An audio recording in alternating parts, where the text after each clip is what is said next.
Daft is a little strong, Laura. But you know that I wouldn't touch this bill if it were not for the public good, and for the good of the colored race, much as I am interested in the heirs of this property, and would like to have them succeed.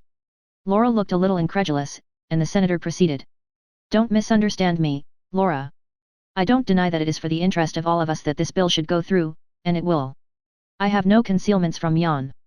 But I have one principle in my public life, which I should like you to keep in mind. It has always been my guide. I never push a private interest if it is not justified and ennobled by some larger public good. I doubt if a Christian would be justified in working for his own salvation if it was not to aid in the salvation of his fellow men. The senator spoke with feeling, and then added. I hope you showed Hopperson that our motives were pure. Yes, and he seemed to have a new light on the measure. I think he will vote for it. I hope so, his name will give tone and strength to it. I knew you would only have to show him that it was just and pure, in order to secure his cordial support. I think I convinced him. Yes, I am perfectly sure he will vote right now. That's good, said the senator, smiling, and rubbing his hands. Is there anything more? You'll find some changes in that, I guess, handing the senator a printed list of names. Those checked off are all right. Running his eye down the list. That's encouraging. What is the C before some of the names, and the BB? Those are my private marks. That C stands for convinced, with argument. The BB is a general sign for a relative. You see, it stands before 3 of the Hon. Committee. I expect to see the chairman of the committee today, Mr. Buckstone. So you must, he ought to be seen without any delay. Buckstone is a worldly sort of fellow, but he has charitable impulses. If we secure him we shall have a favorable report by the committee, and it will be a great thing to be able to state that fact quietly where it will do good. Oh, I saw Senator Balloon. He will help us, I suppose? Balloon is a whole-hearted fellow. I can't help loving that man, for all his drollery and waggishness. He puts on an air of levity sometimes, but there ain't a man in the Senate knows the scriptures as he does. He did not make any objections. Not exactly, he said. Shall I tell you what he said? Asked Laura, glancing furtively at him. Certainly. He said he had no doubt it was a good thing, if Senator Dilworthy was in it, it would pay to look into it. The senator laughed, but rather feebly, and said, Balloon is always full of his jokes. I explained it to him. He said it was all right, he only wanted a word with you, continued Laura. He is a handsome old gentleman, and he is gallant for an old man. My daughter, said the senator, with a grave look, I trust there was nothing free in his manner. Free? Repeated Laura, with indignation in her face. With me? There, child. I meant nothing. Balloon talks a little freely sometimes, with men. But he is right at heart. His term expires next year and I fear we shall lose him. He seemed to be packing the day I was there. His rooms were full of dry goods boxes, into which his servant was crowding all manner of old clothes and stuff. I suppose he will paint pub docks on them and frank them home. That's good economy, isn't it? Yes, but child, all congressmen do that. It may not be strictly honest, indeed it is not unless he had some public documents mixed in with the clothes. It's a funny world. Goodbye, uncle. I'm going to see that chairman. And humming a cheery opera air, she departed to her room to dress for going out. Before she did that, however, she took out her notebook and was soon deep in its contents, marking, dashing, erasing, figuring, and talking to herself. Free. I wonder what Dilworthy does think of me anyway? 1, 2, 8, 17, 21, it takes a heap for a majority. Wouldn't Dilworthy open his eyes if he knew some of the things Balloon did say to me? There, Hopperson's influence ought to count 20. The sanctimonious old curmudgeon. Son-in-law. Sinecure in the Negro institution. That about gauges him. The 3 committeemen. Sons-in-law. Nothing like a son-in-law here in Washington. Or a brother-in-law. And everybody has M. Let's see. 61. With places. 25. Persuaded, it is getting on. We'll have 2/3 of Congress in time. Dilworthy must surely know I understand him. Uncle Dilworthy. Uncle Balloon. Tells very amusing stories. When ladies are not present. I should think so. 85. There. I must find that chairman. Queer. Buckstone acts. Seem to be in love. I was sure of it. He promised to come here. And he hasn't. Strange. Very strange. I must chance to meet him today. Laura dressed and went out, thinking she was perhaps too early for Mr. Buckstone to come from the house, but as he lodged near the bookstore she would drop in there and keep a lookout for him. While Laura is on her errand to find Mr. Buckstone, it may not be out of the way to remark that she knew quite as much of Washington life as Senator Dilworthy gave her credit for, and more than she thought proper to tell him. She was acquainted by this time with a good many of the young fellows of Newspaper Row, and exchanged gossip with them to their mutual advantage. They were always talking in the row, everlastingly gossiping, bantering and sarcastically praising things, and going on in a style which was a curious commingling of earnest and persiflage. Col. Sellers liked this talk amazingly, though he was sometimes a little at sea in it, and perhaps that didn't lessen the relish of the conversation to the correspondents. It seems that they had got hold of the dry goods box packing story about Balloon one day and were talking it over when the Colonel came in. The Colonel wanted to know all about it, and Hicks told him. And then Hicks went on, with a serious air. Colonel, if you register a letter, it means that it is of value, doesn't it? And if you pay 15 cents for registering it, the government will have to take extra care of it and even pay you back its full value if it is lost. Isn't that so? Yes. I suppose it's so. Well, Senator Balloon put 15 cents worth of stamps on each of those 7 huge boxes of old clothes, and shipped that ton of second-hand rubbish, old boots and pantaloons and what-not through the mails as registered matter. It was an ingenious thing and it had a genuine touch of humor about it, too. I think there is more real talent among our public men of today than there was among those of old times, a far more fertile fancy, a much happier ingenuity. Now, Colonel, can you picture Jefferson or Washington or John Adams franking their wardrobes through the mails and adding the facetious idea of making the government responsible for the cargo for the sum of $1.05? Statesmen were dull creatures in those days. I have a much greater admiration for Senator Balloon. Yes, Balloon is a man of parts, there is no denying it. I think so. He is spoken of for the post of Minister to China or Austria and I hope will be appointed. What we want abroad is good examples of the national character. John Jay and Benjamin Franklin were well enough in their day, but the nation has made progress since then. Balloon is a man we know and can depend on to be true to himself. Yes, and Balloon has had a good deal of public experience. He is an old friend of mine. He was governor of one of the territories a while, and was very satisfactory. Indeed he was. He was ex officio Indian agent, too. Many a man would have taken the Indian appropriation and devoted the money to feeding and clothing the helpless savages, whose land had been taken from them by the white man in the interests of civilization, but Balloon knew their needs better. He built a government sawmill on the reservation with the money, and the lumber sold for enormous prices. A relative of his did all the work free of charge, that is to say he charged nothing more than the lumber would bring. But the poor Injuns, not that I care much for Injuns, what did he do for them? Gave them the outside slabs to fence in the reservation with. Governor Balloon was nothing less than a father to the poor Indians. But Balloon is not alone, we have many truly noble statesmen in our country's service like Balloon. The Senate is full of them. Don't you think so, Colonel? Well, I dunno. I honor my country's public servants as much as anyone can. I meet them, sir, every day, and the more I see of them the more I esteem them and the more grateful I am that our institutions give us the opportunity of securing their services. Few lands are so blessed. That is true, Colonel. To be sure you can buy now and then a senator or a representative, but they do not know it is wrong, and so they are not ashamed of it. They are gentle, and confiding and childlike, and in my opinion these are qualities that ennoble them far more than any amount of sinful sagacity could. I quite agree with you, Col. Sellers. Well, hesitated the Colonel, I am afraid some of them do buy their seats, yes, I am afraid they do, but as Senator Dilworthy himself said to me, it is sinful, it is very wrong, it is shameful, heaven protect me from such a charge. That is what Dilworthy said. And yet when you come to look at it you cannot deny that we would have to go without the services of some of our ablest men, sir, if the country were opposed to bribery. It is a harsh term. I do not like to use it. The Colonel interrupted himself at this point to meet an engagement with the Austrian minister, and took his leave with his usual courtly bow. Chapter 36. In due time Laura alighted at the bookstore, and began to look at the titles of the handsome array of books on the counter. A dapper clerk of perhaps 19 or 20 years, with hair accurately parted and surprisingly slick, came bustling up and leaned over with a pretty smile and an affable. Was there any particular book you wished to see? Have you Taine's England? Beg pardon. Taine's Notes on England. The young gentleman scratched the side of his nose with a cedar pencil which he took down from its bracket on the side of his head, and reflected a moment. Ah, I see, with a bright smile, Train, you mean, not Taine. George Francis Train. No, oui. I mean Taine, if I may take the liberty. The clerk reflected again, then. Taine. Taine. Is it hymns? No, it isn't hymns. It is a volume that is making a deal of talk just now, and is very widely known, except among parties who sell it. The clerk glanced at her face to see if a sarcasm might not lurk somewhere in that obscure speech, but the gentle simplicity of the beautiful eyes that met his, banished that suspicion. He went away and conferred with the proprietor.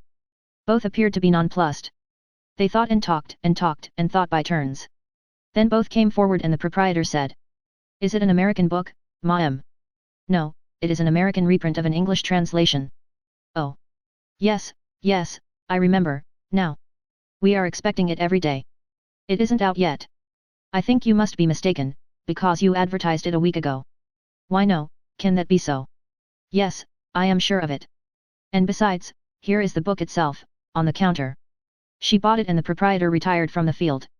Then she asked the clerk for the autocrat of the breakfast table, and was pained to see the admiration her beauty had inspired in him fade out of his face. He said with cold dignity, that cookbooks were somewhat out of their line, but he would order it if she desired it.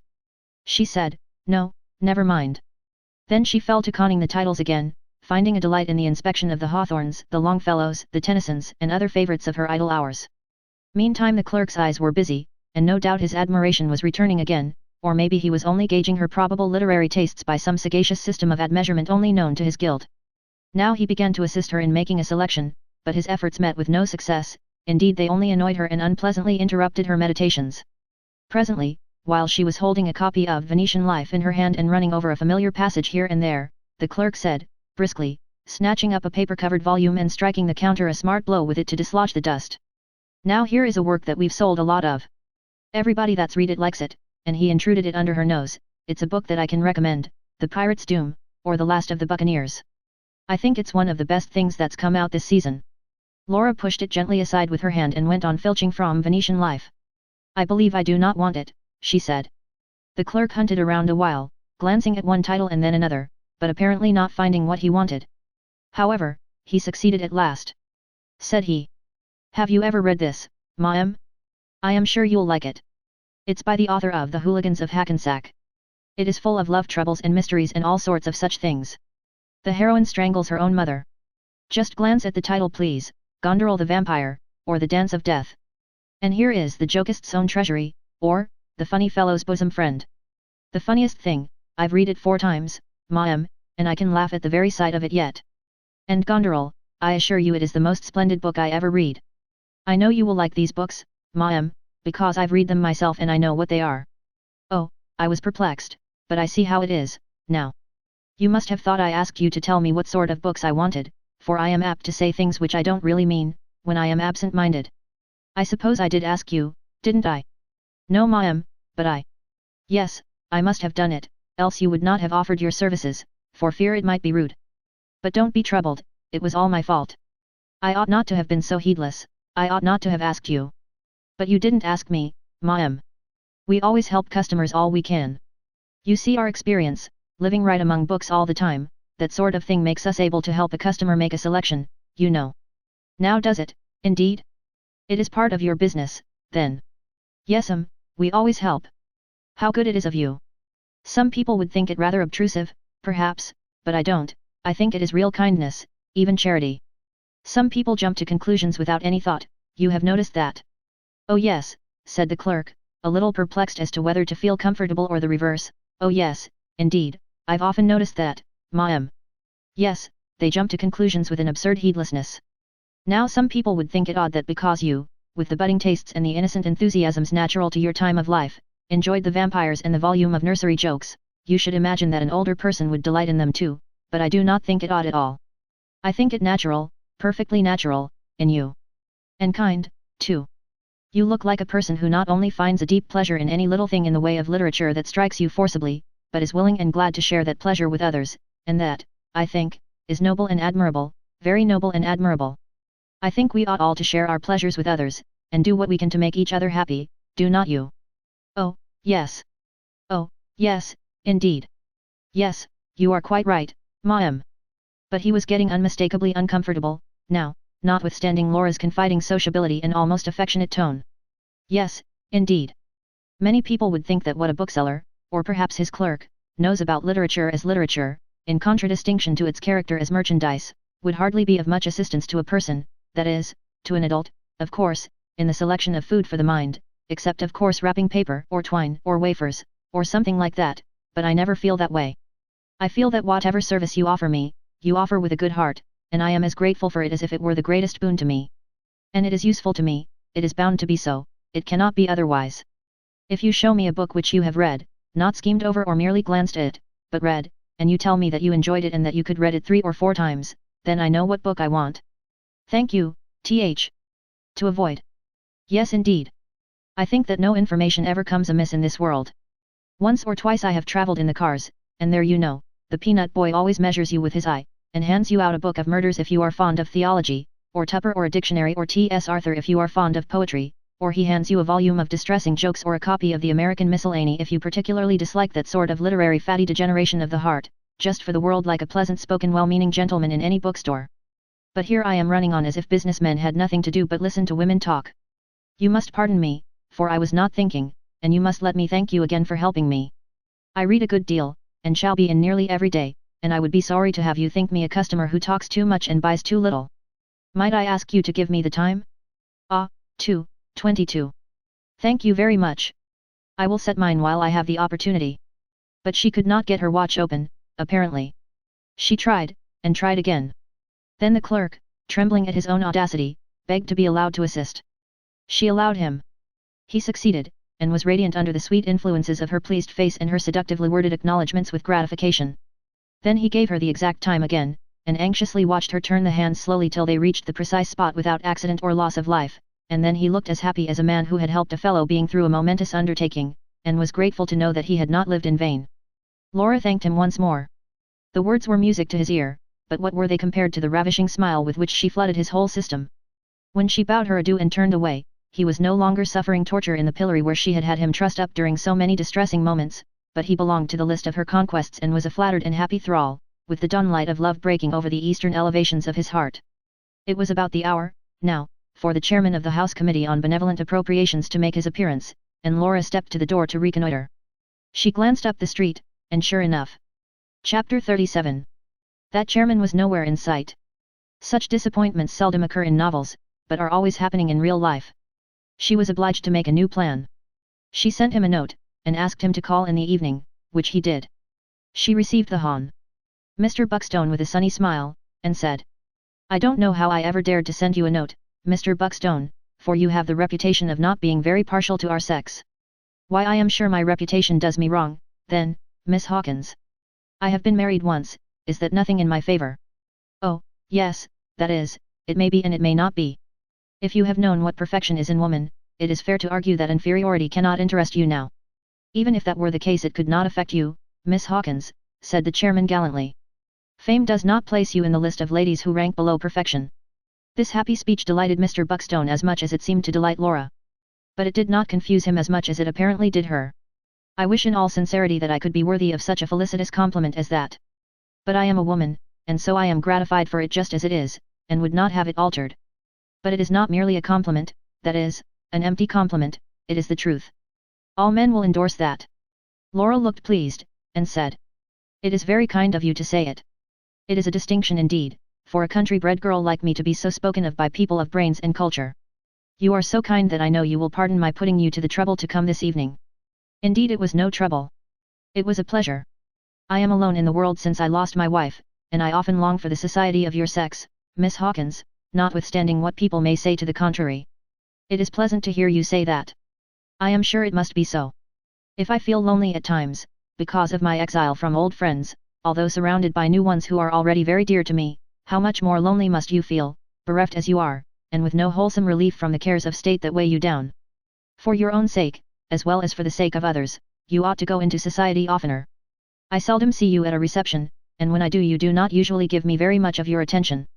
I never imagined that you wished it or I would have been very glad to make myself happy in that way, but one seldom gets an opportunity to say more than a sentence to you in a place like that. You are always the center of a group, a fact which you may have noticed yourself. But if one might come here.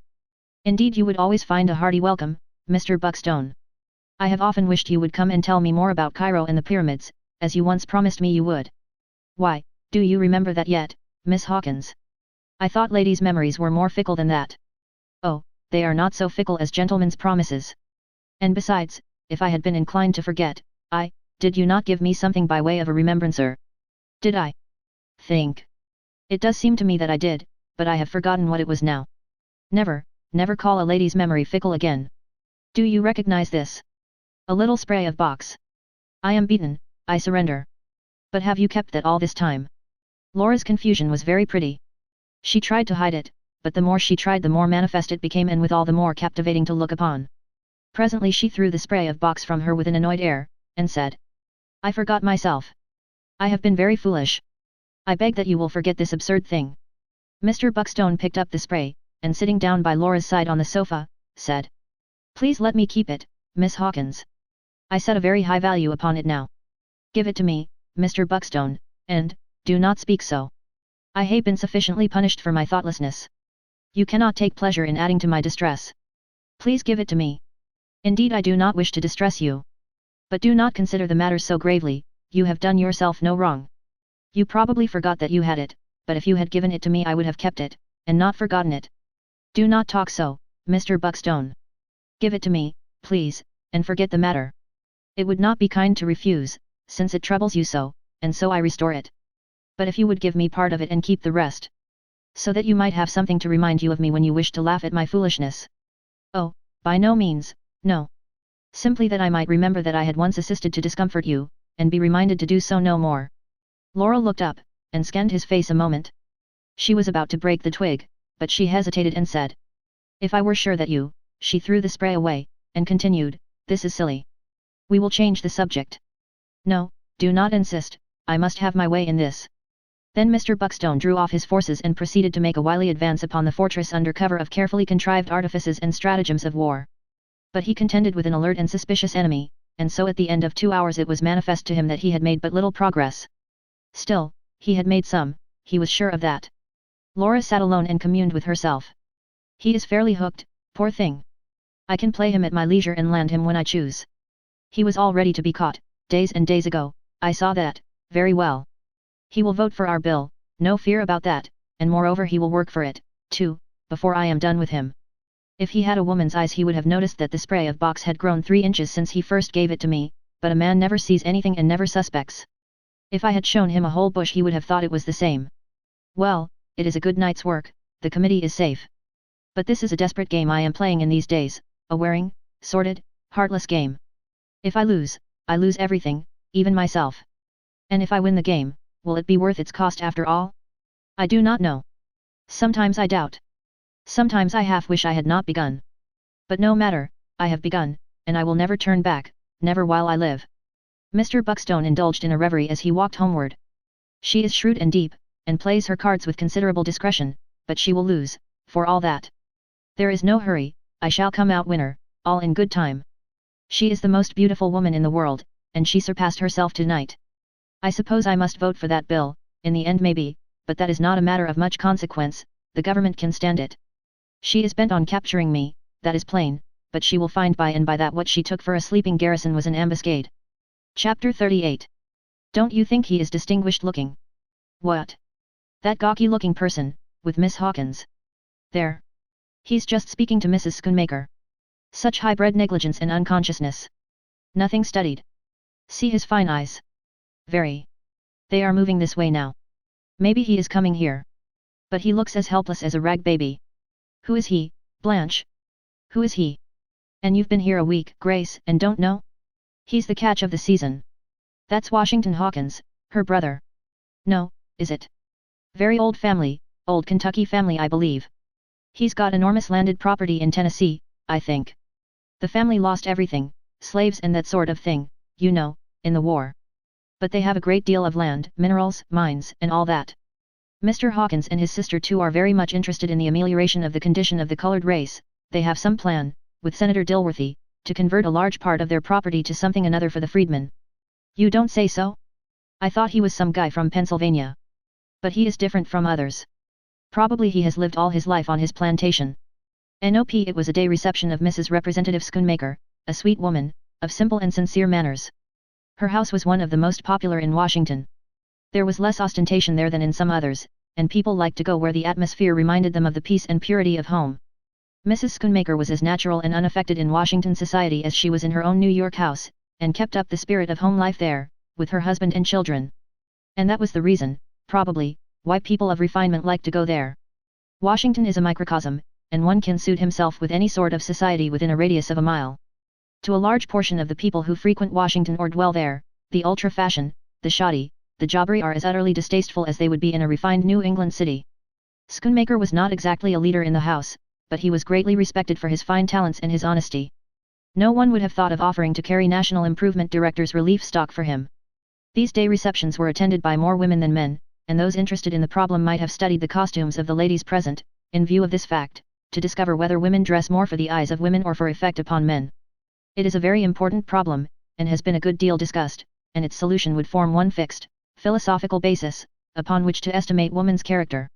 We are inclined to take a medium ground, and aver that woman dresses to please herself, and in obedience to a law of her own nature.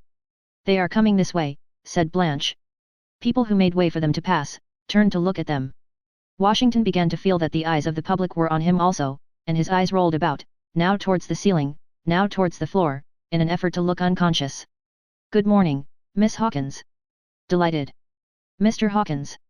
My friend, Miss Medlar. Mr. Hawkins, who was endeavoring to square himself for a bow, put his foot through the train of Mrs. Senator Poplin, who looked round with a scowl, which turned into a smile as she saw who it was.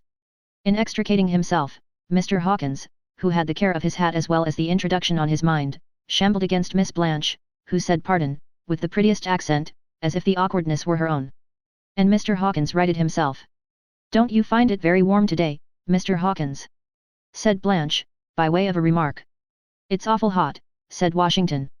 It's warm for the season, continued Blanche pleasantly. But I suppose you are accustomed to it, she added, with a general idea that the thermometer always stands at 90 degrees in all parts of the late slave states.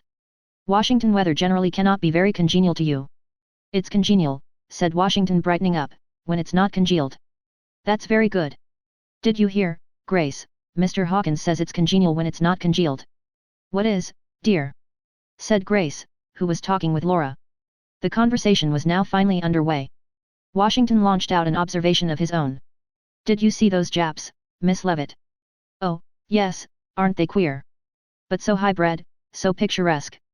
Do you think that color makes any difference, Mr. Hawkins? I used to be so prejudiced against color. Did you? I never was. I used to think my old mammy was handsome.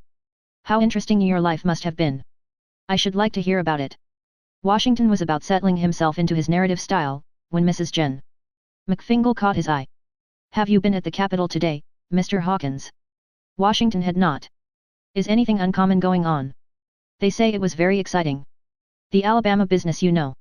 Jen Sutler, of Massachusetts, defied England, and they say he wants war.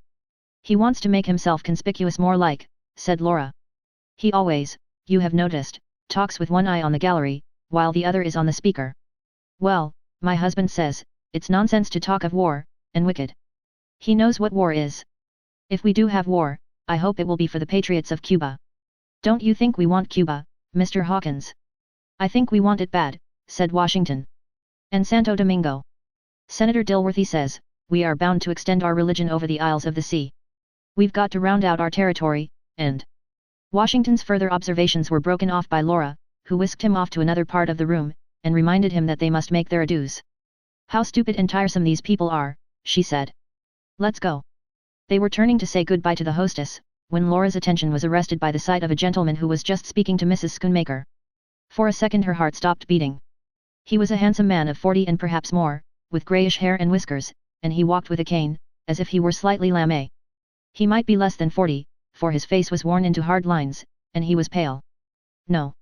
It could not be, she said to herself. It is only a resemblance. But as the gentleman turned and she saw his full face, Laura put out her hand and clutched Washington's arm to prevent herself from falling. Washington, who was not minding anything, as usual looked round in wonder. Laura's eyes were blazing fire and hatred, he had never seen her look so before, and her face was livid. Why, what is it, sis? Your face is as white as paper. It's he, it's he. Come, come, and she dragged him away. It's who? Asked Washington, when they had gained the carriage. It's nobody, it's nothing. Did I say he? I was faint with the heat.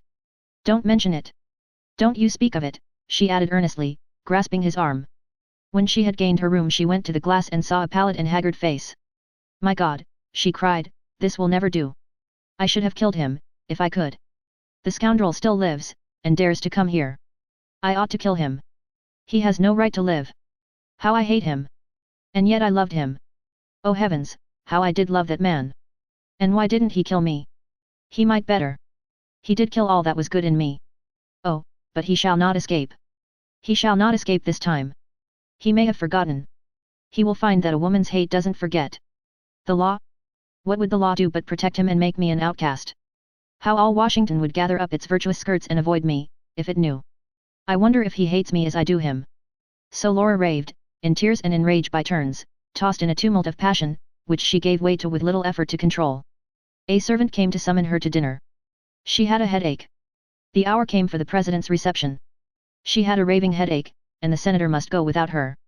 That night of agony was like another night she recalled. How vividly it all came back to her. And at that time she remembered she thought she might be mistaken. He might come back to her. Perhaps he loved her, a little, after all. Now, she knew he did not.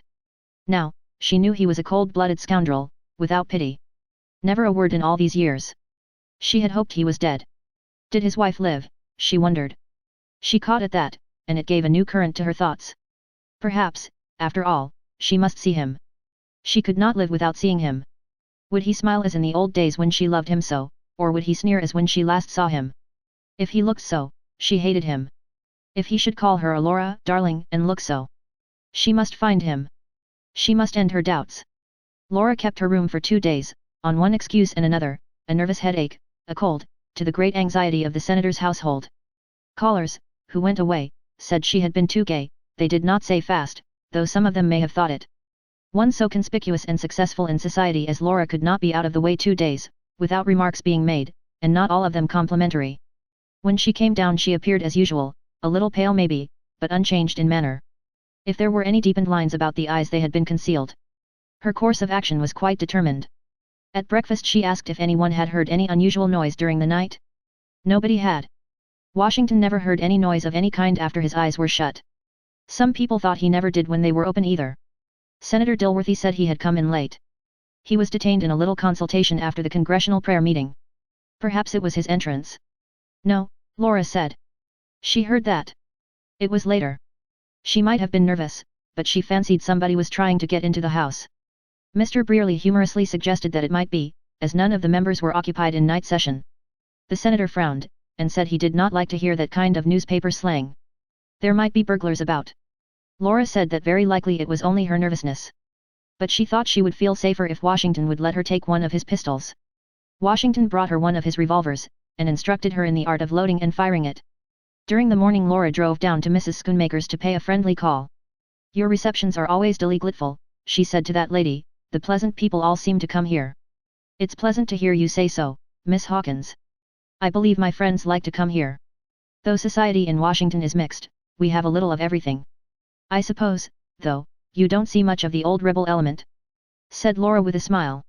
If this seemed to Mrs. Schoonmaker a singular remark for a lady to make, who was meeting rebels in society every day, she did not express it in any way, but only said. You know we don't say rebel anymore. Before we came to Washington I thought rebels would look unlike other people. I find we are very much alike, and that kindness and good nature wear away prejudice. And then you know there are all sorts of common interests. My husband sometimes says that he doesn't see but Confederates are just as eager to get at the Treasury as Unionists. You know that Mr. Schoonmaker is on the appropriations. Does he know many Southerners? Oh, yes. There were several at my reception the other day. Among others a Confederate colonel, a stranger, handsome man with grey hair, probably you didn't notice him, uses a cane in walking. A very agreeable man. I wondered why he called. When my husband came home and looked over the cards, he said he had a cotton claim. A real Southerner. Perhaps you might know him if I could think of his name. Yes, here's his card, Louisiana. Laura took the card, looked at it intently till she was sure of the address, and then laid it down, with, No, he is no friend of ours. That afternoon, Laura wrote and dispatched the following note. It was in a round hand, unlike her flowing style, and it was directed to a number and street in Georgetown. A lady at Senator Dilworthy's would like to see Col. George Selby, on business connected with the cotton claims. Can he call Wednesday at 3 o'clock p.m.?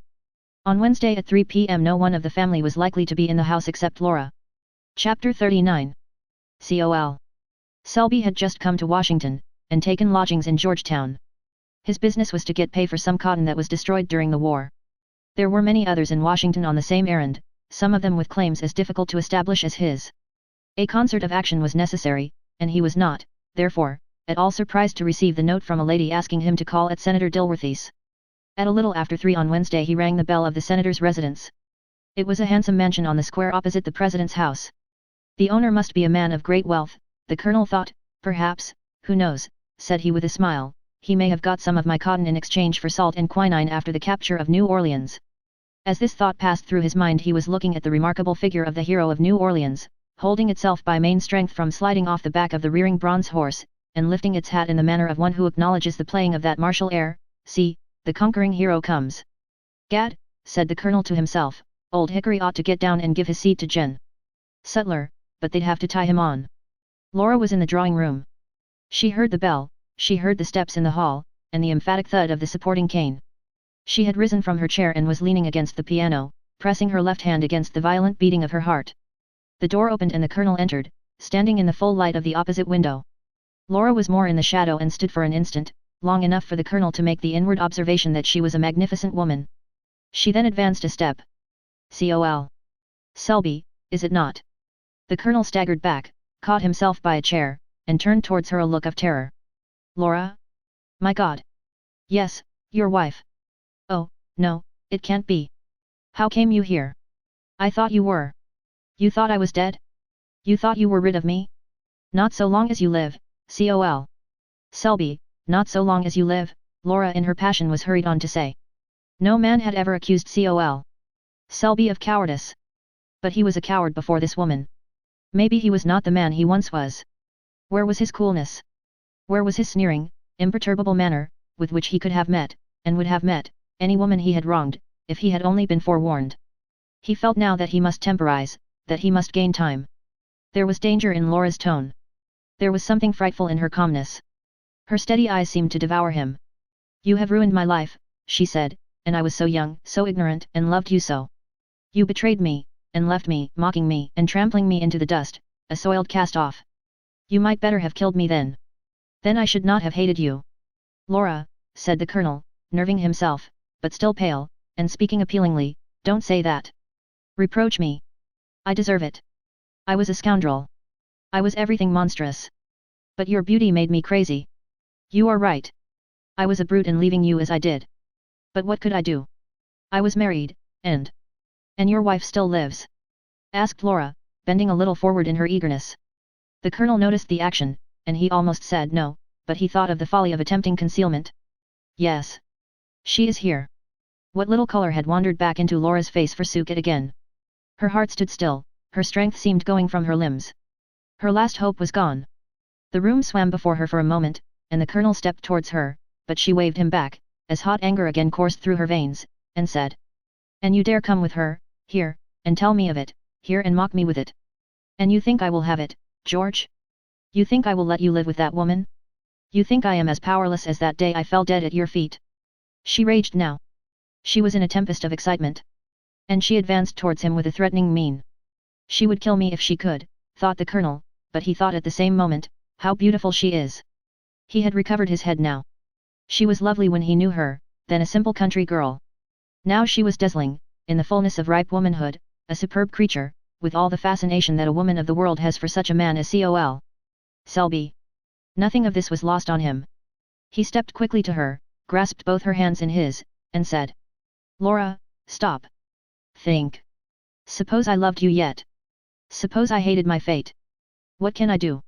I am broken by the war. I have lost everything almost. I had as lief be dead and done with it." The colonel spoke with a low remembered voice that thrilled through Laura. He was looking into her eyes as he had looked in those old days, when no birds of all those that sang in the groves where they walked sang a note of warning. He was wounded. He had been punished.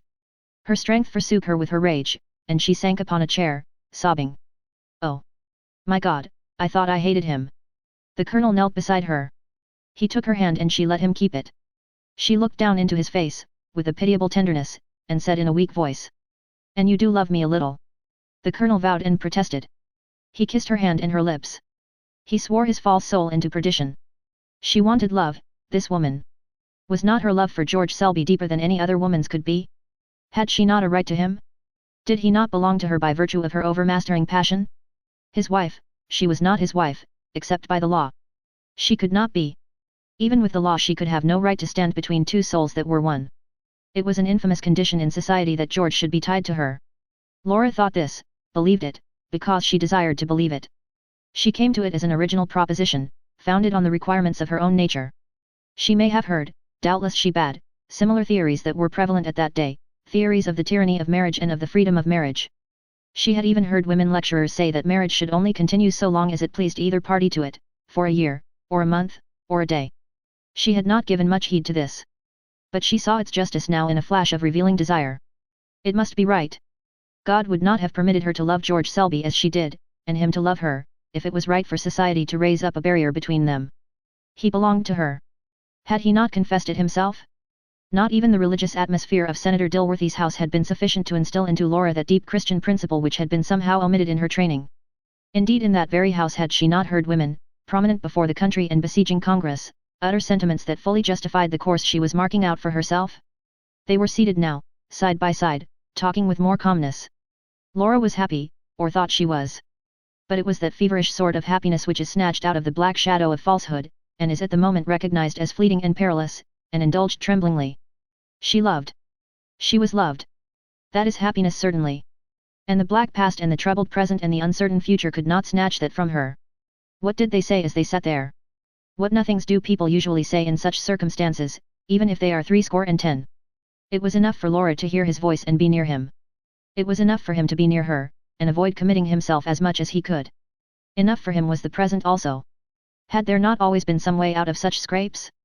And yet Laura could not be quite content without prying into tomorrow. How could the colonel manage to free himself from his wife? Would it be long? Could he not go into some state where it would not take much time? He could not say exactly. That they must think of. That they must talk over. And so on. Did this seem like a damnable plot to Laura against the life, maybe, of a sister, a woman like herself? Probably not. It was right that this man should be hers, and there were some obstacles in the way. That was all. There are as good reasons for bad actions as for good ones, to those who commit them. When one has broken the 10th commandment, the others are not of much account. Was it unnatural, therefore, that when George Selby departed, Laura should watch him from the window, with an almost joyful heart as he went down the sunny square? I shall see him tomorrow, she said, and the next day, and the next. He is mine now. Damn the woman, said the colonel as he picked his way down the steps. Or, he added, as his thoughts took a new turn, I wish my wife was in New Orleans. Chapter 40. As may be readily believed, Col. Beriah Sellers was by this time one of the best-known men in Washington. For the first time in his life his talents had a fair field. He was now at the center of the manufacture of gigantic schemes, of speculations of all sorts, of political and social gossip. The atmosphere was full of little and big rumors and of vast, undefined expectations. Everybody was in haste, too, to push on his private plan, and feverish in his haste, as if in constant apprehension that tomorrow would be Judgment Day. Work while Congress is in session, said the uneasy spirit, for in the recess there is no work and no device. The colonel enjoyed this bustle and confusion amazingly, he thrived in the air of indefinite expectation. All his own schemes took larger shape and more misty and majestic proportions, and in this congenial air, the colonel seemed even to himself to expand into something large and mysterious. If he respected himself before, he almost worshipped Beriah Sellers now, as a superior being. If he could have chosen an official position out of the highest, he would have been embarrassed in the selection. The presidency of the Republic seemed too limited and cramped in the constitutional restrictions. If he could have been Grand Lama of the United States, that might have come the nearest to his idea of a position. And next to that he would have luxuriated in the irresponsible omniscience of the special correspondent. Col. Sellers knew the president very well, and had access to his presence when officials were kept cooling their heels in the waiting room. The president liked to hear the colonel talk, his voluble ease was a refreshment after the decorous dullness of men who only talked business and government, and everlastingly expounded their notions of justice and the distribution of patronage. The colonel was as much a lover of farming and of horses as Thomas Jefferson was. He talked to the president by the hour about his magnificent stud, and his plantation at Hawkeye, a kind of principality he represented it. He urged the president to pay him a visit during the recess, and see his stock farm. The president's table is well enough, he used to say, to the loafers who gathered about him at Willard's, well enough for a man on a salary, but God bless my soul, I should like him to see a little old-fashioned hospitality, open house, you know. A person seeing me at home might think I paid no attention to what was in the house, just let things flow in and out. He'd be mistaken. What I look to is quality, sir. The president has variety enough, but the quality. Vegetables of course you can't expect here. I'm very particular about mine. Take celery, now, there's only one spot in this country where celery will grow. But I am surprised about the wines. I should think they were manufactured in the New York Custom House. I must send the president some from my cellar. I was really mortified the other day at dinner to see Black Bay leave his standing in the glasses. When the colonel first came to Washington he had thoughts of taking the mission to Constantinople, in order to be on the spot to look after the dissemination of his eye water, but as that invention was not yet quite ready, the project shrank a little in the presence of vaster schemes. Besides he felt that he could do the country more good by remaining at home. He was one of the Southerners who were constantly quoted as heartily accepting the situation. I'm whipped, he used to say with a jolly laugh, the government was too many for me, I'm cleaned out, done for, except my plantation and private mansion. We played for a big thing, and lost it, and I don't whine, for one.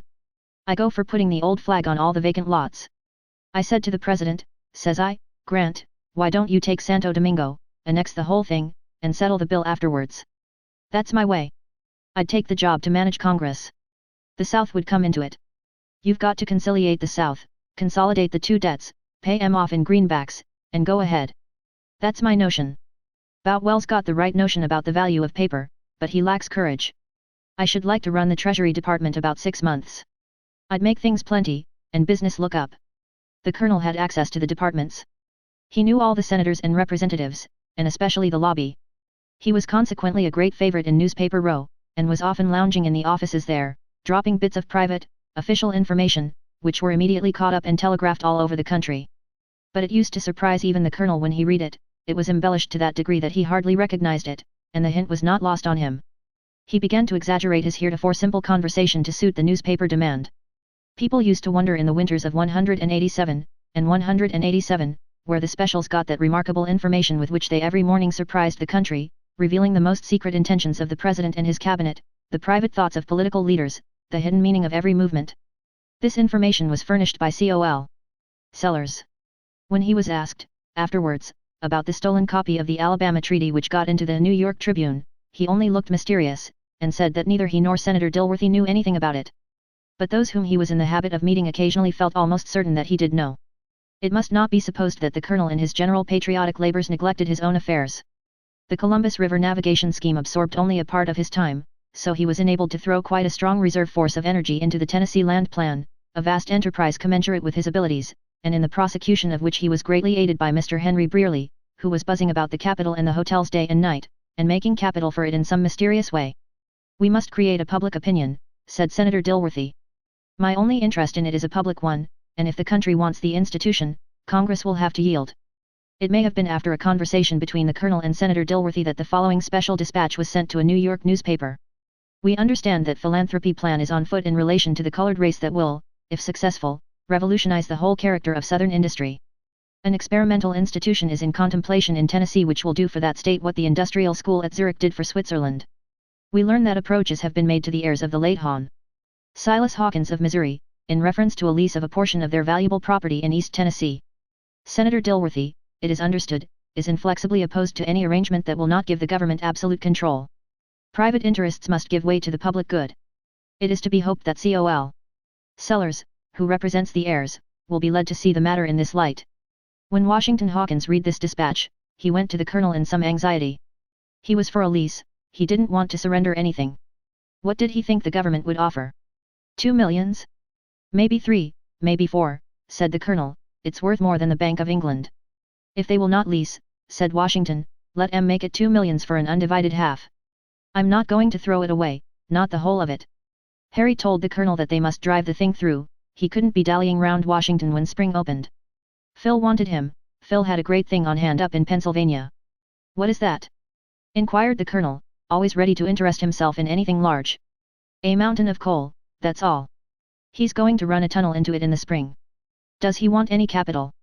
Asked the colonel, in the tone of a man who is given to calculating carefully before he makes an investment. No. Old man Bolton's behind him.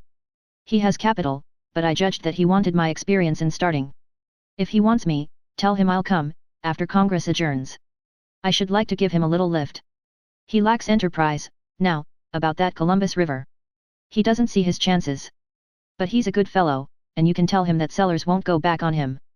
By the way, asked I Larry, Who is that rather handsome party that's hanging round Laura? I see him with her everywhere, at the capital, in the horse cars, and he comes to Dilworthy's. If he weren't lame, I should think he was going to run off with her. Oh, that's nothing. Laura knows her business. He has a cotton claim. Used to be at Hawkeye during the war, Selby's his name, was a colonel. Got a wife and family, very respectable people, the Selbys. Well, that's all right, said Harry, if it's business. But if a woman looked at me as I've seen her at Selby, I should understand it. And it's talked about, I can tell you. Jealousy had no doubt sharpened this young gentleman's observation. Laura could not have treated him with more lofty condescension if she had been the Queen of Sheba, on a royal visit to the Great Republic. And he resented it, and was huffy when he was with her, and ran her errands, and brought her gossip, and bragged of his intimacy with the lovely creature among the fellows at Newspaper Row. Laura's life was rushing on now in the full stream of intrigue and fashionable dissipation. She was conspicuous at the balls of the fastest set, and was suspected of being present at those doubtful suppers that began late and ended early. If Senator Dilworthy remonstrated about appearances, she had a way of silencing him. Perhaps she had some hold on him, perhaps she was necessary to his plan for ameliorating the condition of the colored race. She saw Col. Selby, when the public knew and when it did not know. She would see him, whatever excuses he made, and however he avoided her. She was urged on by a fever of love and hatred and jealousy, which alternately possessed Nay. Sometimes she petted him, and coaxed him and tried all her fascinations. And again she threatened him and reproached him. What was he doing? Why had he taken no steps to free himself? Why didn't he send his wife home? She should have money soon. They could go to Europe, anywhere. What did she care for talk? And he promised and lied and invented fresh excuses for delay, like a cowardly gambler and roue as he was, fearing to break with her, and half the time unwilling to give her up. That woman doesn't know what fear is, he said to himself, and she watches me like a hawk. He told his wife that this woman was a lobbyist, whom he had to tolerate and use in getting through his claims, and that he should pay her and have done with her, when he succeeded. Chapter 41. Henry Brearley was at the Dilworthys constantly and on such terms of intimacy that he came and went without question. The senator was not an inhospitable man, he liked to have guests in his house, and Harry's gay humor and rattling way entertained him, for even the most devout men and busy statesmen must have hours of relaxation. Harry himself believed that he was of great service in the university business, and that the success of the scheme depended upon him to a great degree. He spent many hours in talking it over with the senator after dinner. He went so far as to consider whether it would be worth his while to take the professorship of civil engineering in the new institution. But it was not the senator's society nor his dinners, at which this scapegrace remarked that there was too much grace and too little wine, which attracted him to the house. The fact was the poor fellow hung around there day after day for the chance of seeing Laura for 5 minutes at a time. For her presence at dinner he would endure the long bore of the senator's talk afterwards, while Laura was off at some assembly, or excused herself on the plea of fatigue. Now and then he accompanied her to some reception, and rarely, on off nights, he was blessed with her company in the parlour, when he sang, and was chatty and vivacious and performed 100 little tricks of imitation and ventriloquism, and made himself as entertaining as a man could be. It puzzled him not a little that all his fascinations seemed to go for so little with Laura, it was beyond his experience with women. Sometimes Laura was exceedingly kind and petted him a little, and took the trouble to exert her powers of pleasing, and to entangle him deeper and deeper. But this, it angered him afterwards to think, was in private. In public she was beyond his reach, and never gave occasion to the suspicion that she had any affair with him. He was never permitted to achieve the dignity of a serious flirtation with her in public. "Why do you treat me so?" he once said, reproachfully. "Treat you how?" asked Laura in a sweet voice, lifting her eyebrows. "You know well enough. You let other fellows monopolize you in society, and you are as indifferent to me as if we were strangers. Can I help it if they are attentive? Can I be rude? But we are such old friends, Mr. Brearley, that I didn't suppose you would be jealous. I think I must be a very old friend, then, by your conduct towards me. By the same rule I should judge that Col. Selby must be very new." Laura looked up quickly, as if about to return an indignant answer to such impertinence, but she only said, "Well, what of Col. Selby, saucebox?" "Nothing, probably, you'll care for. Your being with him so much is the town talk, that's all." "What do people say?" asked Laura calmly. "Oh, they say a good many things.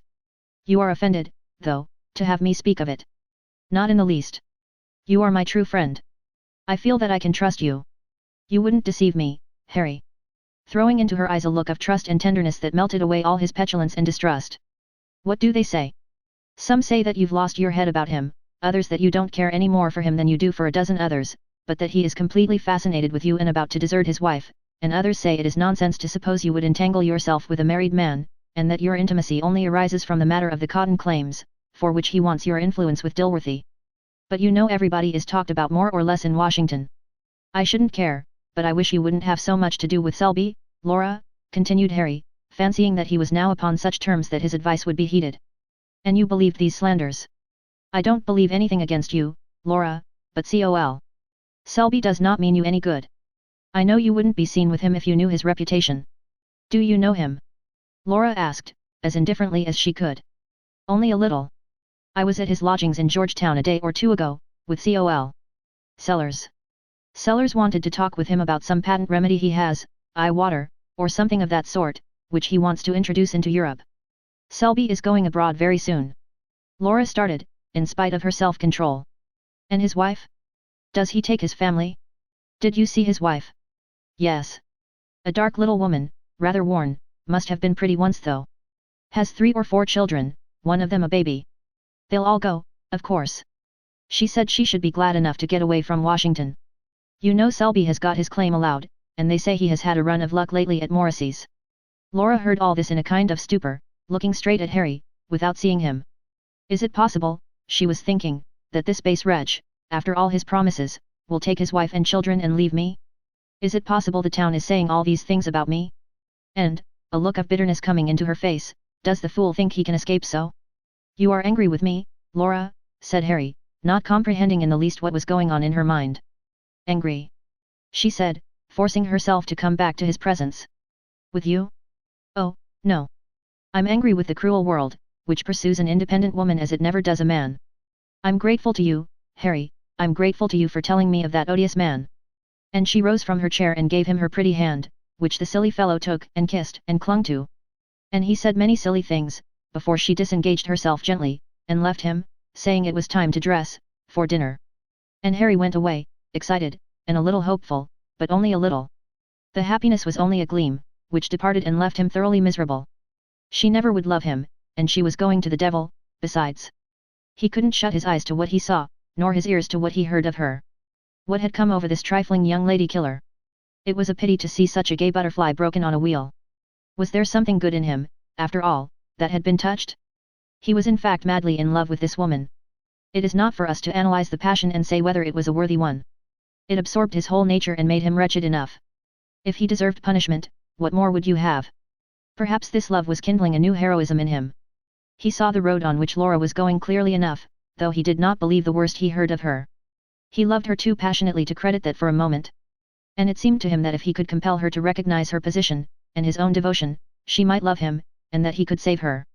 His love was so far ennobled, and become a very different thing from its beginning in Hawkeye.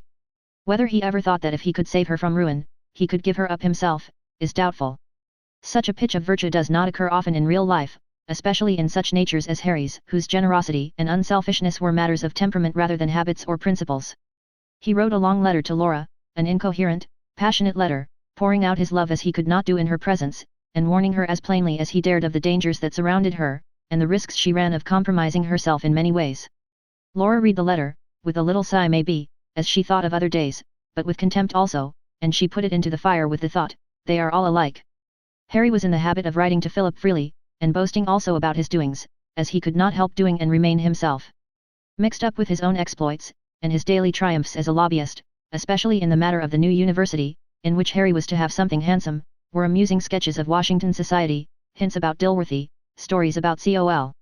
Sellers, who had become a well-known character, and wise remarks upon the machinery of private legislation for the public good, which greatly entertained Philip in his convalescence. Laura's name occurred very often in these letters, at first in casual mention as the belle of the season, carrying everything before her with her wit and beauty, and then more seriously, as if Harry did not exactly like so much general admiration of her, and was a little nettled by her treatment of him. This was so different from Harry's usual tone about women, that Philip wondered a good deal over it. Could it be possible that he was seriously affected? Then came stories about Laura, town talk, gossip which Harry denied the truth of indignantly, but he was evidently uneasy, and at length wrote in such miserable spirits that Philip asked him squarely what the trouble was he in love? Upon this, Harry made a clean breast of it, and told Philip all he knew about the Selby affair, and Laura's treatment of him, sometimes encouraging him and then throwing him off, and finally his belief that she would go to the bad if something was not done to arouse her from her infatuation. He wished Philip was in Washington. He knew Laura, and she had a great respect for his character, his opinions, his judgment. Perhaps he, as an uninterested person in whom she would have some confidence, and as one of the public, could say something to her that would show her where she stood. Philip saw the situation clearly enough. Of Laura he knew not much, except that she was a woman of uncommon fascination, and he thought from what he had seen of her in Hawkeye, her conduct towards him and towards Harry, of not too much principle. Of course he knew nothing of her history, he knew nothing seriously against her, and if Harry was desperately enamored of her, why should he not win her if he could? If, however, she had already become what Harry uneasily felt she might become, was it not his duty to go to the rescue of his friend and try to save him from any rash act on account of a woman that might prove to be entirely unworthy of him? For trifler and visionary as he was, Harry deserved a better fate than this. Philip determined to go to Washington and see for himself. He had other reasons also. He began to know enough of Mr. Bolton's affairs to be uneasy.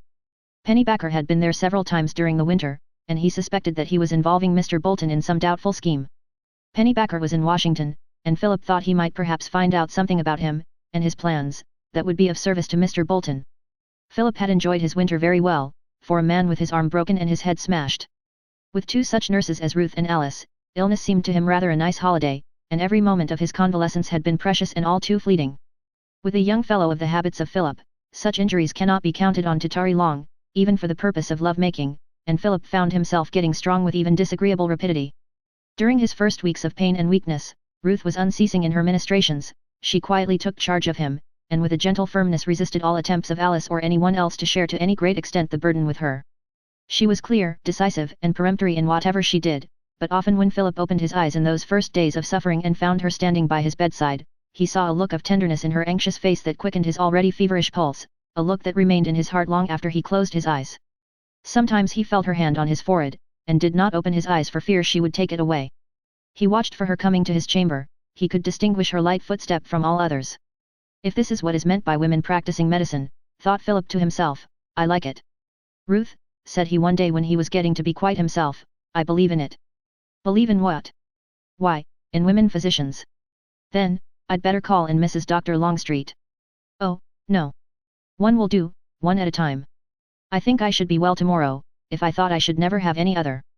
Thy physician thinks thee mustn't talk, Philip, said Ruth putting her finger on his lips. But, Ruth, I want to tell you that I should wish I never had got well if... There, thee must not talk. Thee is wandering again, and Ruth closed his lips, with a smile on her own that broadened into a merry laugh as she ran away. Philip was not weary, however, of making these attempts, he rather enjoyed it. But whenever he inclined to be sentimental, Ruth would cut him off, with some such gravely conceived speech as, Does thee think that thy physician will take advantage of the condition of a man who is as weak as thee is? I will call Alice, if thee has any dying confessions to make. As Philip convalesced, Alice more and more took Ruth's place as his entertainer, and read to him by the hour, when he did not want to talk about Ruth, as he did a good deal of the time. Nor was this altogether unsatisfactory to Philip. He was always happy and contented with Alice. She was the most restful person he knew. Better informed than Ruth and with a much more varied culture, and bright and sympathetic, he was never weary of her company, if he was not greatly excited by it. She had upon his mind that peaceful influence that Mrs. Bolton had when, occasionally, she sat by his bedside with her work. Some people have this influence, which is like an emanation. They bring peace to a house, they diffuse serene content in a room full of mixed company, though they may say very little, and are apparently unconscious of their own power. Not that Philip did not long for Ruth's presence all the same. Since he was well enough to be about the house, she was busy again with her studies. Now and then her teasing humor came again. She always had a playful shield against his sentiment. Philip used sometimes to declare that she had no sentiment, and then he doubted if he should be pleased with her after all if she were at all sentimental, and he rejoiced that she had, in such matters, what he called the airy grace of sanity. She was the most gay serious person he ever saw. Perhaps he was not so much at rest or so contented with her as with Alice. But then he loved her. And what have rest and contentment to do with love? Chapter 42. Mr. Buckstone's campaign was brief, much briefer than he supposed it would be. He began it purposing to win Laura without being won himself, but his experience was that of all who had fought on that field before him, he diligently continued his effort to win her, but he presently found that while as yet he could not feel entirely certain of having won her, it was very manifest that she had won him. He had made an able fight, brief as it was, and that at least was to his credit. He was in good company, now, he walked in a leash of conspicuous captives. These unfortunates followed Laura helplessly, for whenever she took a prisoner he remained her slave henceforth. Sometimes they chafed in their bondage, sometimes they tore themselves free and said their serfdom was ended, but sooner or later they always came back penitent and worshipping. Laura pursued her usual course. She encouraged Mr. Buckstone by turns, and by turns she harassed him. She exalted him to the clouds at one time, and at another she dragged him down again. She constituted him chief champion of the Knobs University Bill, and he accepted the position, at first reluctantly, but later as a valued means of serving her. He even came to look upon it as a piece of great good fortune, since it brought him into such frequent contact with her. Through him she learned that the Hon. Mr. Trollope was a bitter enemy of her bill. He urged her not to attempt to influence Mr. Trollope in any way, and explained that whatever she might attempt in that direction would surely be used against her and with damaging effect. She at first said she knew Mr. Trollope, and was aware that he had a one, but Mr. Buckstone said that while he was not able to conceive what so curious a phrase as might mean, and had no wish to pry into the matter, since it was probably private, he would nevertheless venture the blind assertion that nothing would answer in this particular case and during this particular session but to be exceedingly wary and keep clear away from Mr. Trollope. Any other course would be fatal. It seemed that nothing could be done. Laura was seriously troubled. Everything was looking well, and yet it was plain that one vigorous and determined enemy might eventually succeed in overthrowing all her plans. A suggestion came into her mind presently and she said, "Can't you fight against his great pension bill and bring him to terms?" "Oh, never, he and I are sworn brothers on that measure, we work in harness and are very loving, I do everything I possibly can for him there. But I work with might and main against his immigration bill, as pertinaciously and as vindicatively, indeed, as he works against our university. We hate each other through half a conversation and are all affection through the other half. We understand each other. He is an admirable worker outside the capital, he will do more for the pension bill than any other man could do. I wish he would make the great speech on it which he wants to make, and then I would make another and we would be safe." "Well, if he wants to make a great speech, why doesn't he do it?" Visitors interrupted the conversation and Mr. Buckstone took his leave. It was not of the least moment to Laura that her question had not been answered, inasmuch as it concerned a thing which did not interest her, and yet, human being like, she thought she would have liked to know. An opportunity occurring presently, she put the same question to another person and got an answer that satisfied her. She pondered a good while, that night, after she had gone to bed, and when she finally turned over to go to sleep, she had thought out a new scheme. The next evening at Mrs. Gloverson's party, she said to Mr. Buckstone, "I want Mr. Trollope to make his great speech on the pension bill." "Do you? But you remember I was interrupted, and did not explain to you." "Never mind, I know. You must make him make that speech. I very particularly desire it." "Oh, it is easy to say make him do it, but how am I to make him?" "It is perfectly easy, I have thought it all out." She then went into the details. At length Mr. Buckstone said, "I see now. I can manage it, I am sure. Indeed, I wonder he never thought of it himself, there are no end of precedents. But how is this going to benefit you, after I have managed it? There is where the mystery lies. But I will take care of that. It will benefit me a great deal. I only wish I could see how. It is the oddest freak. You seem to go the furthest around to get at a thing, but you are in earnest, aren't you?" "Yes, I am, indeed." "Very well, I will do it, but why not tell me how you imagine it is going to help you?" "I will, by and by, now there is nobody talking to him." "Go straight and do it, there's a good fellow." A moment or two later the two sworn friends of the pension bill were talking together, earnestly and seemingly unconscious of the moving throng about them. They talked an hour, and then Mr. Buckstone came back and said, "He hardly fancied it at first, but he fell in love with it after a bit. And we have made a compact, too. I am to keep his secret and he is to spare me, in future, when he gets ready to denounce the supporters of the university bill, and I can easily believe he will keep his word on this occasion." A fortnight elapsed, and the university bill had gathered to itself many friends. Meantime, Senator Dilworthy began to think the harvest was ripe. He conferred with Laura privately. She was able to tell him exactly how the House would vote. There was a majority, the bill would pass, unless weak members got frightened at the last, and deserted, a thing pretty likely to occur. The senator said, "I wish we had one more good strong man. Now Trollope ought to be on our side, for he is a friend of the Negro. But he is against us, and is our bitterest opponent. If he would simply vote no, but keep quiet and not molest us, I would feel perfectly cheerful and content. But perhaps there is no use in thinking of that. Why, I laid a little plan for his benefit 2 weeks ago. I think he will be tractable, maybe. He is to come here tonight. Look out for him, my child. He means mischief, sure. It is said that he claims to know of improper practices having been used in the interest of this bill, and he thinks he sees a chance to make a great sensation when the bill comes up. Be wary. Be very, very careful, my dear. Do your very ablest talking, now. You can convince a man of anything, when you try. You must convince him that if anything improper has been done, you at least are ignorant of it and sorry for it. And if you could only persuade him out of his hostility to the bill, too, but don't overdo the thing, don't seem too anxious, dear. I won't, I'll be ever so careful. I'll talk as sweetly to him as if he were my own child. You may trust me, indeed you may. The doorbell rang. That is the gentleman now, said Laura. Senator Dilworthy retired to his study. Laura welcomed Mr. Trollope, a grave, carefully dressed and very respectable-looking man, with a bald head, standing collar and old-fashioned watch seals. Promptness is a virtue, Mr. Trollope, and I perceive that you have it. You are always prompt with me. I always meet my engagements, of every kind, Miss Hawkins. It is a quality which is rarer in the world than it has been, I believe. I wished to see you on business, Mr. Trollope. I judged so. What can I do for you? You know my bill, the Knobs University bill. Ah, I believe it is your bill. I had forgotten. Yes, I know the bill. Well, would you mind telling me your opinion of it?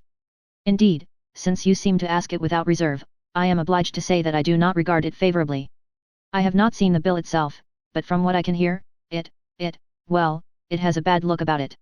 It? Speak it out, never fear. Well, they say it contemplates a fraud upon the government. Well, said Laura tranquilly.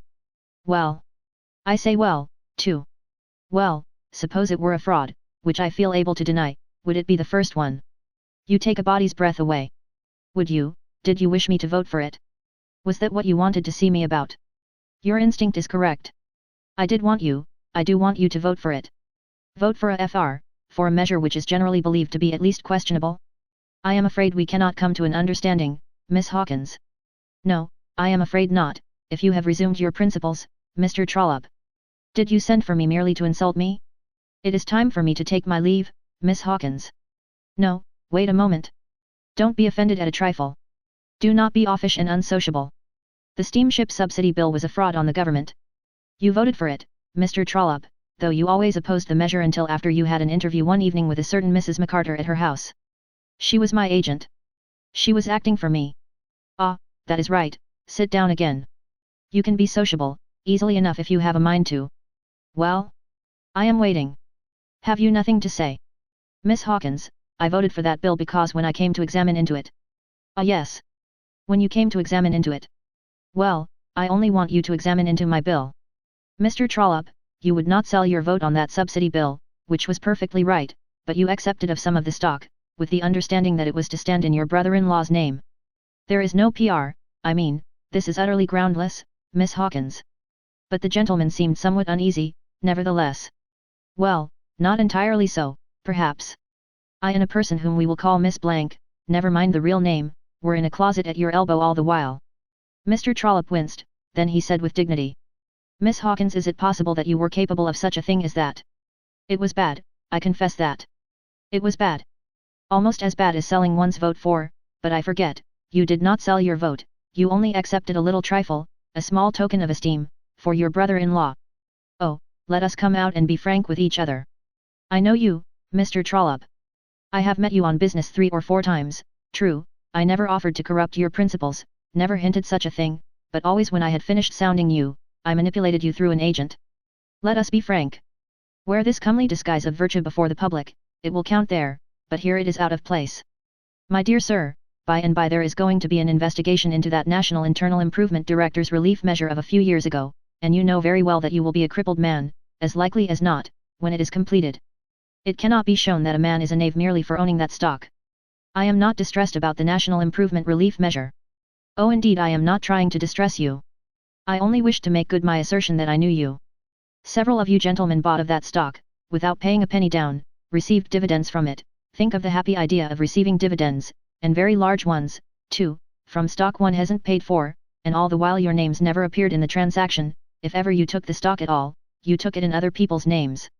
Now you see, you had to know one of 2 things, namely, you either knew that the idea of all this preposterous generosity was to bribe you into future legislative friendship, or you didn't know it.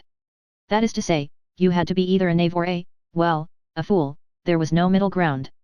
You are not a fool, Mr. Trollope. Miss Hawkins, you flatter me. But seriously, you do not forget that some of the best and purest men in Congress took that stock in that way. Did Senator Blank? Well, no, I believe not. Of course you believe not.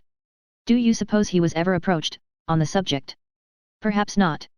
If you had approached him, for instance, fortified with the fact that some of the best men in Congress, and the purest, etc., etc., what would have been the result? Well, what would have been the result? He would have shown you the door. For Mr. Blank is neither a knave nor a fool.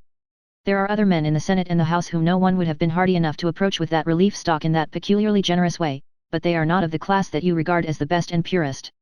No, I say I know you, Mr. Trollope. That is to say, one may suggest a thing to Mr. Trollope which it would not do to suggest to Mr. Blank.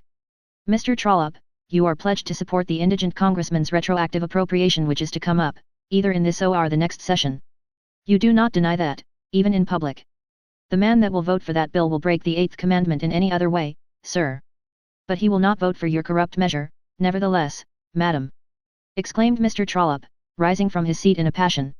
Ah, but he will. Sit down again, and let me explain why. Oh, come, don't behave so. It is very unpleasant. Now be good, and you shall have the missing page of your great speech. Here it is. And she displayed a sheet of manuscript. Mr. Trollope turned immediately back from the threshold.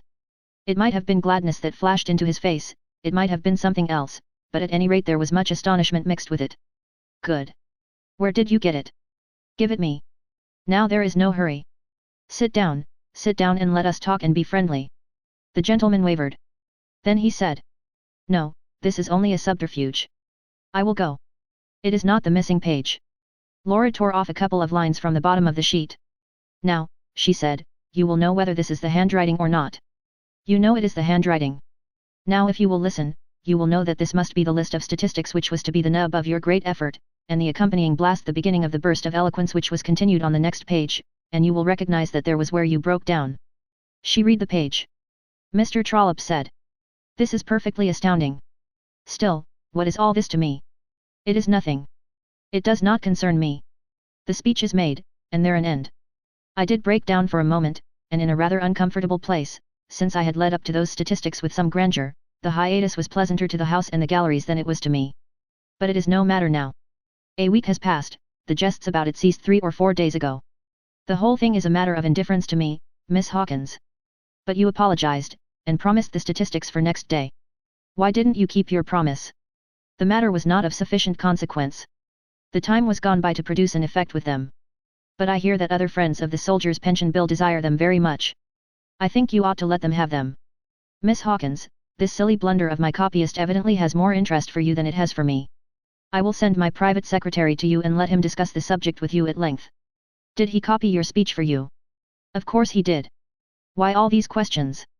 Tell me, how did you get hold of that page of manuscript? That is the only thing that stirs a passing interest in my mind. I'm coming to that. Then she said, much as if she were talking to herself, it does seem like taking a deal of unnecessary pains, for a body to hire another body to construct a great speech for him and then go and get still another body to copy it before it can be read in the House. Miss Hawkins, what do you mean by such talk as that? Why I am sure I mean no harm to anybody in the world. I am certain that I overheard the Hon. Mr. Buckstone either promise to write your great speech for you or else get some other competent person to do it. This is perfectly absurd, madam, perfectly absurd. And Mr. Trollope affected a laugh of derision. Why, the thing has occurred before now. I mean that I have heard that congressmen have sometimes hired literary grubs to build speeches for them. Now didn't I overhear a conversation like that I spoke of? Pshaw! Why of course you may have overheard some such jesting nonsense. But would one be in earnest about so farcical a thing? Well, if it was only a joke, why did you make a serious matter of it? Why did you get the speech written for you, and then read it in the House without ever having it copied? Mr. Trollope did not laugh, this time, he seemed seriously perplexed. He said. Come, play out your jest, Miss Hawkins. I can't understand what you are contriving, but it seems to entertain you, so please go on. I will, I assure you, but I hope to make the matter entertaining to you, too. Your private secretary never copied your speech. Indeed? Really you seem to know my affairs better than I do myself. I believe I do. You can't name your own amanuensis, Mr. Trollope. That is sad, indeed. Perhaps Miss Hawkins can. Yes, I can. I wrote your speech myself, and you read it from my manuscript. There, now. Mr. Trollope did not spring to his feet and smite his brow with his hand while a cold sweat broke out all over him and the color forsook his face, no, he only said, Good God! and looked greatly astonished. Laura handed him her commonplace book and called his attention to the fact that the handwriting there and the handwriting of this speech were the same. He was shortly convinced. He laid the book aside and said, composedly, "Well, the wonderful tragedy is done, and it transpires that I am indebted to you for my late eloquence. What of it? What was all this for, and what does it amount to, after all? What do you propose to do about it?" "Oh, nothing.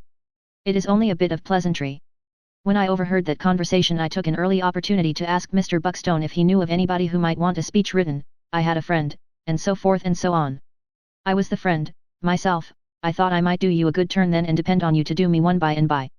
I never let Mr. Buckstone have the speech till the last moment, and when you hurried off to the house with it, you did not know there was a missing page, of course, but I did.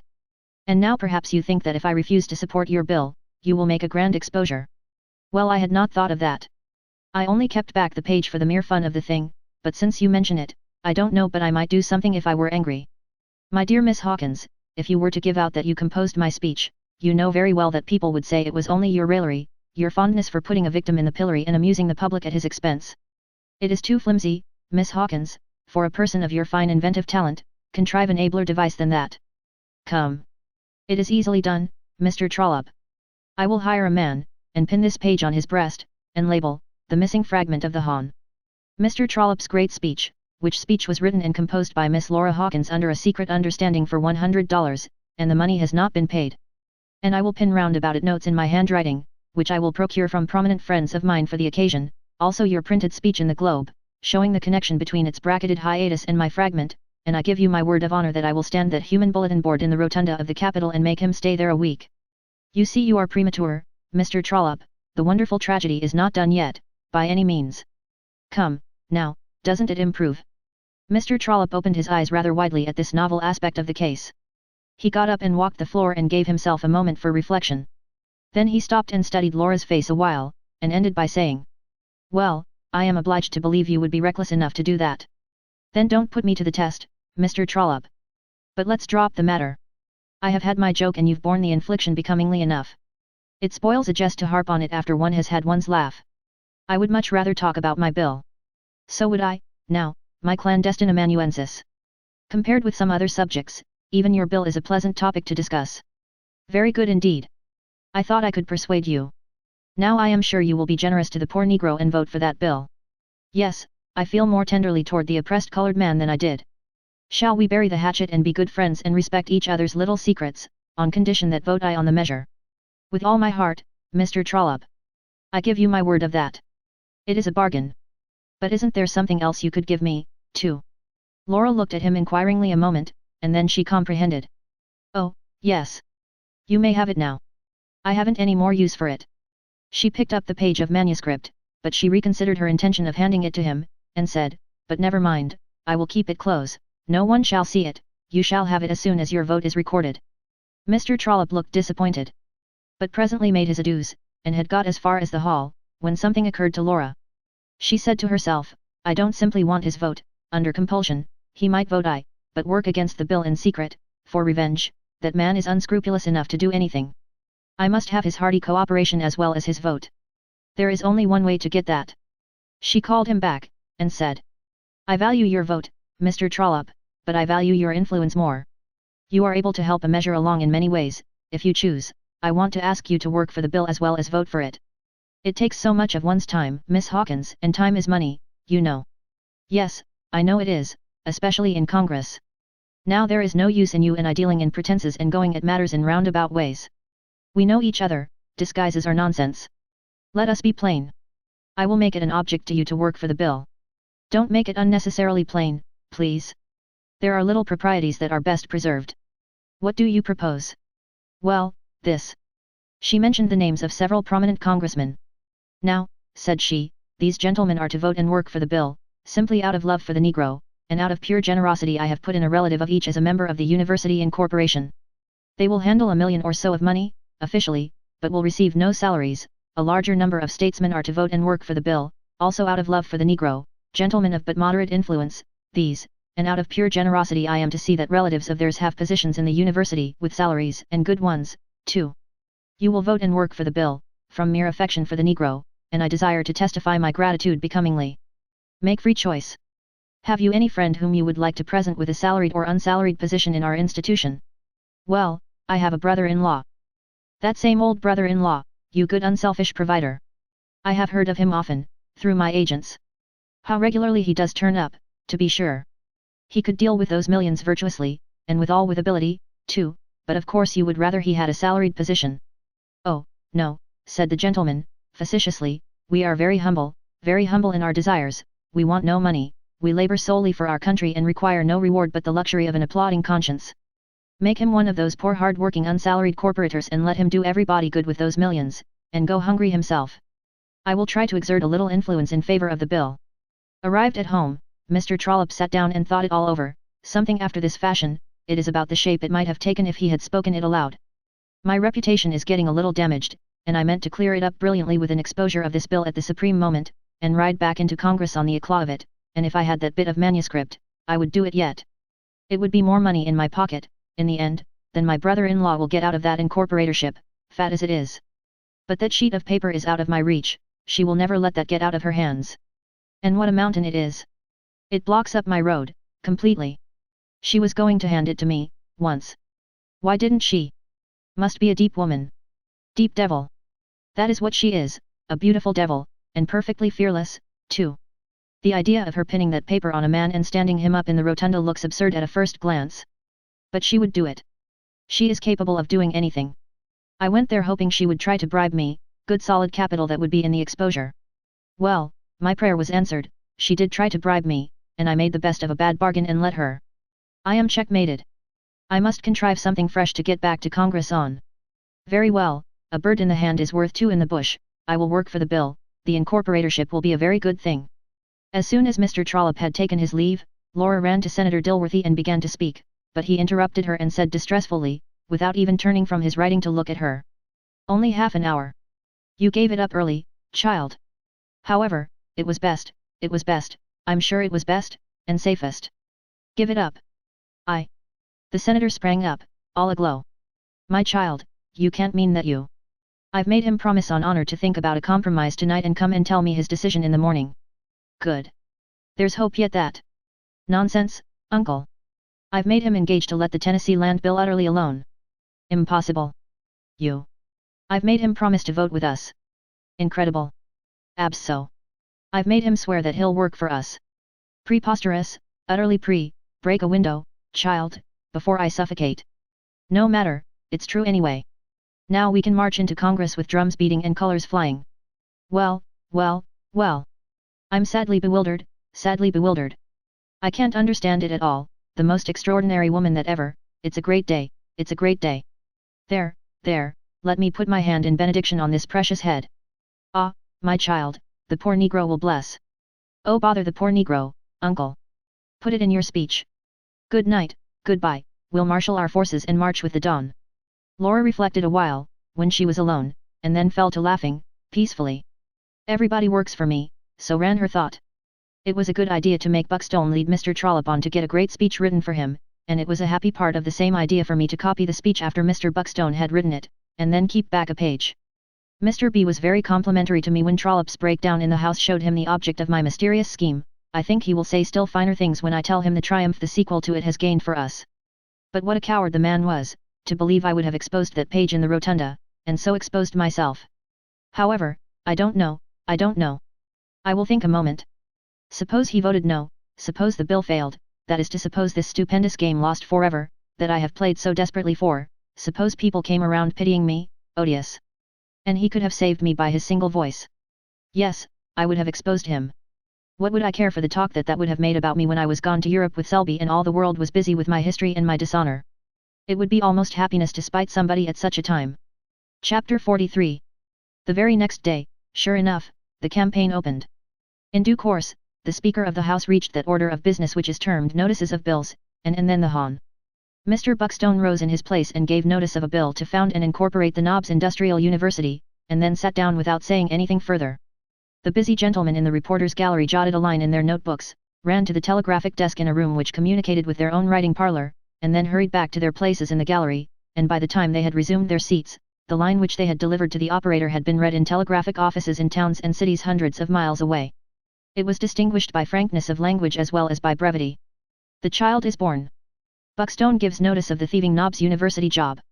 It is said the noses have been counted and enough votes have been bought to pass it.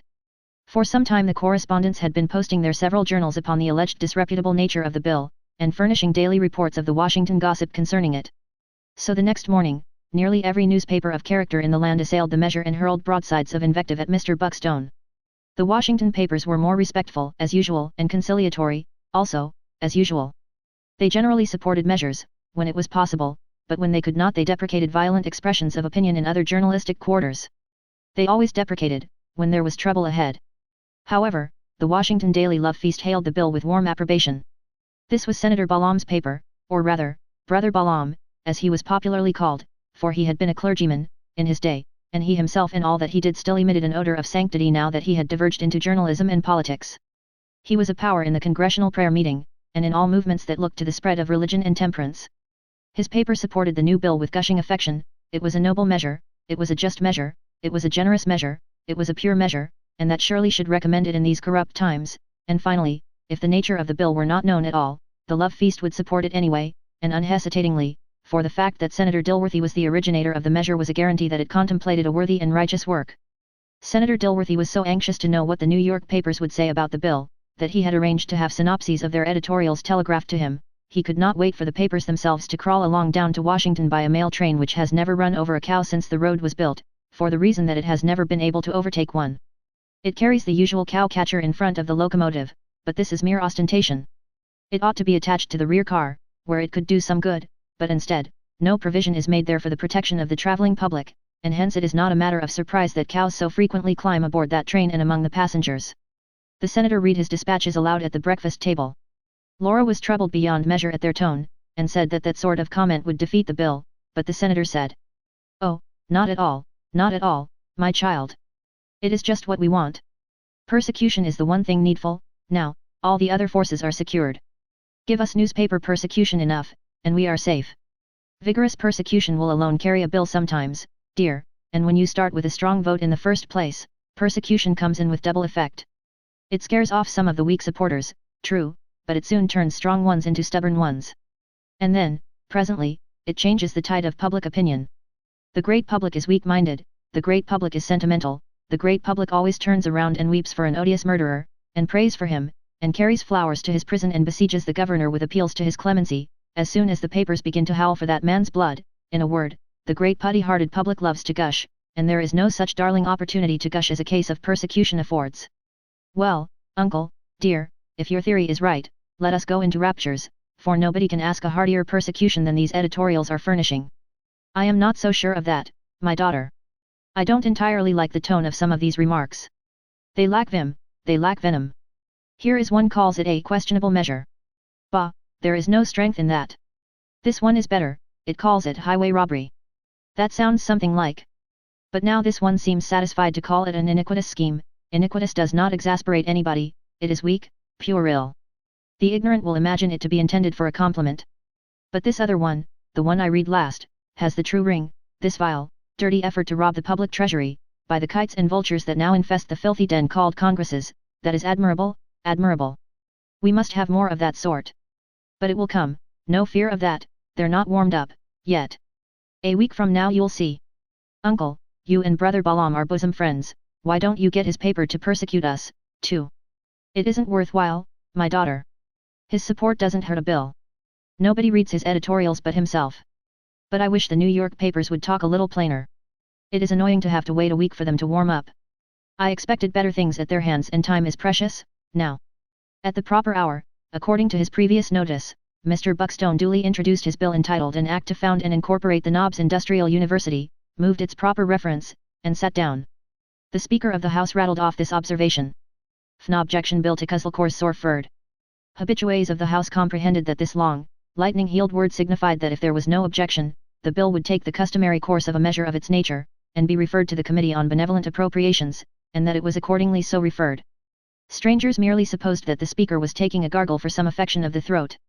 The reporters immediately telegraphed the introduction of the bill, and they added. The assertion that the bill will pass was premature. It is said that many favorers of it will desert when the storm breaks upon them from the public press. The storm came, and during 10 days it waxed more and more violent day by day.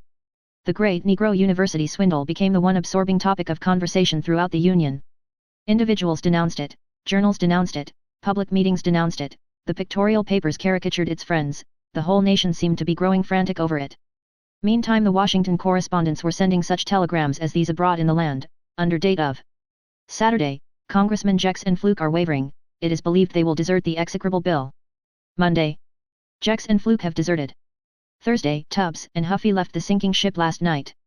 Later on, 3 desertions. The university thieves are getting scared, though they will not own it.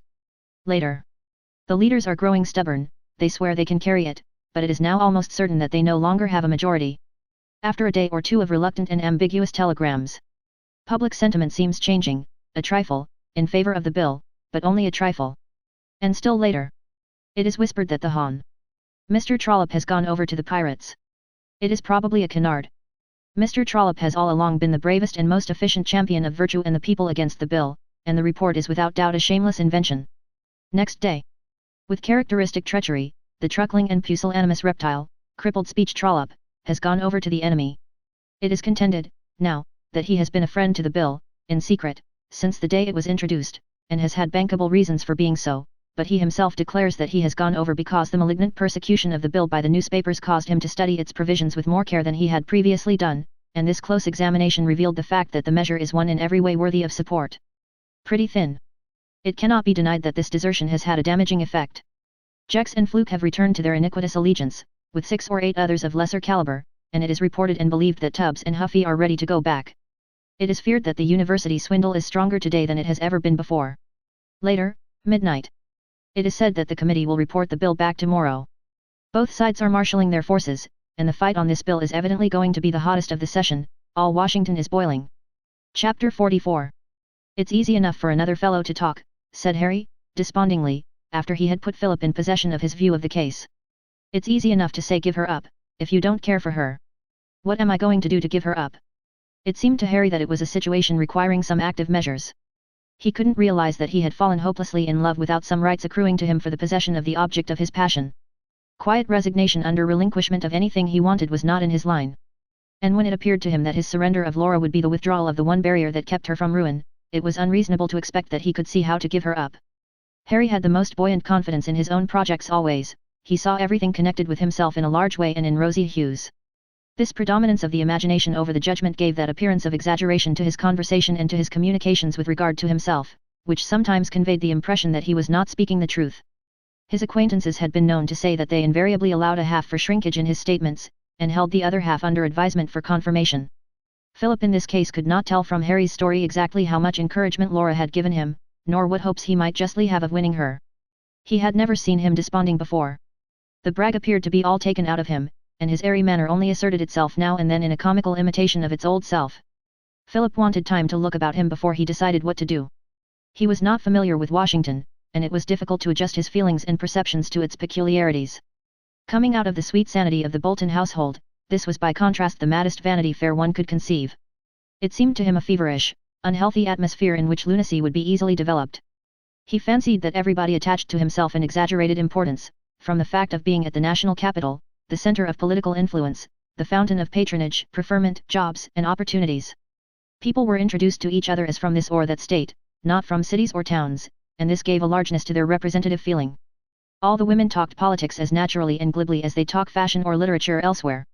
There was always some exciting topic at the capital, or some huge slander was rising up like a miasmatic exhalation from the Potomac, threatening to settle no one knew exactly where. Every other person was an aspirant for a place, or, if he had one, for a better place, or more pay. Almost every other one had some claim or interest or remedy to urge. Even the women were all advocates for the advancement of some person, and they violently espoused or denounced this or that measure as it would affect some relative, acquaintance or friend. Love, travel, even death itself, waited on the chances of the dice daily thrown in the two houses, and the committee rooms there. If the measure went through, love could afford to ripen into marriage, and longing for foreign travel would have fruition, and it must have been only eternal hope springing in the breast that kept alive numerous old claimants who for years and years had besieged the doors of Congress, and who looked as if they needed not so much an appropriation of money as 6 feet of ground. And those who stood so long waiting for success to bring them death were usually those who had a just claim. Representing states and talking of national and even international affairs, as familiarly as neighbors at home talk of poor crops and the extravagance of their ministers, was likely at first to impose upon Philip as to the importance of the people gathered here. There was a little newspaper editor from Phil's native town, the assistant on a Pendletonian weekly, who made his little annual joke about the first egg laid on our table, and who was the menial of every tradesman in the village and under bonds to him for frequent puffs, except the undertaker, about whose employment he was recklessly facetious. In Washington he was an important man, correspondent and clerk of 2 House committees, a worker in politics, and a confident critic of every woman and every man in Washington. He would be a consul no doubt by and by, at some foreign port, of the language of which he was ignorant, though if ignorance of language were a qualification he might have been a consul at home. His easy familiarity with great men was beautiful to see, and when Philip learned what a tremendous underground influence this little ignoramus had, he no longer wondered at the queer appointments and the queer legislation. Philip was not long in discovering that people in Washington did not differ much from other people, they had the same meannesses, generosities, and tastes. A Washington boarding house had the odor of a boarding house the world over. Col. Sellers was as unchanged as any one Philip saw whom he had known elsewhere. Washington appeared to be the native element of this man. His pretensions were equal to any he encountered there. He saw nothing in its society that equaled that of Hawkeye, he sat down to no table that could not be unfavorably contrasted with his own at home, the most airy scheme inflated in the hot air of the capital only reached in magnitude some of his lesser fancies, the byplay of his constructive imagination. The country is getting along very well, he said to Philip, but our public men are too timid. What we want is more money. I've told Boutwell so. Talk about basing the currency on gold, you might as well base it on pork. Gold is only one product. Base it on everything. You've got to do something for the West. How am I to move my crops? We must have improvements. Grant's got the idea. We want a canal from the James River to the Mississippi. Government ought to build it. It was difficult to get the colonel off from these large themes when he was once started, but Philip brought the conversation round to Laura and her reputation in the city. No, he said, I haven't noticed much. We've been so busy about this university. It will make Laura rich with the rest of us, and she has done nearly as much as if she were a man. She has great talent, and will make a big match. I see the foreign ministers and that sort after her. Yes, there is talk, always will be about a pretty woman so much in public as she is. Tough stories come to me, but I put 'em away. 'Tain't likely one of S.I. Hawkins's children would do that, for she is the same as a child of his. I told her, though, to go slow, added the colonel, as if that mysterious admonition from him would set everything right. Do you know anything about a Col. Selby? Know all about him. Fine fellow. But he's got a wife, and I told him, as a friend, he'd better sheer off from Laura. I reckon he thought better of it and did. But Philip was not long in learning the truth. Courted as Laura was by a certain class and still admitted into society, that, nevertheless, buzzed with disreputable stories about her, she had lost character with the best people. Her intimacy with Selby was open gossip, and there were winks and thrustings of the tongue in any group of men when she passed by. It was clear enough that Harry's delusion must be broken up, and that no such feeble obstacle as his passion could interpose would turn Laura from her fate. Philip determined to see her, and put himself in possession of the truth, as he suspected it, in order to show Harry his folly. Laura, after her last conversation with Harry, had a new sense of her position. She had noticed before the signs of a change in manner towards her, a little less respect perhaps from men, and an avoidance by women. She had attributed this latter partly to jealousy of her, for no one is willing to acknowledge a fault in himself when a more agreeable motive can be found for the estrangement of his acquaintances. But, now, if society had turned on her, she would defy it. It was not in her nature to shrink. She knew she had been wronged, and she knew that she had no remedy. What she heard of Col. Selby's proposed departure alarmed her more than anything else, and she calmly determined that if he was deceiving her the second time it should be the last. Let society finish the tragedy if it liked, she was indifferent what came after. At the first opportunity, she charged Selby with his intention to abandon her. He unblushingly denied it. He had not thought of going to Europe. He had only been amusing himself with Sellers' schemes. He swore that as soon as she succeeded with her bill, he would fly with her to any part of the world. She did not quite believe him, for she saw that he feared her, and she began to suspect that his were the protestations of a coward to gain time. But she showed him no doubts. She only watched his movements day by day, and always held herself ready to act promptly. When Philip came into the presence of this attractive woman, he could not realize that she was the subject of all the scandal he had heard. She received him with quite the old Hawkeye openness and cordiality, and fell to talking at once of their little acquaintance there, and it seemed impossible that he could ever say to her what he had come determined to say. Such a man as Philip has only one standard by which to judge women. Laura recognized that fact no doubt. The better part of her woman's nature saw it. Such a man might, years ago, not now, have changed her nature, and made the issue of her life so different, even after her cruel abandonment. She had a dim feeling of this, and she would like now to stand well with him. The spark of truth and honor that was left in her was elicited by his presence. It was this influence that governed her conduct in this interview. "I have come," said Philip in his direct manner, "from my friend Mr. Brearley. You are not ignorant of his feeling towards you." "Perhaps not. But perhaps you do not know, you who have so much admiration, how sincere and overmastering his love is for you." Philip would not have spoken so plainly, if he had in mind anything except to draw from Laura something that would end Harry's passion. "And is sincere love so rare, Mr. Sterling?" asked Laura, moving her foot a little, and speaking with a shade of sarcasm. "Perhaps not in Washington," replied Philip, tempted into a similar tone. "Excuse my bluntness," he continued, "but with the knowledge of his love, would his devotion make any difference to you in your Washington life?" "In respect to what?" asked Laura quickly. "Well, to others. I won't equivocate, to Col. Selby." Laura's face flushed with anger, or shame. She looked steadily at Philip and began. "By what right, sir?" "By the right of friendship," interrupted Philip stoutly. "It may matter little to you. It is everything to him. He has a quixotic notion that you would turn back from what is before you for his sake. You cannot be ignorant of what all the city is talking of." Philip said this determinedly and with some bitterness. It was a full minute before Laura spoke. Both had risen, Philip as if to go, and Laura in suppressed excitement. When she spoke her voice was very unsteady, and she looked down. "Yes, I know. I perfectly understand what you mean. Mr. Brearley is nothing, simply nothing. He is a moth singed, that is all." The trifler with women thought he was a wasp. "I have no pity for him, not the least. You may tell him not to make a fool of himself, and to keep away. I say this on your account, not his. You are not like him. It is enough for me that you want it so. Mr. Sterling," she continued, looking up, and there were tears in her eyes that contradicted the hardness of her language, "you might not pity him if you knew my history, perhaps you would not wonder at some things you hear. No, it is useless to ask me why it must be so. You can't make a life over, society wouldn't let you if you would, and mine must be lived as it is. There, sir, I'm not offended, but it is useless for you to say anything more." Philip went away with his heart lightened about Harry, but profoundly saddened by the glimpse of what this woman might have been. He told Harry all that was necessary of the conversation. She was bent on going her own way, he had not the ghost of a chance. He was a fool, she had said, for thinking he had. And Harry accepted it meekly, and made up his own mind that Philip didn't know much about women. Chapter 45. The galleries of the House were packed, on the momentous day, not because the reporting of an important bill backed by a committee was a thing to be excited about. If the bill were going to take the ordinary course afterward, it would be like getting excited over the empaneling of a coroner's jury in a murder case, instead of saving up one's emotions for the grander occasion of the hanging of the accused, 2 years later, after all the tedious forms of law had been gone through with. But suppose you understand that this coroner's jury is going to turn out to be a vigilance committee in disguise, who will hear testimony for an hour and then hang the murderer on the spot. That puts a different aspect upon the matter. Now it was whispered that the legitimate forms of procedure usual in the House, and which keep a bill hanging along for days and even weeks, before it is finally passed upon, were going to be overruled, in this case, and short work made of the measure, and so, what was beginning as a mere inquest might turn out to be something very different.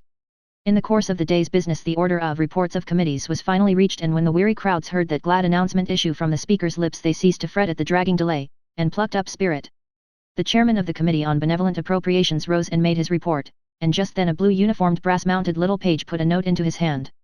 It was from Senator Dilworthy, who had appeared upon the floor of the House for a moment and flitted away again.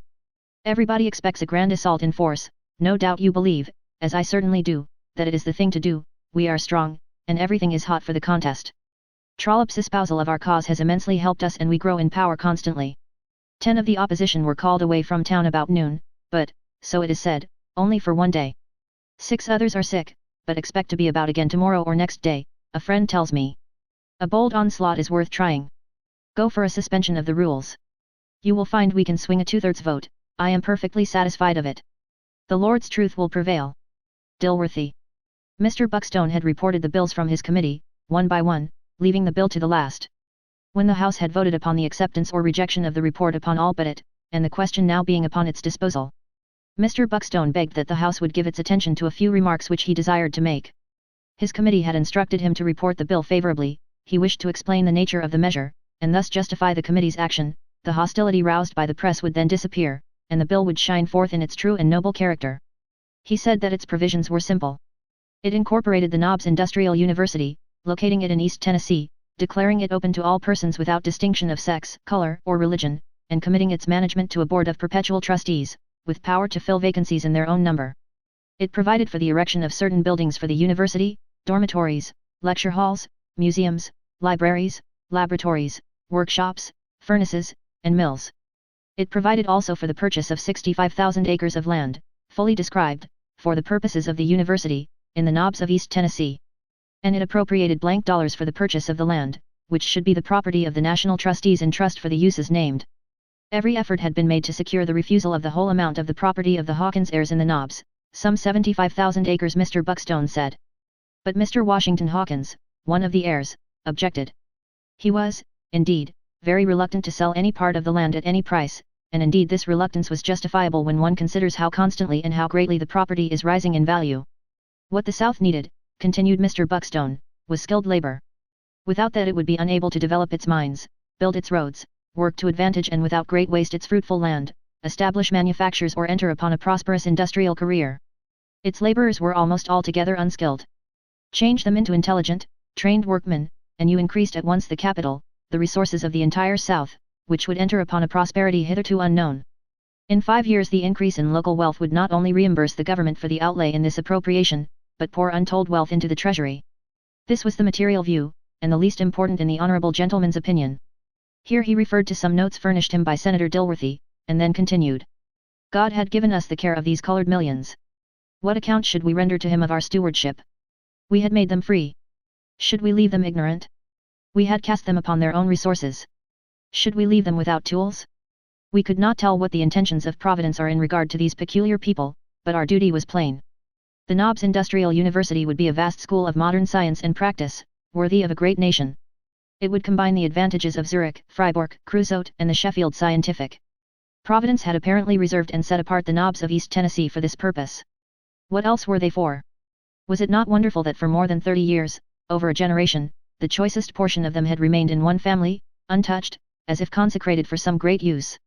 It might be asked why the government should buy this land, when it had millions of acres, more than the railroad companies desired, which it might devote to this purpose. He answered, that the government had no such tract of land as this. It had nothing comparable to it for the purposes of the university. This was to be a school of mining, of engineering, of the working of metals, of chemistry, zoology, botany, manufactures, agriculture, in short of all the complicated industries that make a state great. There was no place for the location of such a school like the Knobs of East Tennessee. The hills abounded in metals of all sorts, iron in all its combinations, copper, bismuth, gold, and silver in small quantities, platinum he believed, tin, aluminium.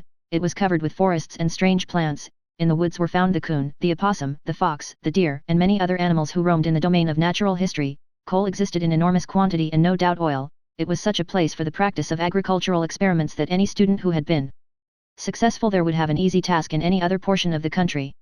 No place offered equal facilities for experiments in mining, metallurgy, engineering. He expected to live to see the day when the youth of the South would resort to its mines, its workshops, its laboratories, its furnaces, and factories for practical instruction in all the great industrial pursuits. A noisy and rather ill-natured debate followed, now, and lasted hour after hour. The friends of the bill were instructed by the leaders to make no effort to check this. It was deemed better strategy to tire out the opposition. It was decided to vote down every proposition to adjourn, and so continue the sitting into the night. Opponents might desert, then, one by one, and weaken their party, for they had no personal stake in the bill. Sunset came, and still the fight went on. The gas was lit, the crowd in the galleries began to thin, but the contest continued. The crowd returned, by and by, with hunger and thirst appeased, and aggravated the hungry and thirsty house by looking contented and comfortable, but still the wrangle lost nothing of its bitterness. Recesses were moved plaintively by the opposition, and invariably voted down by the university army. At midnight the house presented a spectacle calculated to interest a stranger. The great galleries were still thronged, though only with men. Now, the bright colors that had made them look like hanging gardens were gone, with the ladies. The reporters' gallery was merely occupied by 1 or 2 watchful sentinels of the quill-driving guild.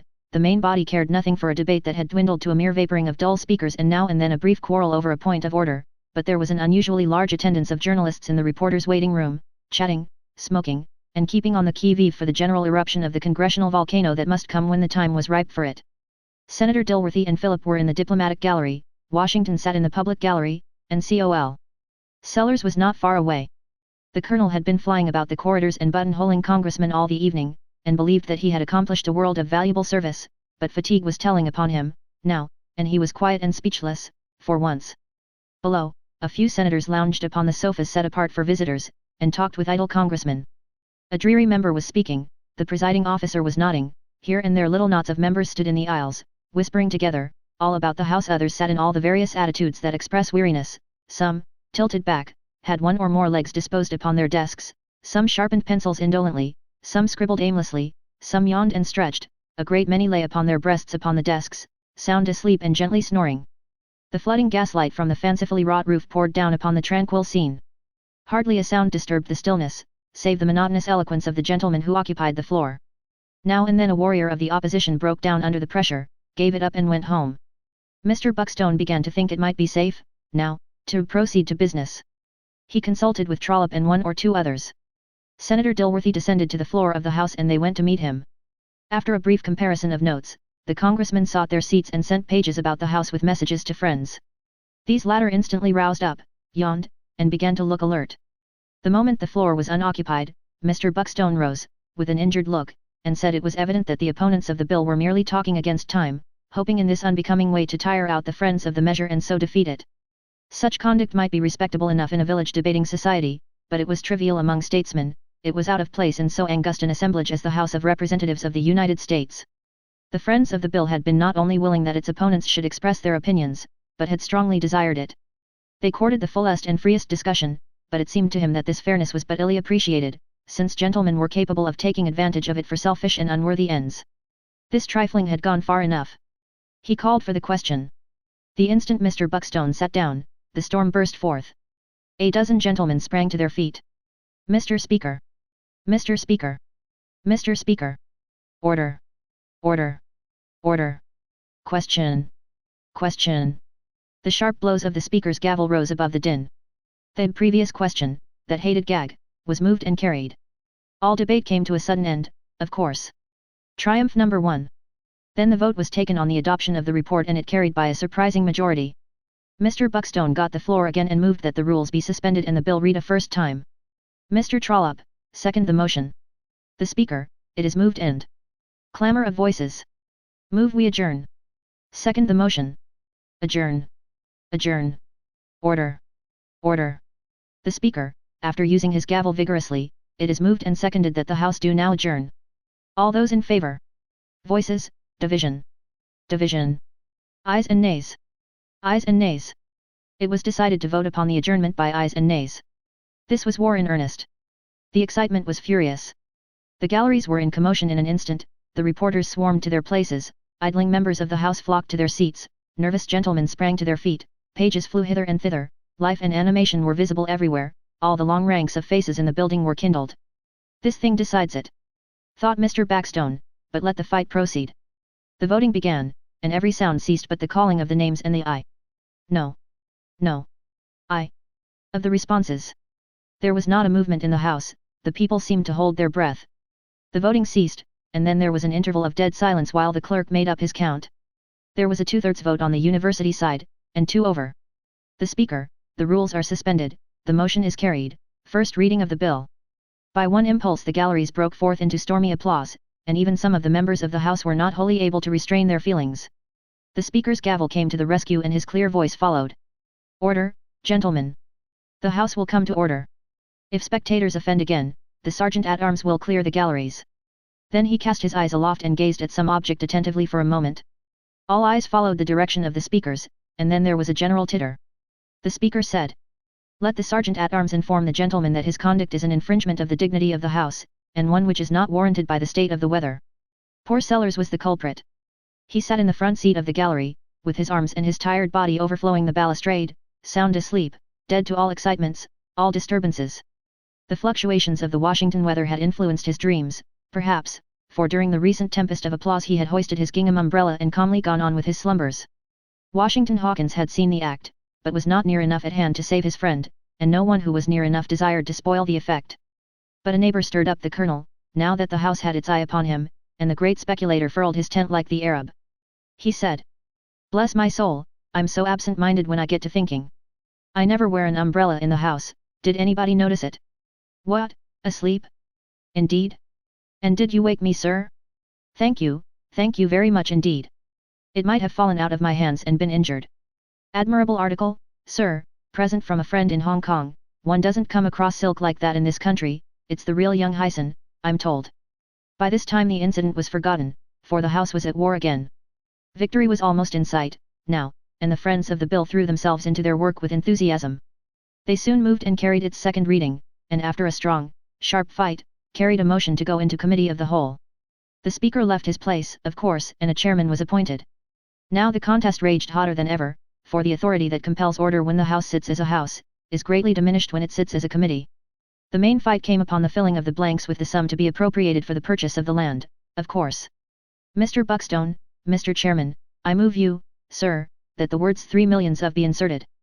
Mr. Headley, Mr. Chairman, I move that the words $2.50 be inserted. Mr. Clausen, Mr. Chairman, I move the insertion of the words 5 and 20 cents, as representing the true value of this barren and isolated tract of desolation. The question, according to rule, was taken upon the smallest sum first. It was lost. Then upon the next smallest sum. Lost, also. And then upon the 3 millions. After a vigorous battle that lasted a considerable time, this motion was carried. Then, clause by clause the bill was read, discussed, and amended in trifling particulars, and now the committee rose and reported. The moment the House had resumed its functions and received the report, Mr. Buckstone moved and carried the third reading of the bill.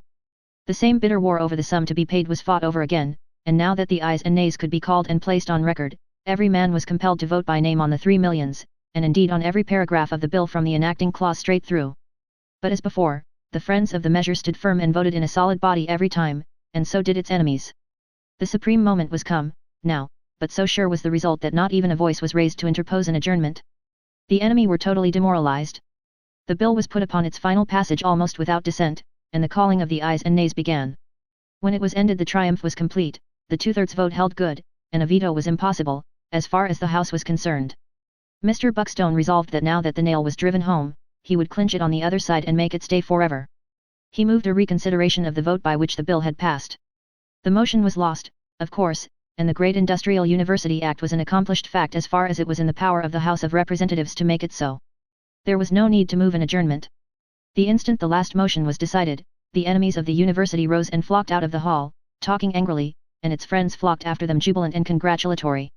The galleries disgorged their burden, and presently the house was silent and deserted. When Col. Sellers and Washington stepped out of the building they were surprised to find that the daylight was old and the sun well up.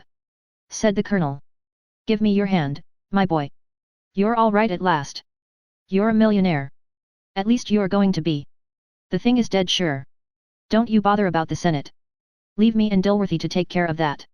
Run along home, now, and tell Laura. Lord, it's magnificent news, perfectly magnificent. Run, now. I'll telegraph my wife. She must come here and help me build a house. Everything's all right now." Washington was so dazed by his good fortune and so bewildered by the gaudy pageant of dreams that was already trailing its long ranks through his brain, that he wandered he knew not where, and so loitered by the way that when at last he reached home he woke to a sudden annoyance in the fact that his news must be old to Laura, now, for of course Senator Dilworthy must have already been home and told her an hour before. He knocked at her door, but there was no answer. "That is like the Duchess," said he. "Always cool. A body can't excite her, can't keep her excited, anyway. Now she has gone off to sleep again, as comfortably as if she were used to picking up $1 million every day or two." Then he went to bed.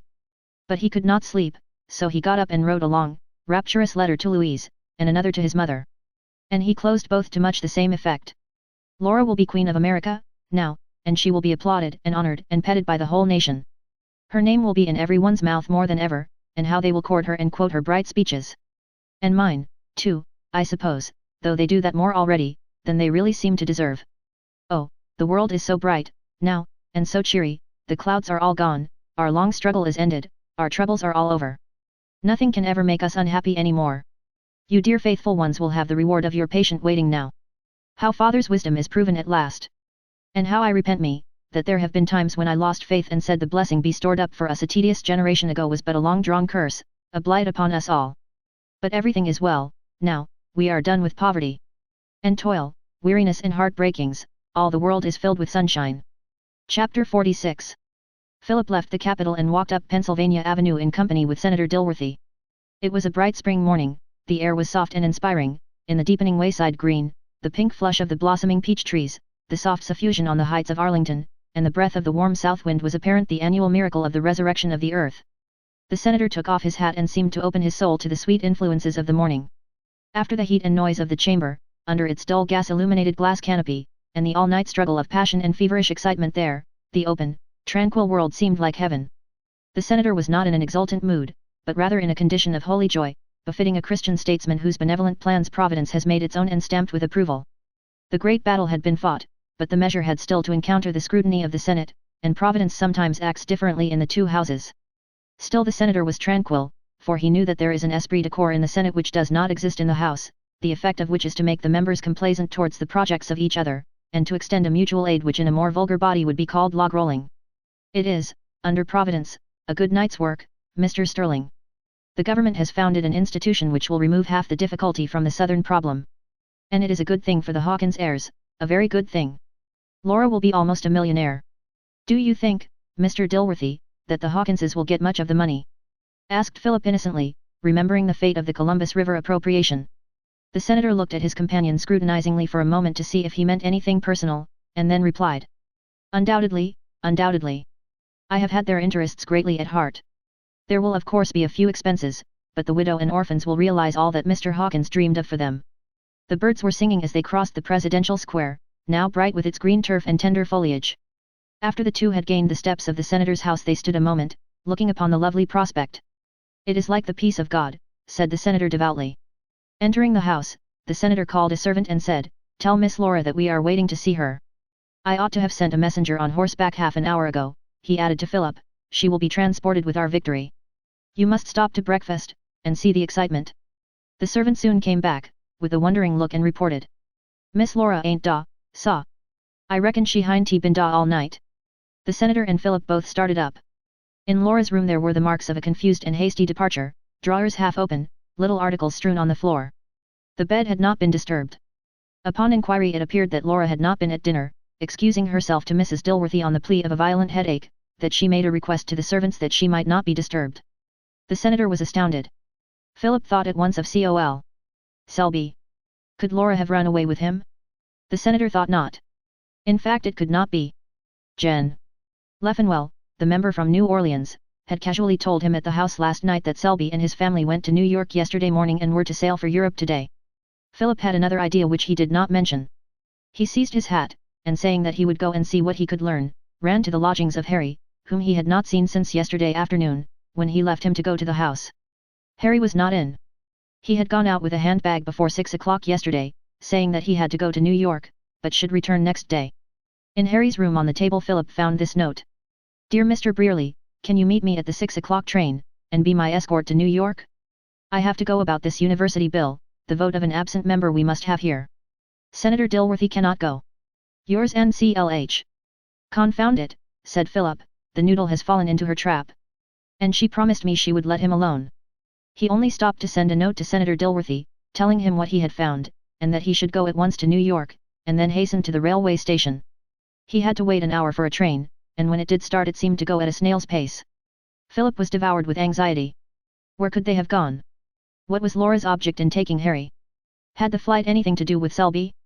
Would Harry be such a fool as to be dragged into some public scandal? It seemed as if the train would never reach Baltimore. Then there was a long delay at Havre de Grace. A hot box had to be cooled at Wilmington. Would it never get on? Only in passing around the city of Philadelphia did the train not seem to go slow. Philip stood upon the platform and watched for the Boltons' house, fancied he could distinguish its roof among the trees, and wondered how Ruth would feel if she knew he was so near her. Then came Jersey, everlasting Jersey, stupid irritating Jersey, where the passengers are always asking which line they are on, and where they are to come out, and whether they have yet reached Elizabeth. Launched into Jersey, one has a vague notion that he is on many lines and no one in particular, and that he is liable at any moment to come to Elizabeth. He has no notion what Elizabeth is, and always resolves that the next time he goes that way he will look out of the window and see what it is like, but he never does. Or if he does, he probably finds that it is Princeton or something of that sort. He gets annoyed, and never can see the use of having different names for stations in Jersey. By and by there is Newark, 3 or 4 Newarks apparently, then Marshes, then long rock cuttings devoted to the advertisements of patent medicines and ready-made clothing, and New York tonics for Jersey agues, and Jersey City is reached. On the ferryboat Philip bought an evening paper from a boy crying "Here's the Evening Gram," all about the murder, and with breathless haste ran his eyes over the following. Shocking murder. Tragedy in high life. A beautiful woman shoots a distinguished Confederate soldier at the Southern Hotel. Jealousy the cause.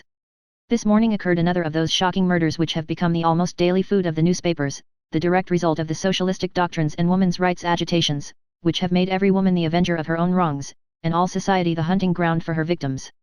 About 9 o'clock a lady deliberately shot a man dead in the public parlor of the Southern Hotel, coolly remarking, as she threw down her revolver and permitted herself to be taken into custody, "He brought it on himself."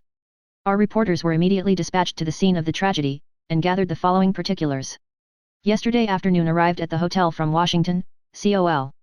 George Selby and family, who had taken passage and were to sail at noon today in the steamer Scotia for England. The colonel was a handsome man about 40, a gentleman of wealth and high social position, a resident of New Orleans.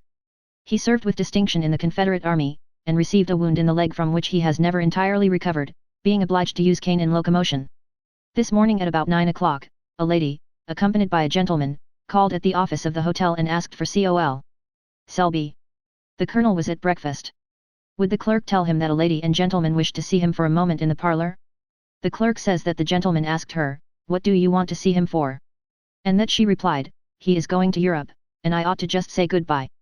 Col. Selby was informed, and the lady and gentleman were shown to the parlor, in which were at the time 3 or 4 other persons. 5 minutes after 2 shots were fired in quick succession, and there was a rush to the parlor from which the reports came. Col. Selby was found lying on the floor, bleeding, but not dead. 2 gentlemen, who had just come in, had seized the lady, who made no resistance, and she was at once given in charge of a police officer who arrived. The persons who were in the parlor agree substantially as to what occurred. They had happened to be looking towards the door when the man, Col. Selby, entered with his cane, and they looked at him, because he stopped as if surprised and frightened, and made a backward movement. At the same moment the lady in the bonnet advanced towards him and said something like, "George, will you go with me?" He replied, throwing up his hand and retreating, "My God! I can't, don't fire," and the next instant 2 shots were heard and he fell. The lady appeared to be beside herself with rage or excitement, and trembled very much when the gentleman took hold of her. It was to them she said, "He brought it on himself." Col. Selby was carried at once to his room and Dr. Puffer, the eminent surgeon, was sent for. It was found that he was shot through the breast and through the abdomen. Other aid was summoned, but the wounds were mortal, and Col. Selby expired in an hour, in pain, but his mind was clear to the last, and he made a full deposition. The substance of it was that his murderess is a Miss Laura Hawkins, whom he had known at Washington as a lobbyist, and had had some business with her. She had followed him with her attentions and solicitations, and had endeavored to make him desert his wife and go to Europe with her. When he resisted and avoided her, she had threatened him. Only the day before he left Washington she had declared that he should never go out of the city alive without her. It seems to have been a deliberate and premeditated murder, the woman following him from Washington on purpose to commit it. We learn that the murderess, who is a woman of dazzling and transcendent beauty and about 26 or 7, is a niece of Senator Dilworthy, at whose house she has been spending the winter. She belongs to a high Southern family, and has the reputation of being an heiress. Like some other great beauties and belles in Washington, however, there have been whispers that she had something to do with the lobby. If we mistake not, we have heard her name mentioned in connection with the sale of the Tennessee lands to the Knobs University, the bill for which passed the House last night. Her companion is Mr. Harry Brearley, a New York dandy, who has been in Washington. His connection with her and with this tragedy is not known, but he was also taken into custody, and will be detained at least as a witness. P.S. One of the persons present in the parlor says that after Laura Hawkins had fired twice, she turned the pistol towards herself, but that Brearley sprang and caught it from her hand, and that it was he who threw it on the floor. Further particulars with full biographies of all the parties in our next edition. Philip hastened at once to the Southern Hotel, where he found still a great state of excitement, and 1,000 different and exaggerated stories passing from mouth to mouth. The witnesses of the event had told it over so many times that they had worked it up into a most dramatic scene, and embellished it with whatever could heighten its awfulness. Outsiders had taken up invention also. The colonel's wife had gone insane, they said. The children had rushed into the parlor and rolled themselves in their father's blood. The hotel clerk said that he noticed there was murder in the woman's eye when he saw her. A person who had met the woman on the stairs felt a creeping sensation. Some thought Brearley was an accomplice, and that he had set the woman on to kill his rival. Some said the woman showed the calmness and indifference of insanity. Philip learned that Harry and Laura had both been taken to the city prison, and he went there, but he was not admitted.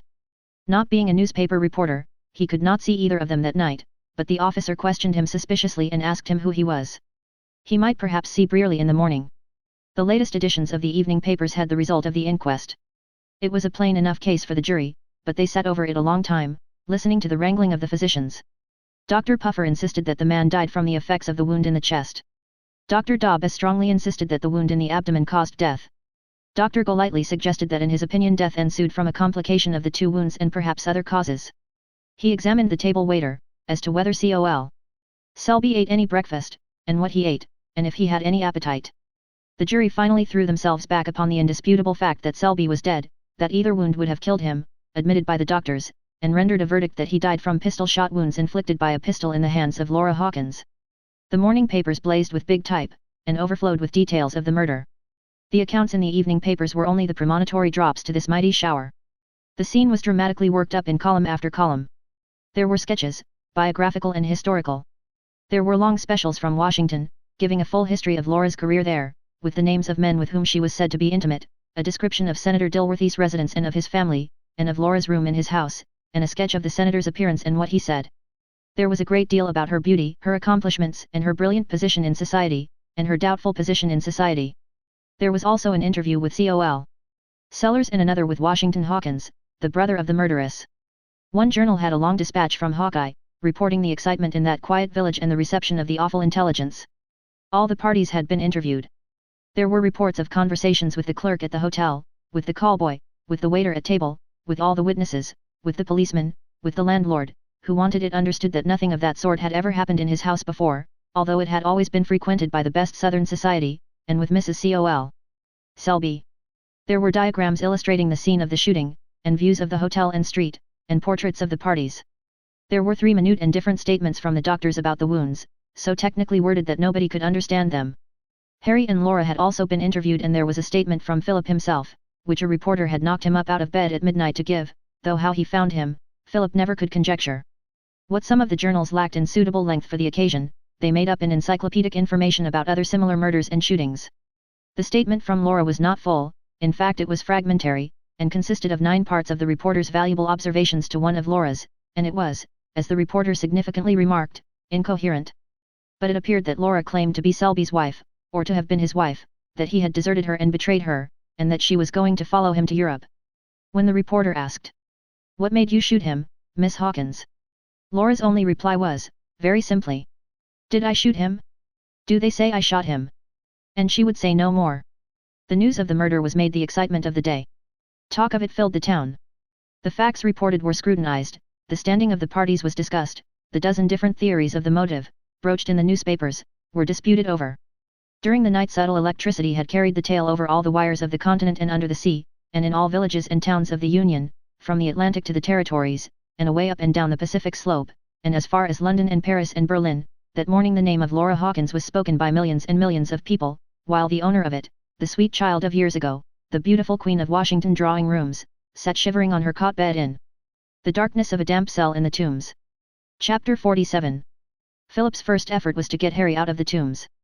He gained permission to see him, in the presence of an officer, during the day, and he found that hero much very cast down. "I never intended to come to such a place as this, old fellow," he said to Philip.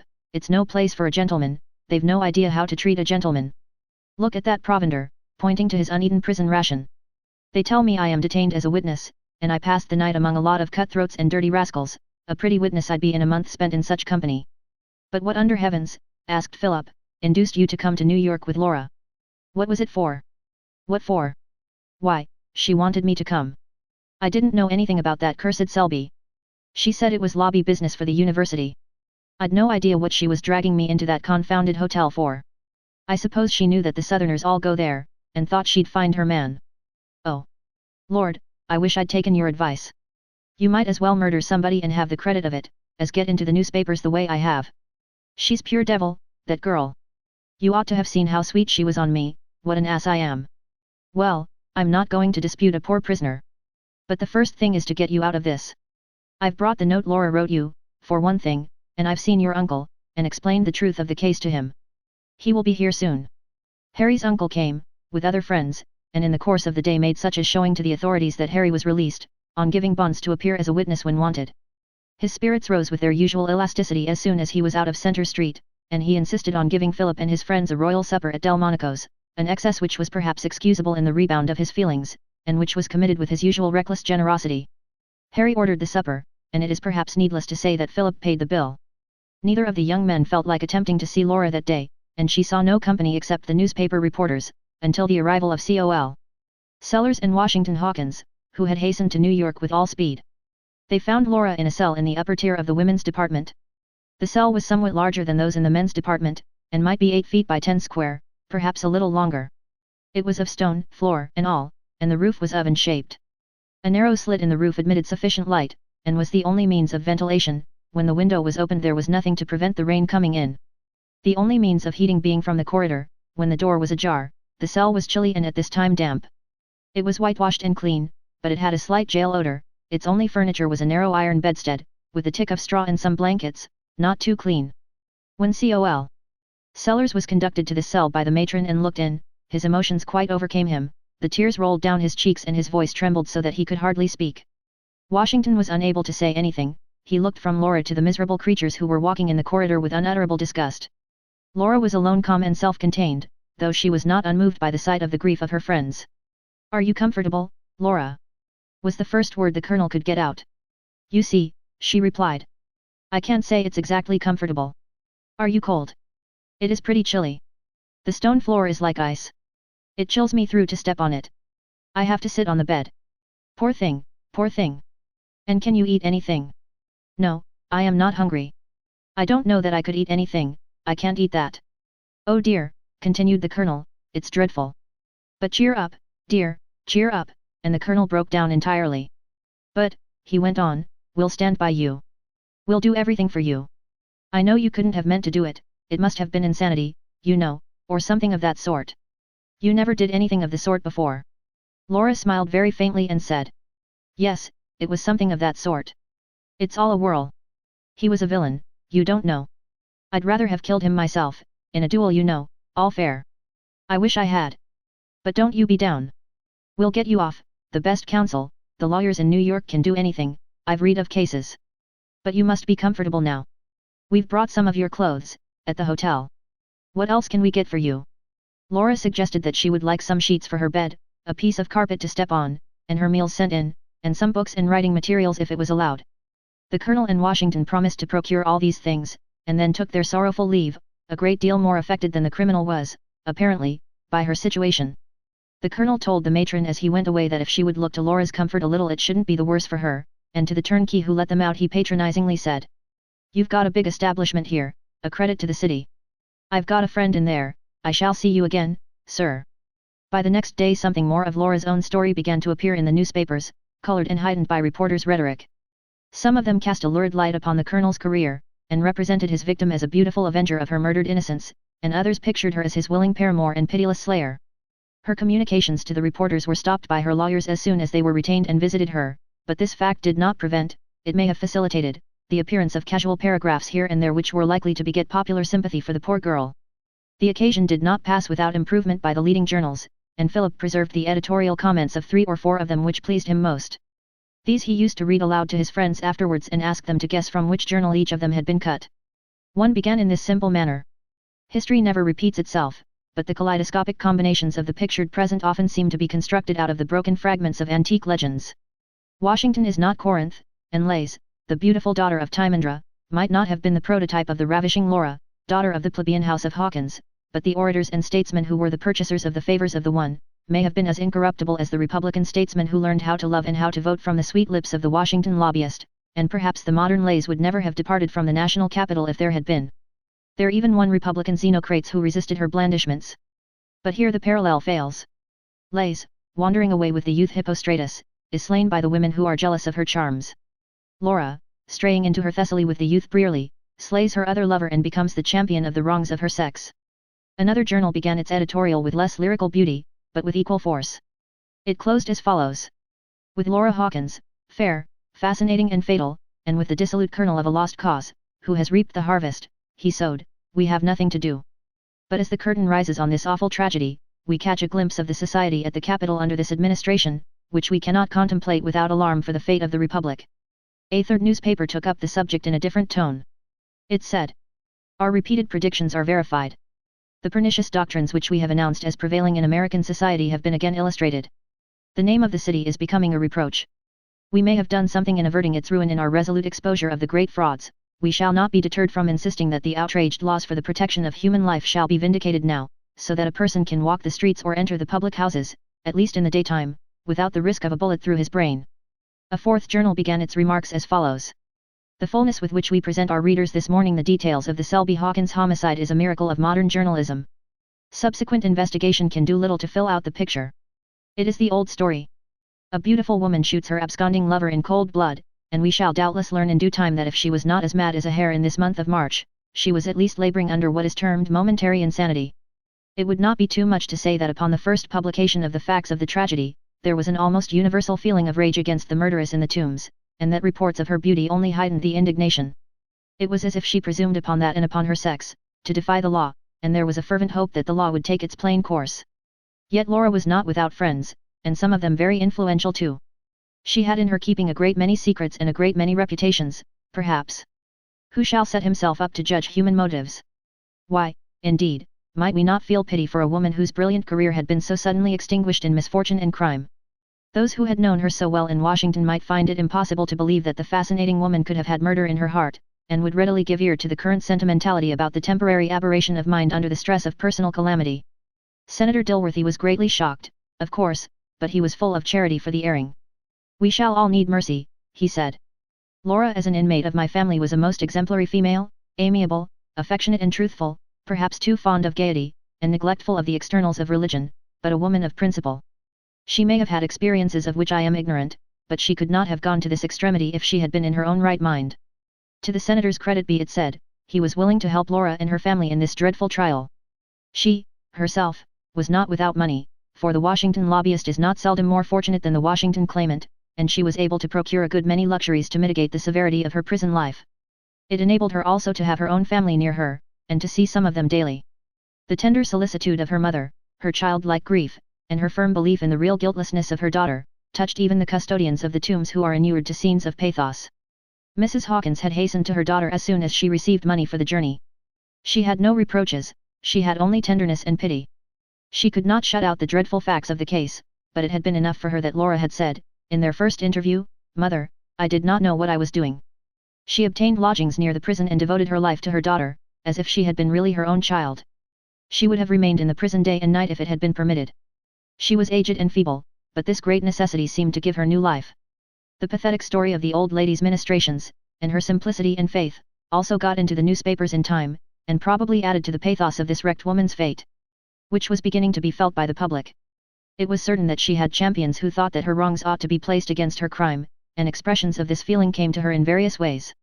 Visitors came to see her, and gifts of fruit and flowers were sent, which brought some cheer into her hard and gloomy cell. Laura had declined to see either Philip or Harry, somewhat to the former's relief, who had a notion that she would necessarily feel humiliated by seeing him after breaking faith with him, but to the discomfiture of Harry, who still felt her fascination, and thought her refusal heartless. He told Philip that of course he had got through with such a woman, but he wanted to see her.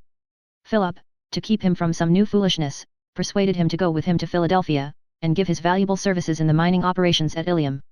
The law took its course with Laura.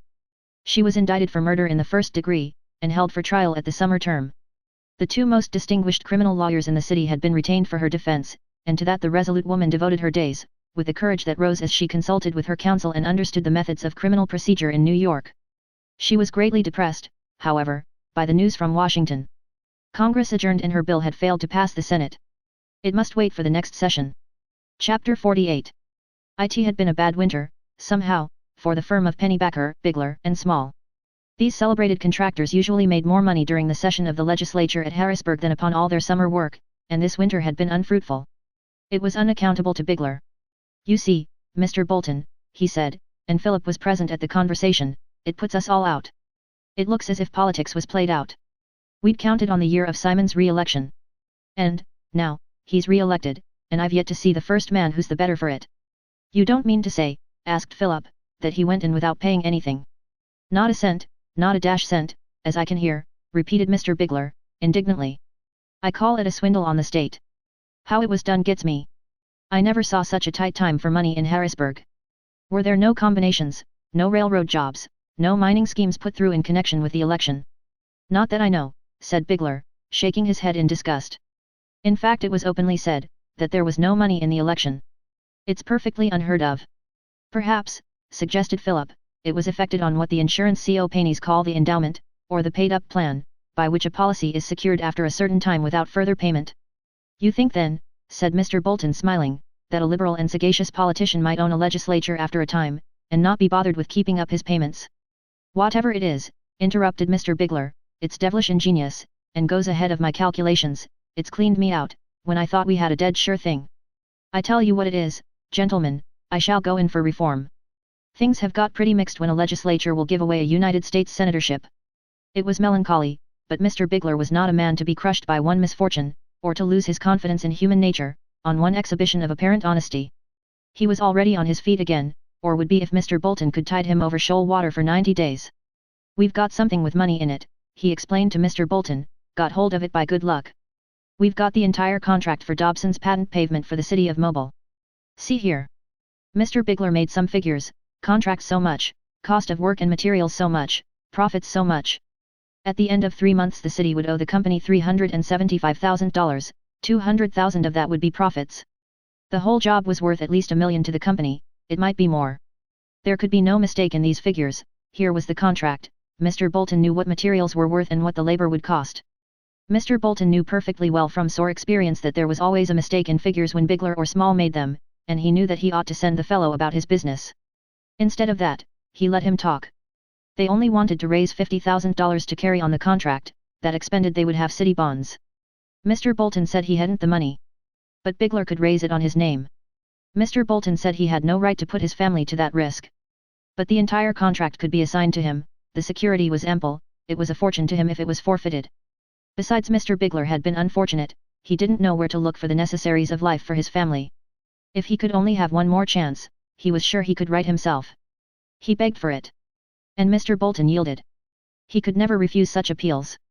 If he had befriended a man once and been cheated by him, that man appeared to have a claim upon him forever. He shrank, however, from telling his wife what he had done on this occasion, for he knew that if any person was more odious than Small to his family it was Bigler. Philip tells me, Mrs. Bolton said that evening, that the man Bigler has been with thee again today. I hope thee will have nothing more to do with him. He has been very unfortunate, replied Mr. Bolton, uneasily. He is always unfortunate, and he is always getting thee into trouble. But thee didn't listen to him again. Well, mother, his family is in want, and I lent him my name, but I took ample security. The worst that can happen will be a little inconvenience. Mrs. Bolton looked grave and anxious, but she did not complain or remonstrate. She knew what a little inconvenience meant, but she knew there was no help for it. If Mr. Bolton had been on his way to market to buy a dinner for his family with the only dollar he had in the world in his pocket, he would have given it to a chance beggar who asked him for it. Mrs. Bolton only asked, and the question showed that she was no more provident than her husband where her heart was interested. But has thee provided money for Philip to use in opening the coal mine? Yes, I have set apart as much as it ought to cost to open the mine, as much as we can afford to lose if no coal is found. Philip has the control of it, as equal partner in the venture, deducting the capital invested. He has great confidence in his success, and I hope for his sake he won't be disappointed. Philip could not but feel that he was treated very much like one of the Bolton family, by all except Ruth. His mother, when he went home after his recovery from his accident, had affected to be very jealous of Mrs. Bolton, about whom and Ruth she asked 1,000 questions, an affectation of jealousy which no doubt concealed a real heartache, which comes to every mother when her son goes out into the world and forms new ties. And to Mrs. Sterling, a widow, living on a small income in a remote Massachusetts village, Philadelphia was a city of many splendors. All its inhabitants seemed highly favored, dwelling in ease and surrounded by superior advantages.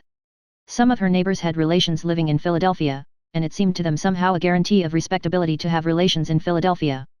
Mrs. Sterling was not sorry to have Philip make his way among such well-to-do people, and she was sure that no good fortune could be too good for his deserts. So, sir, said Ruth, when Philip came from New York, you have been assisting in a pretty tragedy. I saw your name in the papers.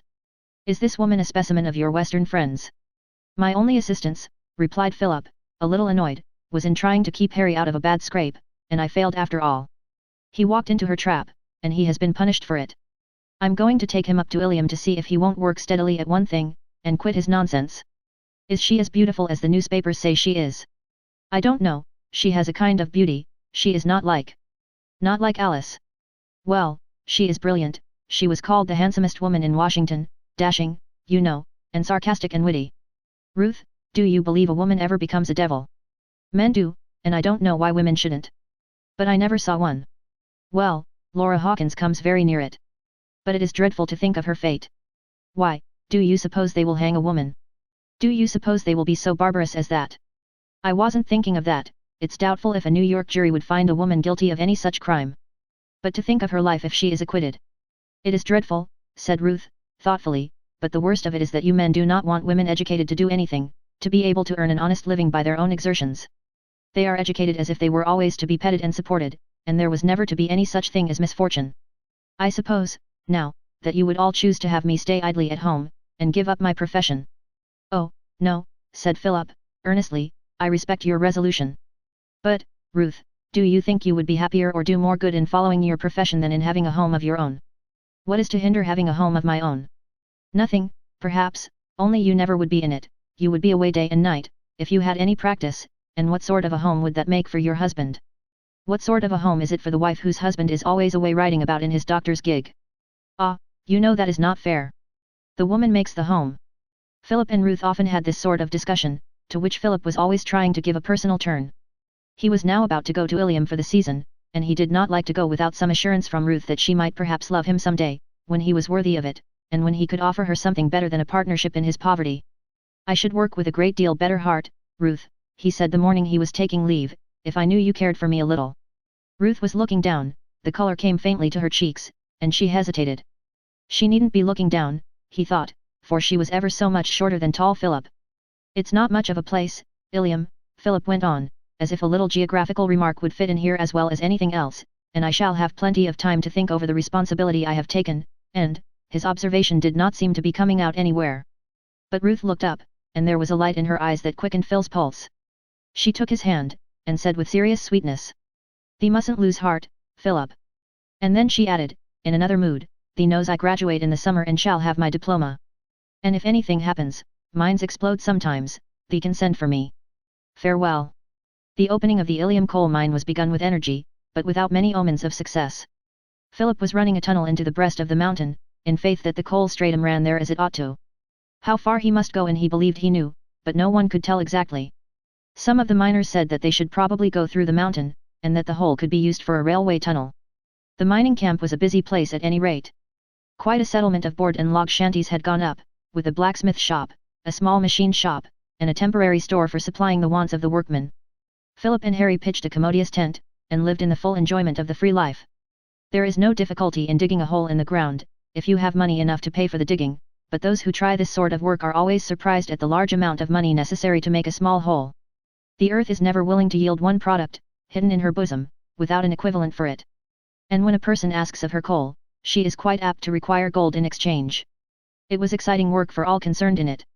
As the tunnel advanced into the rock, every day promised to be the golden day. This very blast might disclose the treasure.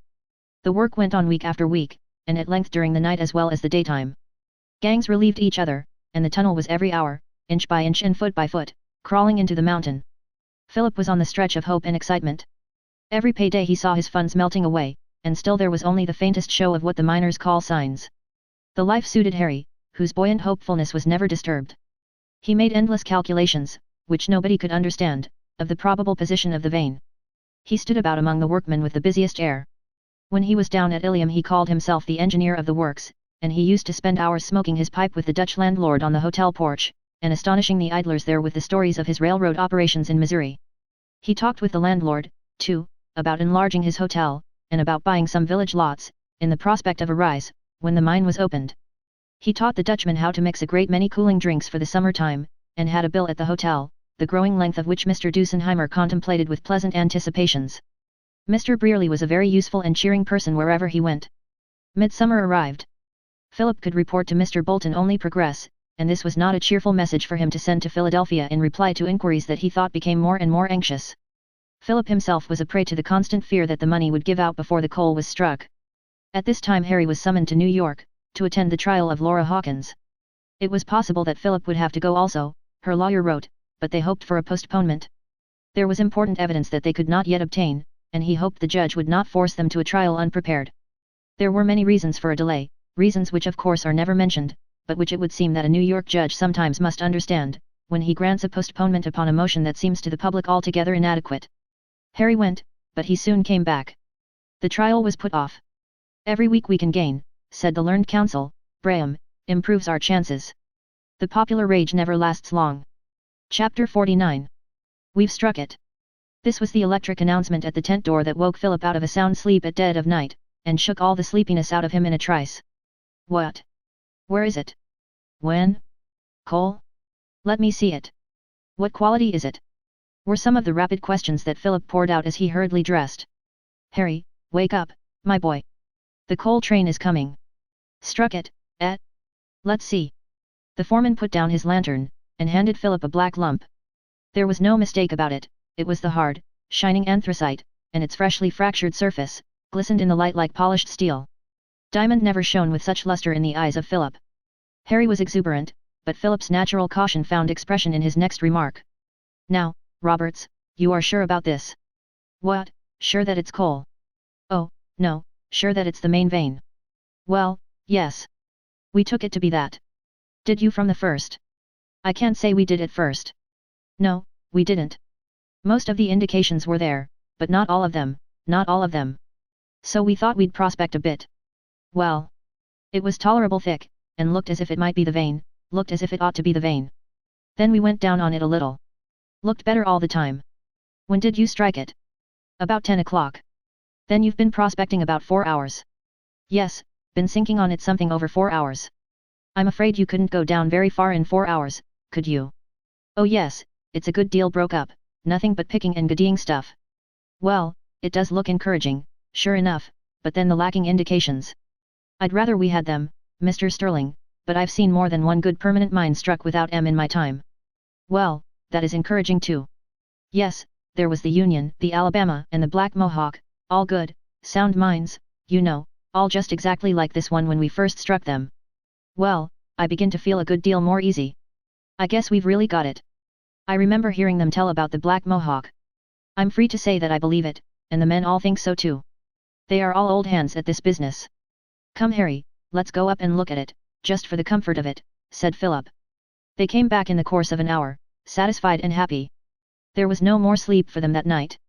They lit their pipes, put a specimen of the coal on the table, and made it a kind of lodestone of thought and conversation. "Of course," said Harry, "there will have to be a branch track built, and a switch back up the hill."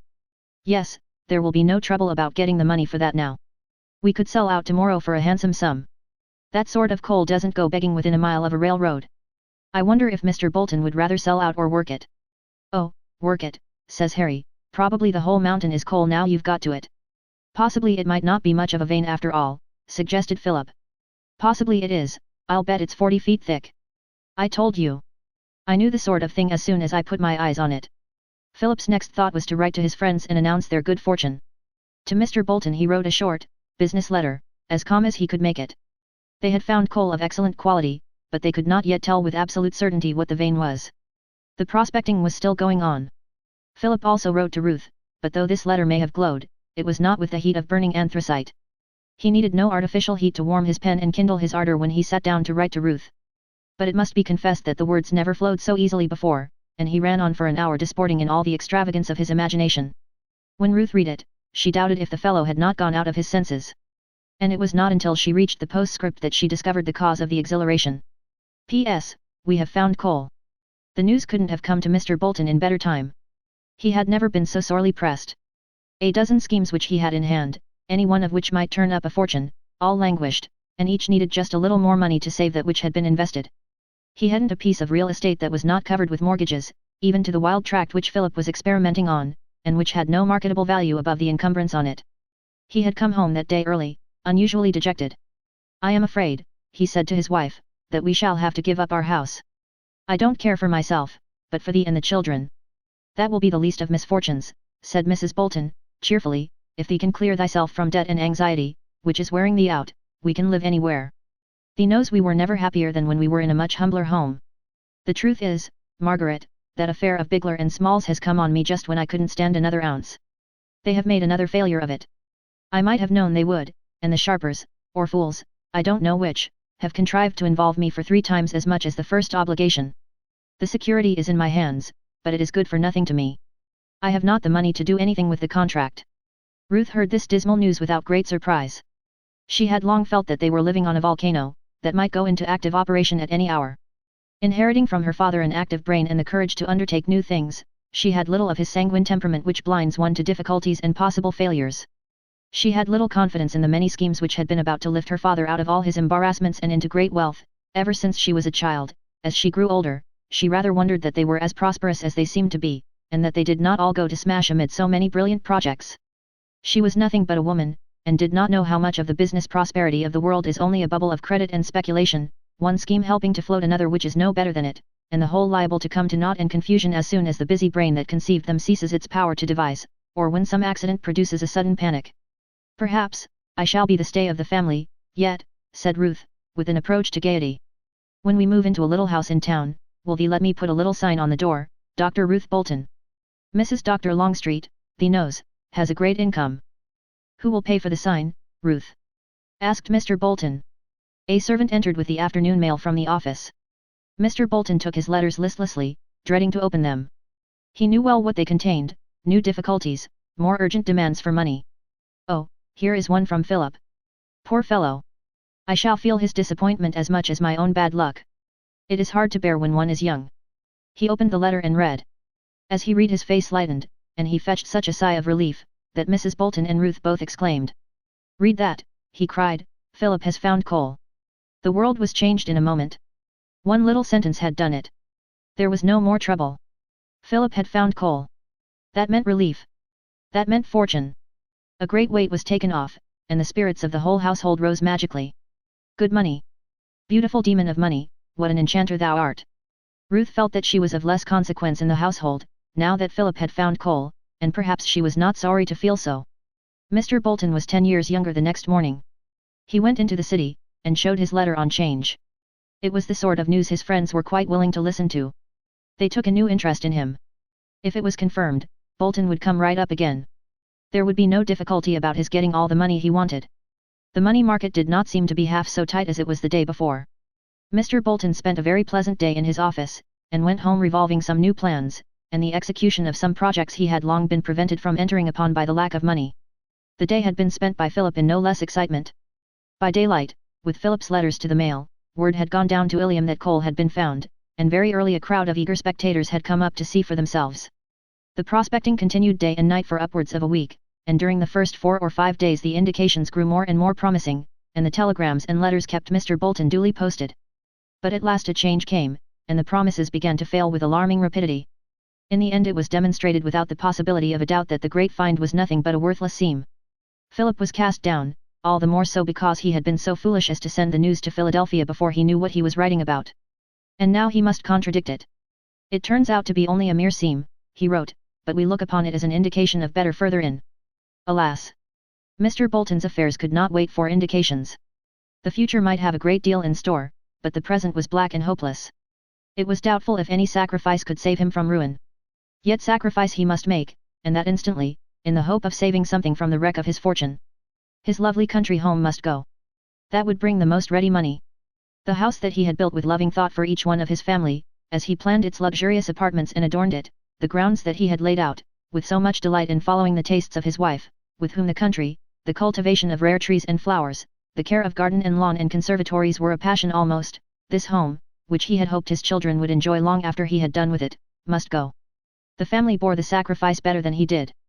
They declared in fact, women are such hypocrites, that they quite enjoyed the city. It was in August, after living so long in the country, that it was 1,000 times more convenient in every respect. Mrs. Bolton said it was a relief from the worry of a large establishment, and Ruth reminded her father that she should have had to come to town anyway before long. Mr. Bolton was relieved, exactly as a waterlogged ship is lightened by throwing overboard the most valuable portion of the cargo, but the leak was not stopped. Indeed his credit was injured instead of helped by the prudent step he had taken. It was regarded as a sure evidence of his embarrassment, and it was much more difficult for him to obtain help than if he had, instead of retrenching, launched into some new speculation. Philip was greatly troubled, and exaggerated his own share in the bringing about of the calamity. You must not look at it so. Mr. Bolton wrote him. You have neither helped nor hindered, but you know you may help by and by. It would have all happened just so, if we had never begun to dig that hole. That is only a drop. Work away.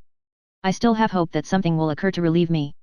At any rate we must not give up the mine, so long as we have any show. Alas! The relief did not come.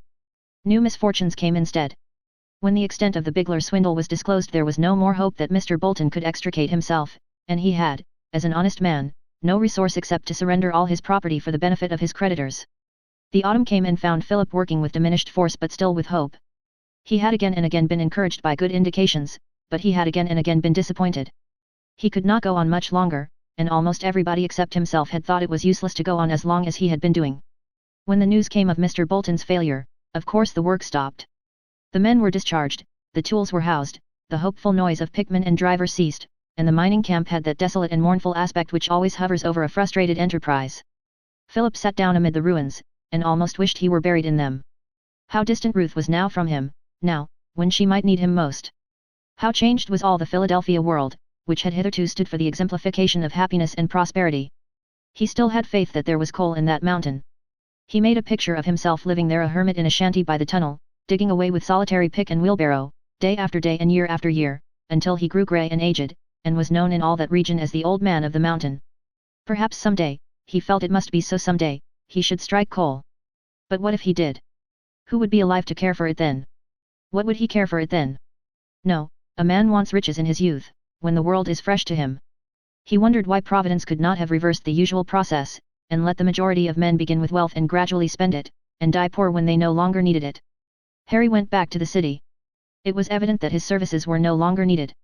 Indeed, he had letters from his uncle, which he did not read to Philip, desiring him to go to San Francisco to look after some government contracts in the harbor there. Philip had to look about him for something to do. He was like Adam, the world was all before him where to choose. He made, before he went elsewhere, a somewhat painful visit to Philadelphia, painful but yet not without its sweetnesses. The family had never shown him so much affection before, they all seemed to think his disappointment of more importance than their own misfortune. And there was that in Ruth's manner, in what she gave him and what she withheld, that would have made a hero of a very much less promising character than Philip Sterling.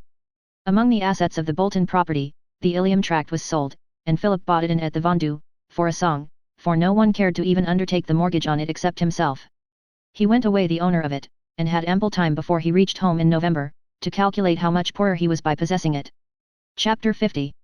It is impossible for the historian, with even the best intentions, to control events or compel the persons of his narrative to act wisely or to be successful. It is easy to see how things might have been better managed. A very little change here and there would have made a very different history of this one now in hand. If Philip had adopted some regular profession, even some trade, he might now be a prosperous editor or a conscientious plumber, or an honest lawyer, and have borrowed money at the savings bank and built a cottage, and be now furnishing it for the occupancy of Ruth and himself. Instead of this, with only a smattering of civil engineering, he is at his mother's house, fretting and fuming over his ill luck, and the hardness and dishonesty of men, and thinking of nothing but how to get the coal out of the Ilium Hills. If Senator Dilworthy had not made that visit to Hawkeye, the Hawkins family and Col. Sellers would not now be dancing attendance upon Congress, and endeavoring to tempt that immaculate body into one of those appropriations, for the benefit of its members, which the members find it so difficult to explain to their constituents, and Laura would not be lying in the Tombs, awaiting her trial for murder, and doing her best, by the help of able counsel, to corrupt the pure fountain of criminal procedure in New York. If Henry Brearley had been blown up on the first Mississippi steamboat he set foot on, as the chances were that he would be, he and Col. Sellers never would have gone into the Columbus navigation scheme, and probably never into the East Tennessee land scheme, and he would not now be detained in New York from very important business operations on the Pacific coast, for the sole purpose of giving evidence to convict of murder the only woman he ever loved half as much as he loves himself. If Mr. Bolton had said the little word no to Mr. Bigler, Alice Montague might now be spending the winter in Philadelphia, and Philip also, waiting to resume his mining operations in the spring, and Ruth would not be an assistant in a Philadelphia hospital, taxing her strength with arduous routine duties, day by day, in order to lighten a little the burdens that weigh upon her unfortunate family. It is altogether a bad business. An honest historian who had progressed thus far, and traced everything to such a condition of disaster and suspension, might well be justified in ending his narrative and writing, after this the deluge. His only consolation would be in the reflection that he was not responsible for either characters or events. And the most annoying thought is that a little money, judiciously applied, would relieve the burdens and anxieties of most of these people, but affairs seem to be so arranged that money is most difficult to get when people need it most. A little of what Mr. Bolton has weekly given to unworthy people would now establish his family in a sort of comfort, and relieve Ruth of the excessive toil for which she inherited no adequate physical vigor. A little money would make a prince of Col. Sellers, and a little more would calm the anxiety of Washington Hawkins about Laura, for however the trial ended, he could feel sure of extricating her in the end. And if Philip had a little money he could unlock the stone door in the mountain whence would issue a stream of shining riches. It needs a golden wand to strike that rock. If the Knobs University bill could only go through, what a change would be wrought in the condition of most of the persons in this history. Even Philip himself would feel the good effects of it, for Harry would have something and Col. Sellers would have something, and have not both these cautious people expressed a determination to take an interest in the Ilium mine when they catch their larks? Philip could not resist the inclination to pay a visit to Fallkill. He had not been at the Montagues since the time he saw Ruth there, and he wanted to consult the squire about an occupation. He was determined now to waste no more time in waiting on Providence, but to go to work at something, if it were nothing better than teaching in the Fallkill Seminary, or digging clams on Hingham Beach. Perhaps he could read law in Squire Montague's office while earning his bread as a teacher in the seminary. It was not altogether Philip's fault, let us own, that he was in this position. There are many young men like him in American society, of his age, opportunities, education, and abilities, who have really been educated for nothing and have let themselves drift, in the hope that they will find somehow, and by some sudden turn of good luck, the golden road to fortune. He was not idle or lazy, he had energy and a disposition to carve his own way. But he was born into a time when all young men of his age caught the fever of speculation, and expected to get on in the world by the omission of some of the regular processes which have been appointed from of old. And examples were not wanting to encourage him. He saw people, all around him, poor yesterday, rich today, who had come into sudden opulence by some means which they could not have classified among any of the regular occupations of life. A war would give such a fellow a career and very likely fame. He might have been a railroad man, or a politician, or a land speculator, or one of those mysterious people who travel free on all railroads and steamboats, and are continually crossing and recrossing the Atlantic, driven day and night about nobody knows what, and make a great deal of money by so doing. Probably, at last, he sometimes thought with a whimsical smile, he should end by being an insurance agent, and asking people to insure their lives for his benefit. Possibly Philip did not think how much the attractions of Fallkill were increased by the presence of Alice there. He had known her so long, she had somehow grown into his life by habit, that he would expect the pleasure of her society without thinking much about it.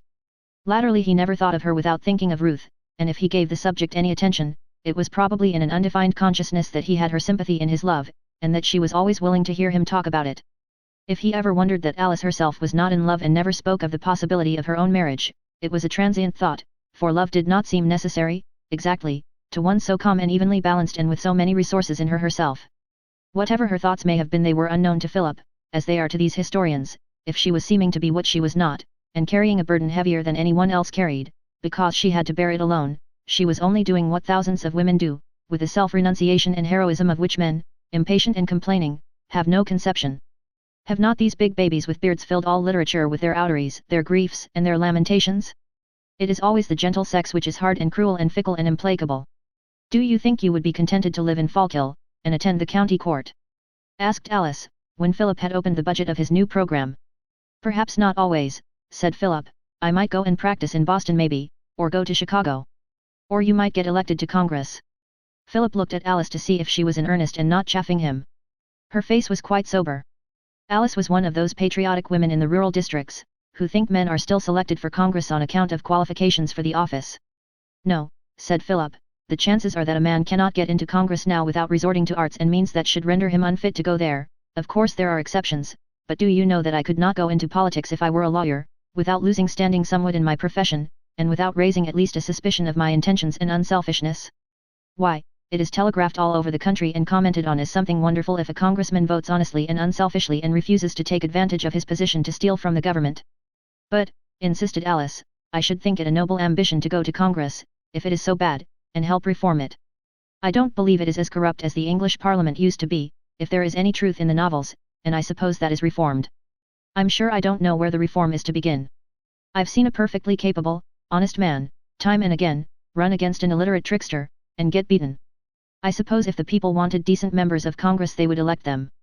Perhaps, continued Philip with a smile, the women will have to vote. Well, I should be willing to, if it were a necessity, just as I would go to war and do what I could, if the country couldn't be saved otherwise, said Alice, with a spirit that surprised Philip, well as he thought he knew her. If I were a young gentleman in these times. Philip laughed outright. It's just what Ruth used to say, if she were a man. I wonder if all the young ladies are contemplating a change of sex.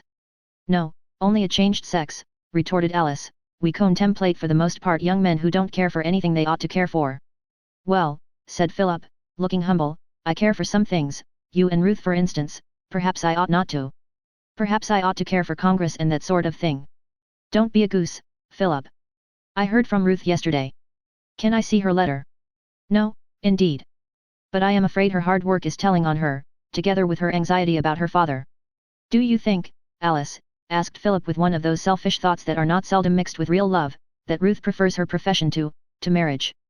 Philip, exclaimed Alice, rising to quit the room, and speaking hurriedly as if the words were forced from her, you are as blind as a bat, Ruth would cut off her right hand for you this minute. Philip never noticed that Alice's face was flushed and that her voice was unsteady, he only thought of the delicious words he had heard. And the poor girl, loyal to Ruth, loyal to Philip, went straight to her room, locked the door, threw herself on the bed and sobbed as if her heart would break. And then she prayed that her Father in heaven would give her strength. And after a time she was calm again, and went to her bureau drawer and took from a hiding place a little piece of paper, yellow with age. Upon it was pinned a four-leaved clover, dry and yellow also. She looked long at this foolish memento. Under the clover leaf was written in a schoolgirl's hand, Philip, June, 186. Squire Montague thought very well of Philip's proposal. It would have been better if he had begun the study of the law as soon as he left college, but it was not too late now, and besides he had gathered some knowledge of the world. But, asked the squire, do you mean to abandon your land in Pennsylvania? This tract of land seemed an immense possible fortune to this New England lawyer-farmer. Hasn't it good timber, and doesn't the railroad almost touch it? I can't do anything with it now. Perhaps I can sometime. What is your reason for supposing that there is coal there? The opinion of the best geologist I could consult, my own observation of the country, and the little veins of it we found. I feel certain it is there. I shall find it some day. I know it. If I can only keep the land till I make money enough to try again. Philip took from his pocket a map of the anthracite coal region, and pointed out the position of the Ilium mountain which he had begun to tunnel. Doesn't it look like it? It certainly does, said the squire, very much interested.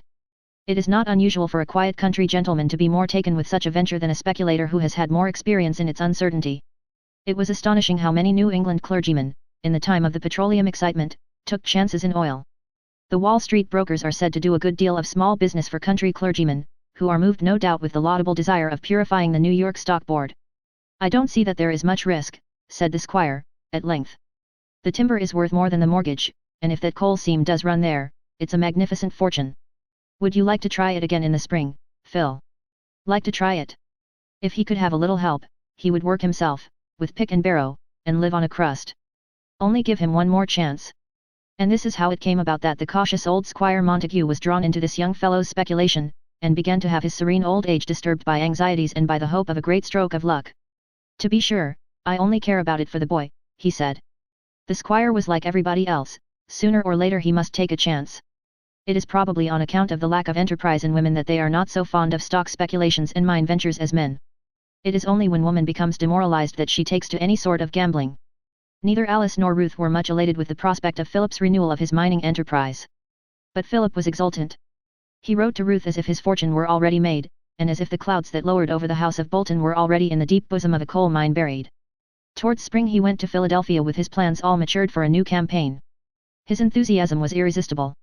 Philip has come, cried the children, as if some great good had again come into the household, and the refrain even sang itself over in Ruth's heart as she went the weary hospital rounds. Mr. Bolton felt more courage than he had had in months, at the sight of his manly face and the sound of his cheery voice. Ruth's course was vindicated now, and it certainly did not become Philip, who had nothing to offer but a future chance against the visible result of her determination and industry, to open an argument with her. Ruth was never more certain that she was right and that she was sufficient unto herself. She, maybe, did not much heed the still small voice that sang in her maiden heart as she went about her work, and which lightened it and made it easy. Philip has come. I am glad for father's sake, she said to Philip, that thee has come. I can see that he depends greatly upon what thee can do. He thinks women won't hold out long, added Ruth with the smile that Philip never exactly understood. And aren't you tired sometimes of the struggle? Tired? Yes, everybody is tired I suppose.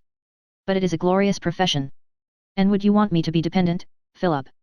Well, yes, a little, said Philip, feeling his way towards what he wanted to say. On what, for instance, just now? Asked Ruth, a little maliciously. Philip thought. Why, on, he couldn't quite say it, for it occurred to him that he was a poor stick for anybody to lean on in the present state of his fortune, and that the woman before him was at least as independent as he was. I don't mean depend, he began again. But I love you, that's all. Am I nothing to you? And Philip looked a little defiant, and as if he had said something that ought to brush away all the sophistries of obligation on either side, between man and woman. Perhaps Ruth saw this. Perhaps she saw that her own theories of a certain equality of power, which ought to precede a union of two hearts, might be pushed too far. Perhaps she had felt sometimes her own weakness and the need after all of so dear a sympathy and so tender an interest confessed, as that which Philip could give. Whatever moved her, the riddle is as old as creation, she simply looked up to Philip and said in a low voice. Everything. And Philip clasping both her hands in his, and looking down into her eyes, which drank in all his tenderness with the thirst of a true woman's nature. Oh! Philip, come out here, shouted young Eli, throwing the door wide open. And Ruth escaped away to her room, her heart singing again, and now as if it would burst for joy, Philip has come. That night Philip received a dispatch from Harry, the trial begins tomorrow. Chapter 51. Kiril 2. K8. 13. December 18th. Found Wahington Hawkins and Col. Sellers once more at the capital of the nation, standing guard over the university bill. The former gentleman was despondent, the latter hopeful. Washington's distress of mind was chiefly on Laura's account. The court would soon sit to try her case, he said, and consequently a great deal of ready money would be needed in the engineering of it.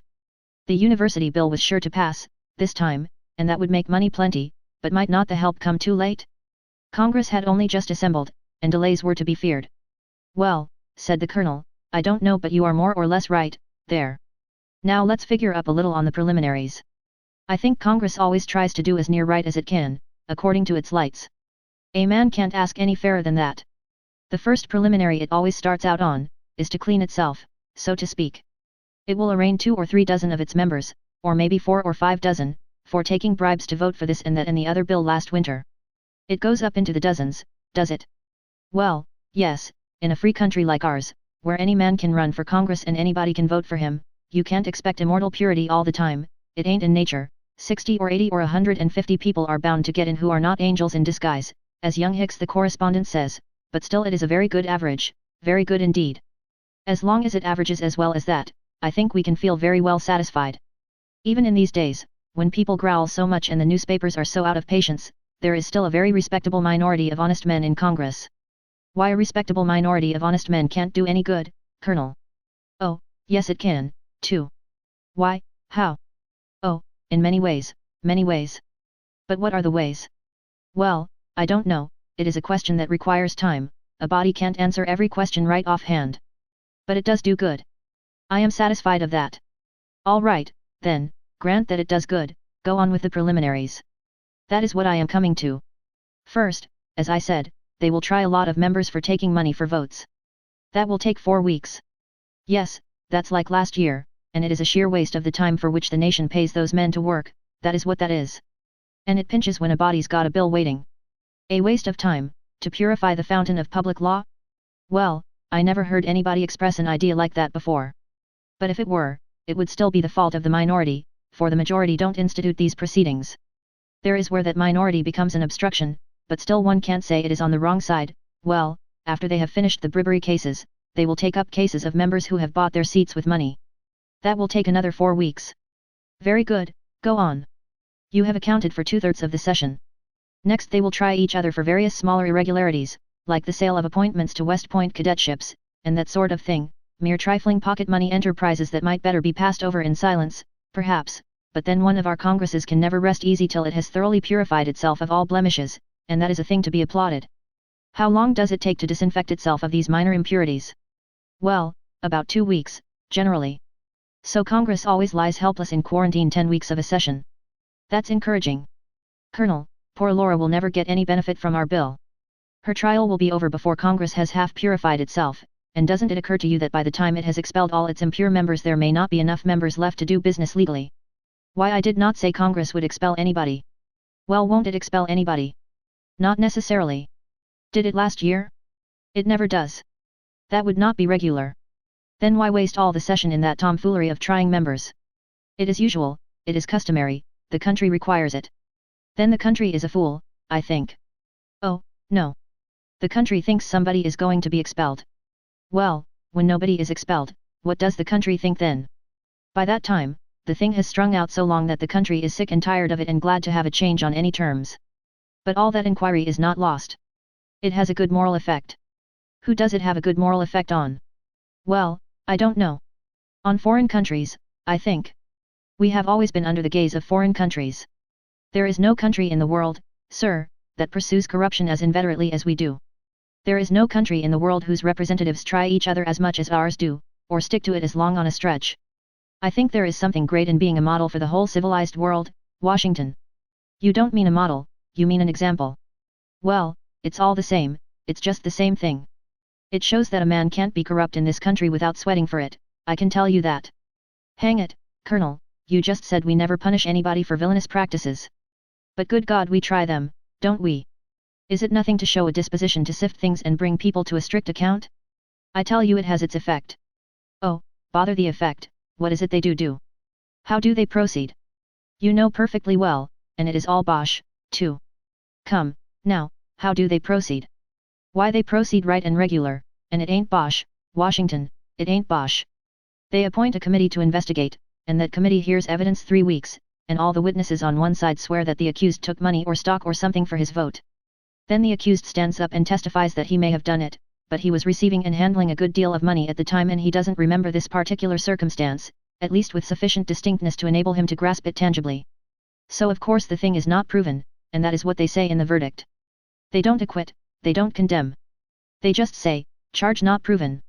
It leaves the accused in a kind of a shaky condition before the country, it purifies Congress, it satisfies everybody, and it doesn't seriously hurt anybody.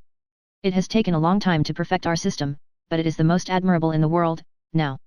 So one of those long stupid investigations always turns out in that lame silly way.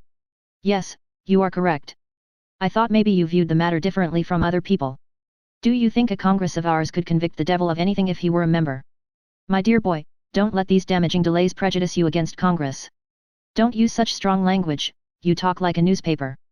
Congress has inflicted frightful punishments on its members, now you know that. When they tried Mr. Fairroaks, and a cloud of witnesses proved him to be well, you know what they proved him to be, and his own testimony and his own confessions gave him the same character. What did Congress do then? Come. Well, what did Congress do? You know what Congress did, Washington. Congress intimated plainly enough, that they considered him almost a stain upon their body, and without waiting 10 days, hardly, to think the thing over, they rose up and hurled at him a resolution declaring that they disapproved of his conduct. Now you know that, Washington. It was a terrific thing, there is no denying that. If he had been proven guilty of theft, arson, licentiousness, infanticide, and defiling graves, I believe they would have suspended him for 2 days. You can depend on it, Washington. Congress is vindictive, Congress is savage, sir, when it gets waked up once. It will go to any length to vindicate its honor at such a time. Ah well, we have talked the morning through, just as usual in these tiresome days of waiting, and we have reached the same old result, that is to say, we are no better off than when we began. The land bill is just as far away as ever, and the trial is closer at hand. Let's give up everything and die. Die and leave the Duchess to fight it out all alone? Oh, no, that won't do. Come, now, don't talk so. It is all going to come out right. Now you'll see. It never will, Colonel, never in the world. Something tells me that. I get more tired and more despondent every day. I don't see any hope, life is only just a trouble. I am so miserable these days. The Colonel made Washington get up and walk the floor with him, arm in arm. The good old speculator wanted to comfort him, but he hardly knew how to go about it. He made many attempts, but they were lame, they lacked spirit, the words were encouraging, but they were only words, he could not get any heart into them. He could not always warm up, now, with the old Hawkeye fervor. By and by his lips trembled and his voice got unsteady. He said, "Don't give up the ship, my boy, don't do it. The wind's bound to fetch around and set in our favor. I know it." And the prospect was so cheerful that he wept. Then he blew a trumpet blast that started the meshes of his handkerchief, and said in almost his breezy old-time way, "Lord bless us, this is all nonsense. Night doesn't last always, day has got to break some time or other. Every silver lining has a cloud behind it, as the poet says, and that remark has always cheered me, though I never could see any meaning to it. Everybody uses it, though, and everybody gets comfort out of it. I wish they would start something fresh. Come, now, let's cheer up, there's been as good fish in the sea as there are now. It shall never be said that beer sellers. Come in." It was the telegraph boy. The Colonel reached for the message and devoured its contents. "I said it. Never give up the ship. The trial's postponed till February, and we'll save the child yet. Bless my life, what lawyers they have in New York. Give them money to fight with, and the ghost of an excuse, and they would manage to postpone anything in this world, unless it might be the millennium or something like that. Now for work again, my boy. The trial will last to the middle of March, sure, Congress ends the 4th of March. Within 3 days of the end of the session they will be done putting through the preliminaries, and then they will be ready for national business. Our bill will go through in 48 hours, then, and we'll telegraph $1 million to the jury, to the lawyers, I mean, and the verdict of the jury will be accidental murder resulting from justifiable insanity, or something to that effect, something to that effect. Everything is dead sure, now. Come, what is the matter? What are you wilting down like that, for? You mustn't be a girl, you know. Oh, Colonel, I am become so used to troubles, so used to failures, disappointments, hard luck of all kinds, that a little good news breaks me right down. Everything has been so hopeless that now I can't stand good news at all. It is too good to be true, anyway. Don't you see how our bad luck has worked on me? My hair is getting grey, and many nights I don't sleep at all. I wish it was all over and we could rest. I wish we could lie down and just forget everything, and let it all be just a dream that is done and can't come back to trouble us anymore. I am so tired. Ah, poor child, don't talk like that, cheer up, there's daylight ahead. Don't give up. You'll have Laura again, and Louise, and your mother, and oceans of money, and then you can go away, ever so far away somewhere, if you want to, and forget all about this infernal place.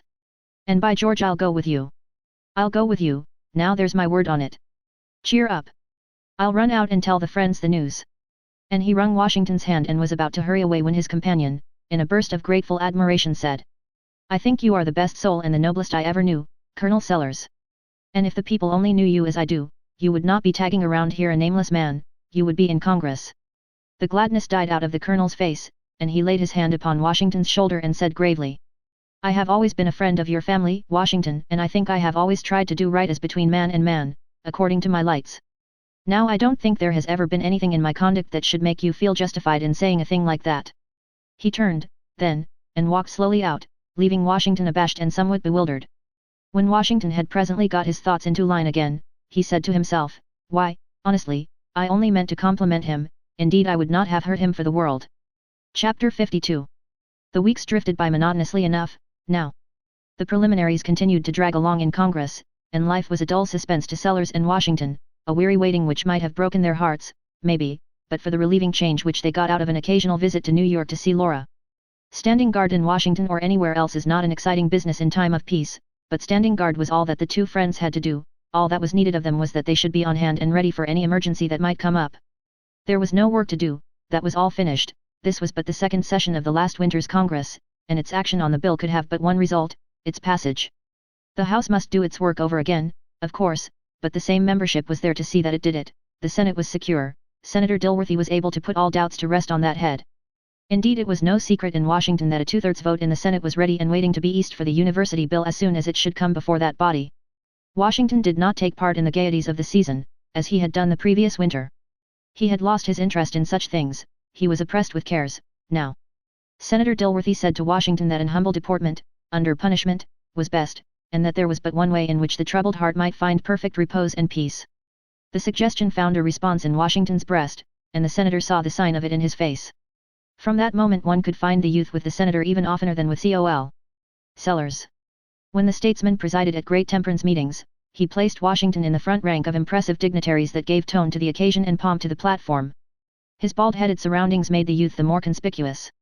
When the statesman made remarks in these meetings, he not infrequently alluded with effect to the encouraging spectacle of one of the wealthiest and most brilliant young favorites of society forsaking the light vanities of that butterfly existence to nobly and self-sacrificingly devote his talents and his riches to the cause of saving his hapless fellow creatures from shame and misery here and eternal regret hereafter.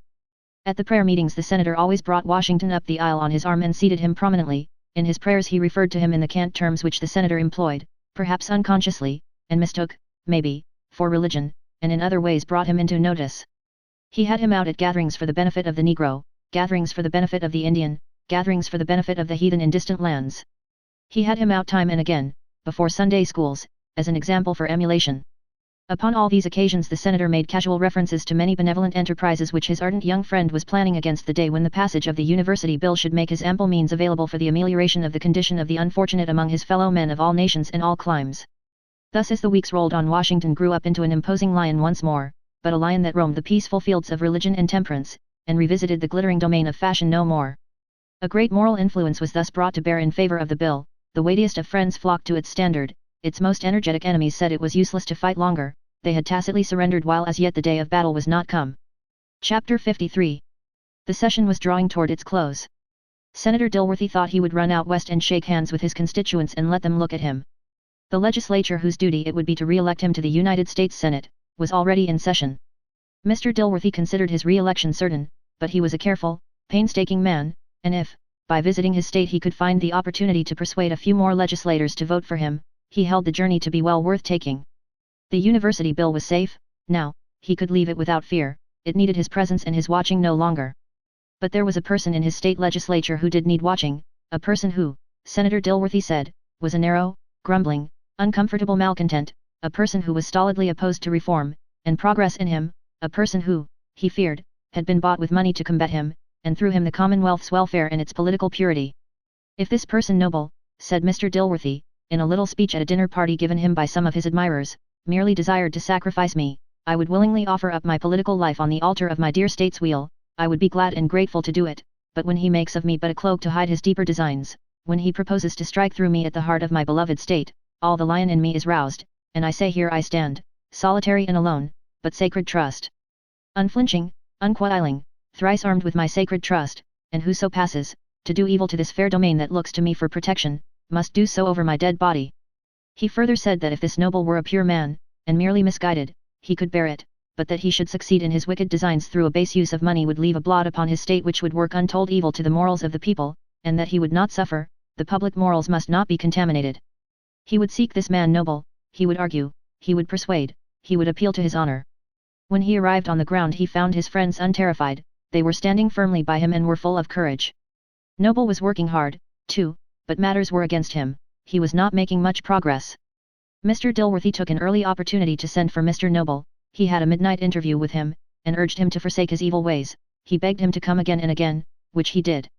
He finally sent the man away at 3 o'clock one morning, and when he was gone, Mr. Dilworthy said to himself, I feel a good deal relieved, now, a great deal relieved. The senator now turned his attention to matters touching the souls of his people.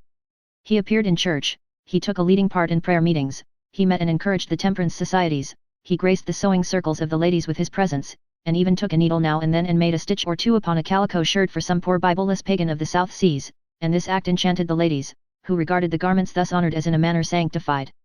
The senator wrought in Bible classes, and nothing could keep him away from the Sunday schools, neither sickness nor storms nor weariness.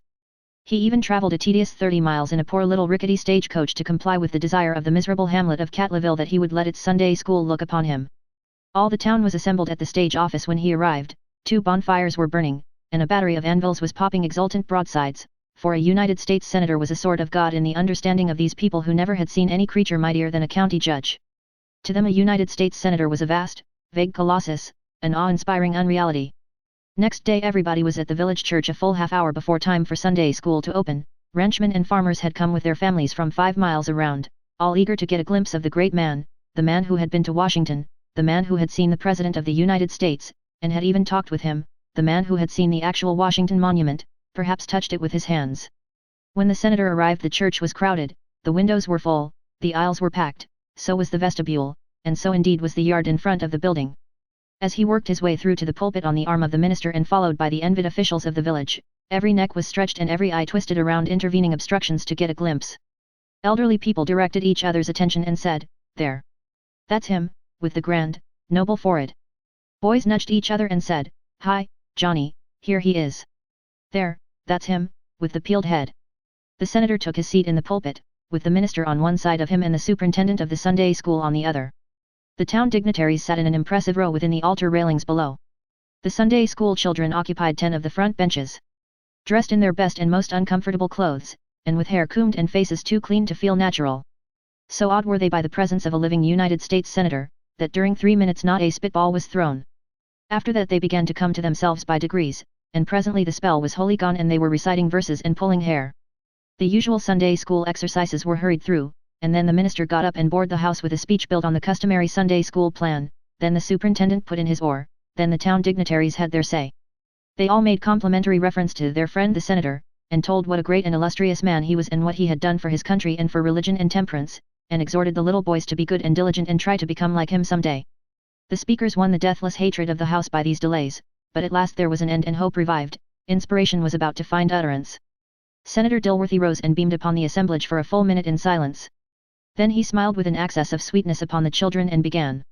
My little friends, for I hope that all these bright-faced little people are my friends and will let me be their friend, my little friends, I have traveled much, I have been in many cities and many states, everywhere in our great and noble country, and by the blessing of Providence I have been permitted to see many gatherings like this, but I am proud, I am truly proud to say that I never have looked upon so much intelligence, so much grace, such sweetness of disposition as I see in the charming young countenances I see before me at this moment. I have been asking myself as I sat here, where am I? Am I in some far-off monarchy, looking upon little princes and princesses? No. Am I in some populous center of my own country, where the choicest children of the land have been selected and brought together as at a fair for a prize? No. Am I in some strange foreign clime where the children are marvels that we know not of? No. Then where am I? Yes, where am I? I am in a simple, remote, unpretending settlement of my own dear state, and these are the children of the noble and virtuous men who have made me what I am. My soul is lost in wonder at the thought.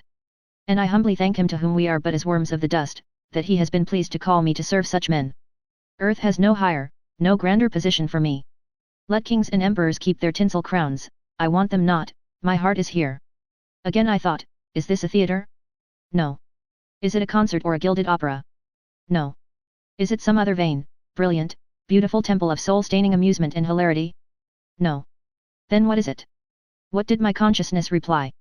I ask you, my little friends, what did my consciousness reply? It replied, it is the temple of the Lord. Ah, think of that, now. I could hardly keep the tears back, I was so grateful. Oh, how beautiful it is to see these ranks of sunny little faces assembled here to learn the way of life, to learn to be good, to learn to be useful, to learn to be pious, to learn to be great and glorious men and women, to learn to be props and pillars of the state and shining lights in the councils and the households of the nation, to be bearers of the banner and soldiers of the cross in the rude campaigns of life, and ransomed souls in the happy fields of paradise hereafter. Children, honor your parents and be grateful to them for providing for you the precious privileges of a Sunday school. Now my dear little friends, sit up straight and pretty, there, that's it, and give me your attention and let me tell you about a poor little Sunday school scholar I once knew. He lived in the far west, and his parents were poor. They could not give him a costly education, but they were good and wise and they sent him to the Sunday school. He loved the Sunday school. I hope you love your Sunday school, ah, I see by your faces that you do. That is right. Well, this poor little boy was always in his place when the bell rang, and he always knew his lesson, for his teachers wanted him to learn and he loved his teachers dearly. Always love your teachers, my children, for they love you more than you can know, now. He would not let bad boys persuade him to go to play on Sunday. There was one little bad boy who was always trying to persuade him, but he never could.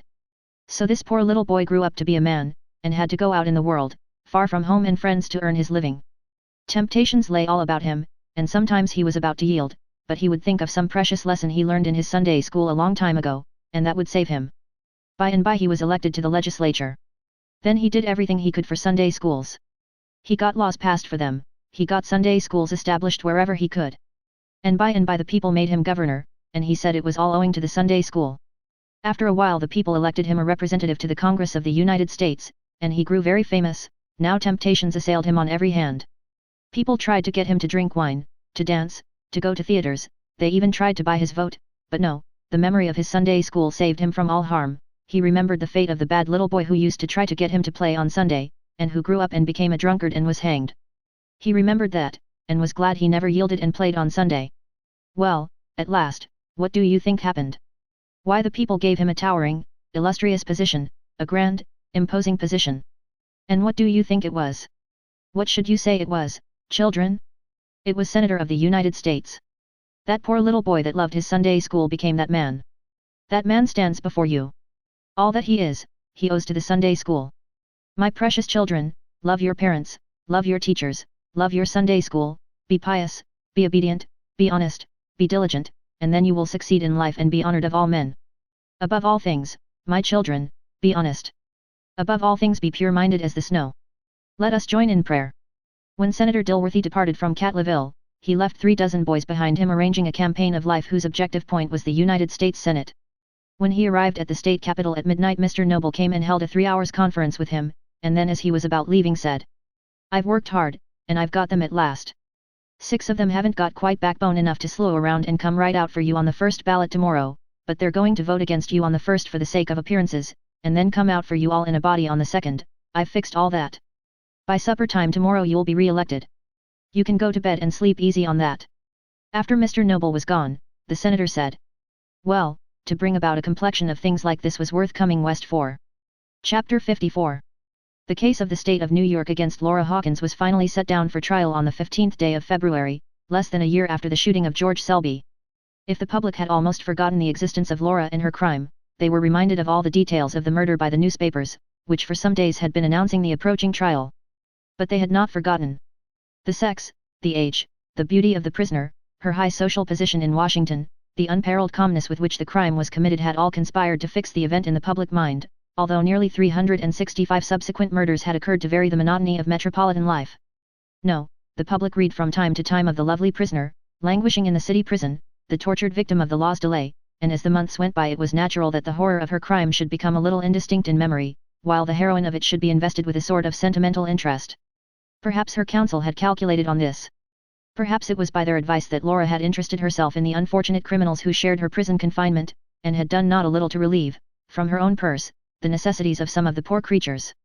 That she had done this, the public read in the journals of the day, and the simple announcement cast a softening light upon her character. The courtroom was crowded at an early hour, before the arrival of judges, lawyers, and prisoner. There is no enjoyment so keen to certain minds as that of looking upon the slow torture of a human being on trial for life, except it be an execution. There is no display of human ingenuity, wit, and power so fascinating as that made by trained lawyers in the trial of an important case. Nowhere else is exhibited such subtlety, acumen, address, eloquence. All the conditions of intense excitement meet in a murder trial. The awful issue at stake gives significance to the lightest word or look. How the quick eyes of the spectators rove from the stolid jury to the keen lawyers, the impassive judge, the anxious prisoner. Nothing is lost of the sharp wrangle of the counsel on points of law, the measured decisions of the bench, the duels between the attorneys and the witnesses. The crowd sways with the rise and fall of the shifting testimony, in sympathetic interest, and hangs upon the dicta of the judge in breathless silence. It speedily takes sides for or against the accused, and recognizes as quickly its favorites among the lawyers. Nothing delights it more than the sharp retort of a witness and the discomfiture of an obnoxious attorney. A joke, even if it be a lame one, is nowhere so keenly relished or quickly applauded as in a murder trial. Within the bar the young lawyers and the privileged hangers-on filled all the chairs except those reserved at the table for those engaged in the case. Without, the throng occupied all the seats, the window ledges and the standing room. The atmosphere was already something horrible. It was the peculiar odor of a criminal court, as if it were tainted by the presence, in different persons, of all the crimes that men and women can commit. There was a little stir when the prosecuting attorney, with 2 assistants, made his way in, seated himself at the table, and spread his papers before him. There was more stir when the counsel of the defense appeared. They were Mr. Braham, the senior, and Mr. Quiggle and Mr. O'Keefe, the juniors. Everybody in the courtroom knew Mr. Braham, the great criminal lawyer, and he was not unaware that he was the object of all eyes as he moved to his place, bowing to his friends in the bar. A large but rather spare man, with broad shoulders and a massive head, covered with chestnut curls which fell down upon his coat collar and which he had a habit of shaking as a lion is supposed to shake his mane. His face was clean shaven, and he had a wide mouth and rather small dark eyes, set quite too near together. Mr. Braham wore a brown frock coat buttoned across his breast, with a rosebud in the upper buttonhole, and light pantaloons. A diamond stud was seen to flash from his bosom, and as he seated himself and drew off his gloves a heavy seal ring was displayed upon his white left hand. Mr. Braham, having seated himself, deliberately surveyed the entire house, made a remark to one of his assistants, and then taking an ivory-handled knife from his pocket began to pare his finger-nails, rocking his chair backwards and forwards slowly. A moment later Judge O'Shaughnessy entered at the rear door and took his seat in one of the chairs behind the bench, a gentleman in black broadcloth, with sandy hair, inclined to curl, a round, reddish and rather jovial face, sharp rather than intellectual, and with a self-sufficient air. His career had nothing remarkable in it. He was descended from a long line of Irish kings, and he was the first one of them who had ever come into his kingdom, the kingdom of such being the city of New York. He had, in fact, descended so far and so low that he found himself, when a boy, a sort of street Arab in that city, but he had ambition and native shrewdness, and he speedily took to boot polishing, and newspaper hawking, became the office and errand boy of a law firm, picked up knowledge enough to get some employment in police courts, was admitted to the bar, became a rising young politician, went to the legislature, and was finally elected to the bench which he now honored. In this democratic country he was obliged to conceal his royalty under a plebeian aspect. Judge O'Shaughnessy never had a lucrative practice nor a large salary, but he had prudently laid away money, believing that a dependent judge can never be impartial, and he had lands and houses to the value of $300,000 or $400,000. Had he not helped to build and furnish this very courthouse? Did he not know that the very spittoon which his judgeship used cost the city the sum of $1,000? As soon as the judge was seated, the court was opened, with the oyez of the officer in his native language, the case called, and the sheriff was directed to bring in the prisoner. In the midst of a profound hush Laura entered, leaning on the arm of the officer, and was conducted to a seat by her counsel. She was followed by her mother and by Washington Hawkins, who were given seats near her. Laura was very pale, but this pallor heightened the luster of her large eyes and gave a touching sadness to her expressive face. She was dressed in simple black, with exquisite taste, and without an ornament. The thin lace veil which partially covered her face did not so much conceal as heighten her beauty. She would not have entered a drawing-room with more self-poise, nor a church with more haughty humility. There was in her manner or face neither shame nor boldness, and when she took her seat in full view of half the spectators, her eyes were downcast. A murmur of admiration ran through the room. The newspaper reporters made their pencils fly. Mr. Braham again swept his eyes over the house as if in approval. When Laura at length raised her eyes a little, she saw Philip and Harry within the bar, but she gave no token of recognition. The clerk then read the indictment, which was in the usual form.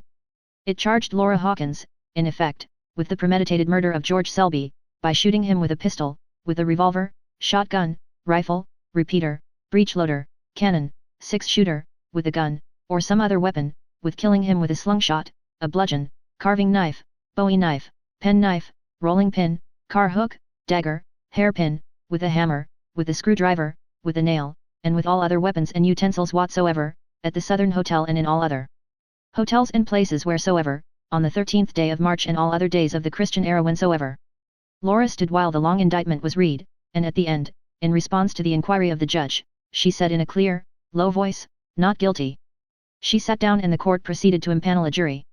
The first man called was Michael Lanigan, saloon keeper. "Have you formed or expressed any opinion on this case, and do you know any of the parties?" "Not any," said Mr. Lanigan. "Have you any conscientious objections to capital punishment?" "No, sir, not to my knowledge." "Have you read anything about this case?" "To be sure, I read the papers, why Your Honor." Objected to by Mr. Braham, for cause and discharged. Patrick Coghlan. "What is your business?" "Well, I haven't got any particular business." "Haven't any particular business, eh? Well, what's your general business? What do you do for a living?" "I own some terriers, sir." "Own some terriers, eh? Keep a rat pit. Gentleman comes there to have a little sport." "I never fit 'em, sir." "Oh, I see, you are probably the amusement committee of the city council. Have you ever heard of this case?" "Not till this morning, sir." "Can you read?" "Not fine print, why Your Honor." The man was about to be sworn, when Mr. Braham asked, "Could your father read?" The old gentleman was mighty handy at that, sir. Mr. Braham submitted that the man was disqualified. Judge thought not. Point argued. Challenged peremptorily, and set aside. Ethan Dobb, cart driver. "Can you read?" "Yes, but haven't a habit of it." "Have you heard of this case?" "I think so, but it might be another." "I have no opinion about it." DISTA. THA, there. Hold on a bit. Did anybody tell you to say you had no opinion about it? NNO, sir. Take care now, take care. Then what suggested it to you to volunteer that remark? They've always asked that, when I was on juries. All right, then. Have you any conscientious scruples about capital punishment? Any which? Would you object to finding a person guilty of murder on evidence? I might, sir, if I thought he wanted guilty. The district attorney thought he saw a point.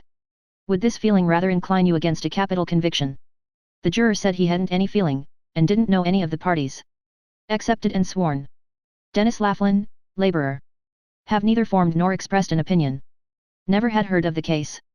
Believed in Hanjin for them that deserved it. Could read if it was necessary. Mr. Braham objected. The man was evidently bloody-minded. Challenged peremptorily. Larry O'Toole, contractor.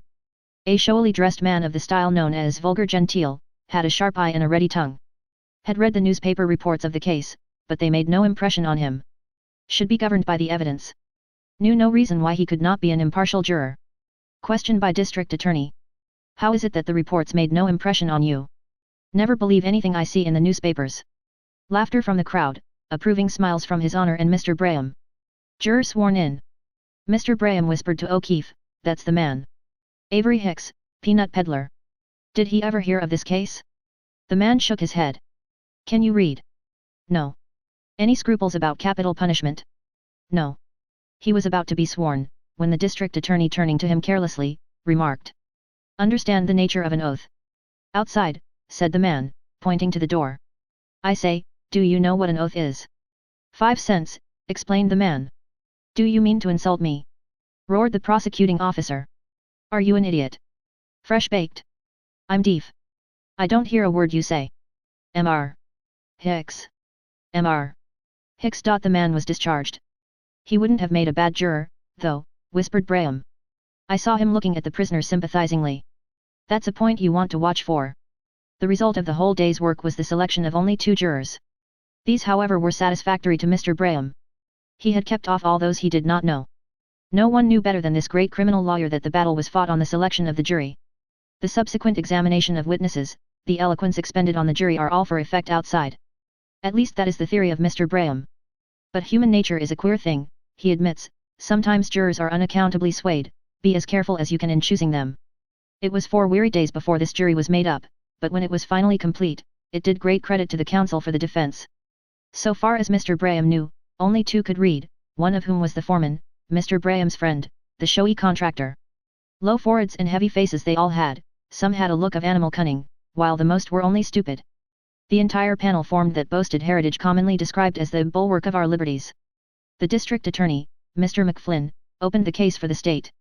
He spoke with only the slightest accent, one that had been inherited but not cultivated. He contented himself with a brief statement of the case. The state would prove that Laura Hawkins, the prisoner at the bar, a fiend in the form of a beautiful woman, shot dead George Selby, a southern gentleman, at the time and place described. That the murder was in cold blood, deliberate and without provocation, that it had been long premeditated and threatened, that she had followed the deceased from Washington to commit it. All this would be proved by unimpeachable witnesses. The attorney added that the duty of the jury, however painful it might be, would be plain and simple. They were citizens, husbands, perhaps fathers. They knew how insecure life had become in the metropolis. Tomorrow their own wives might be widows, their own children orphans, like the bereaved family in yonder hotel, deprived of husband and father by the jealous hand of some murderous female. The attorney sat down, and the clerk called. Henry Brearley. Chapter 55. Henry Brearley took the stand.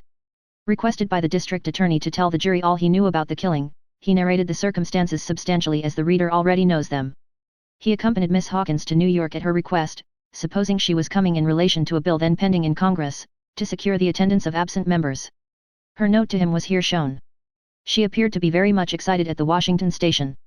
After she had asked the conductor several questions, he heard her say, "He can't escape." Witness asked her who. And she replied nobody. Did not see her during the night. They traveled in a sleeping car. In the morning she appeared not to have slept, said she had a headache. In crossing the ferry she asked him about the shipping in sight, he pointed out where the Cunarders lay when in port. They took a cup of coffee that morning at a restaurant. She said she was anxious to reach the Southern Hotel where Mr. Simons, one of the absent members, was staying, before he went out. She was entirely self-possessed, and beyond unusual excitement did not act unnaturally. After she had fired twice at Col. Selby, she turned the pistol towards her own breast, and witness snatched it from her. She had been a great deal with Selby in Washington, appeared to be infatuated with him. Cross-examined by Mr. Braham. Mr. E.R. Brearley. Mr. Braham had in perfection this lawyer's trick of annoying a witness, by drawling out the Mr., as if unable to recall the name, until the witness is sufficiently aggravated, and then suddenly, with a rising inflection, flinging his name at him with startling unexpectedness. Mr. E.R. Brearley. What is your occupation? Civil engineer, sir. Ah, civil engineer, with a glance at the jury. Following that occupation with Miss Hawkins. Smiles by the jury. No, sir, said Harry, reddening. How long have you known the prisoner? 2 years, sir. I made her acquaintance in Hawkeye, Missouri. Mr. E.R. Brearley. Were you not a lover of Miss Hawkins? Objected to. I submit, Your Honor, that I have the right to establish the relation of this unwilling witness to the prisoner. Admitted. Well, sir, said Harry hesitatingly, we were friends.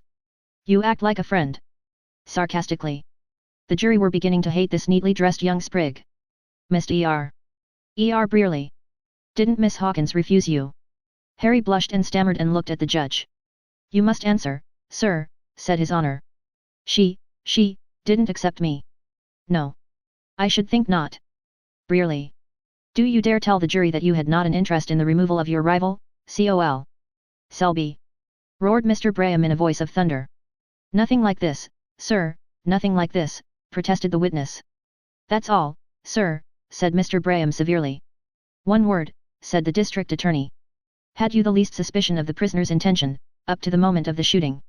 Not the least, answered Harry earnestly. Of course not, nodded Mr. Braham to the jury. The prosecution then put upon the stand the other witnesses of the shooting at the hotel, and the clerk and the attending physicians. The fact of the homicide was clearly established. Nothing new was elicited, except from the clerk, in reply to a question by Mr. Braham, the fact that when the prisoner inquired for Col.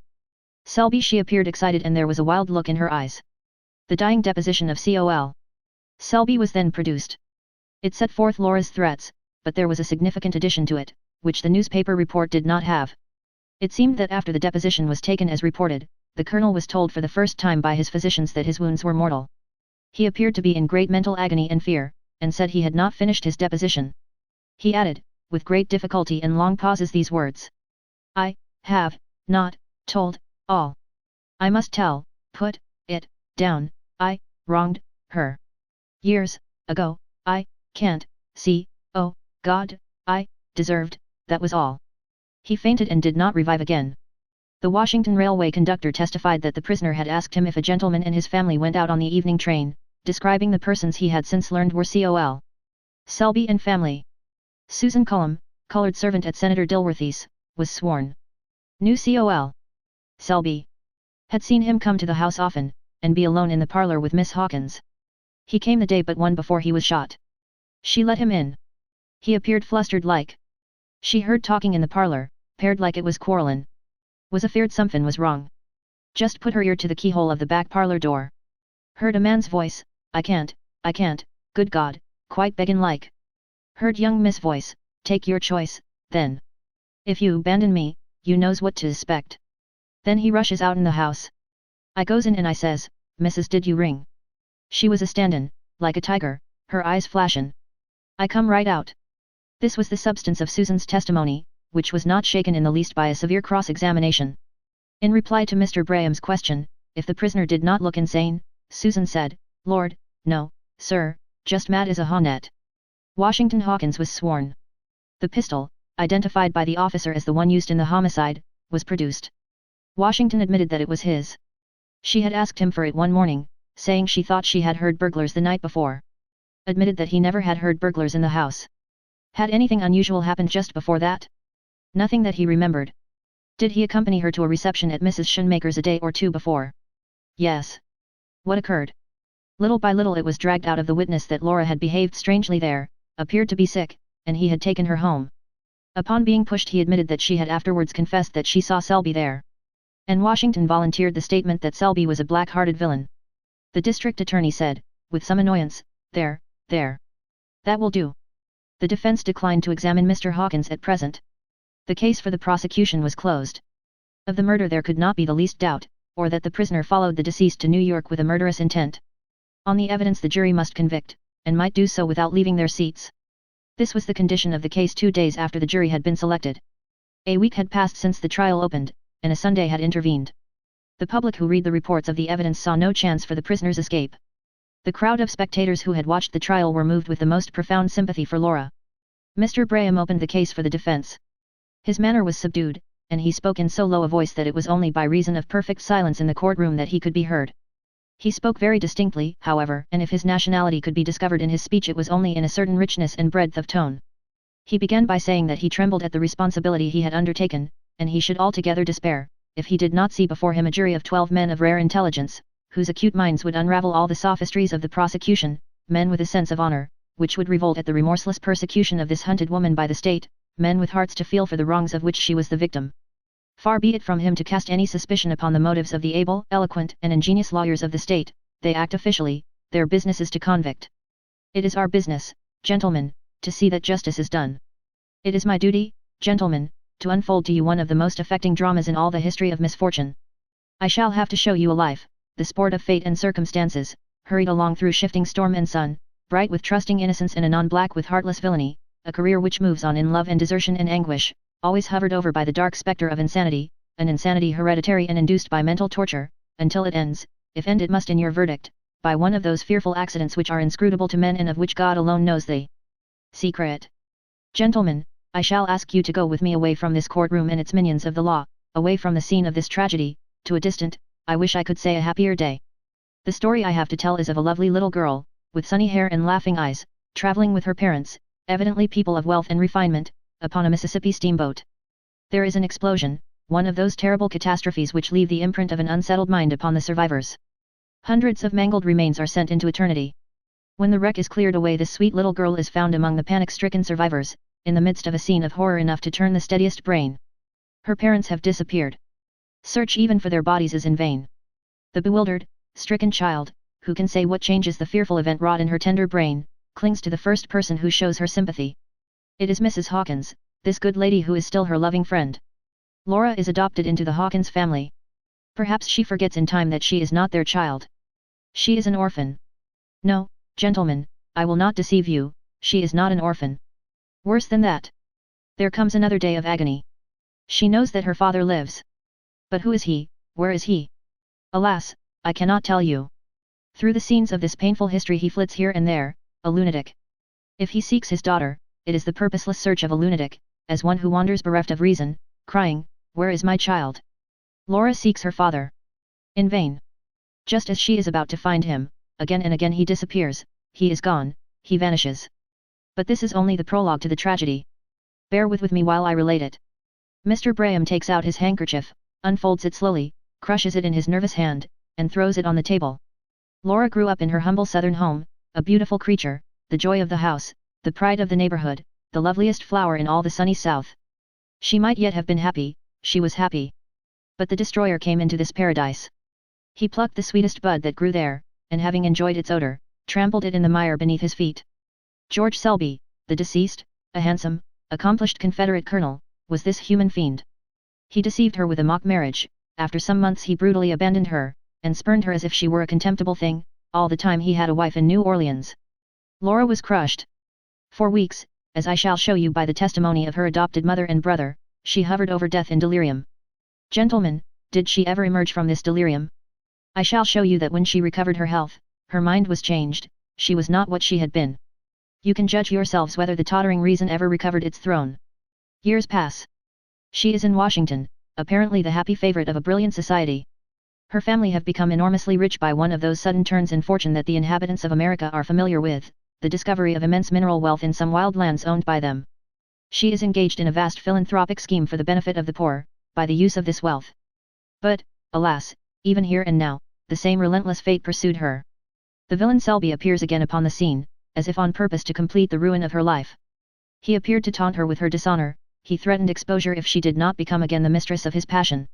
Gentlemen, do you wonder if this woman, thus pursued, lost her reason, was beside herself with fear, and that her wrongs preyed upon her mind until she was no longer responsible for her acts?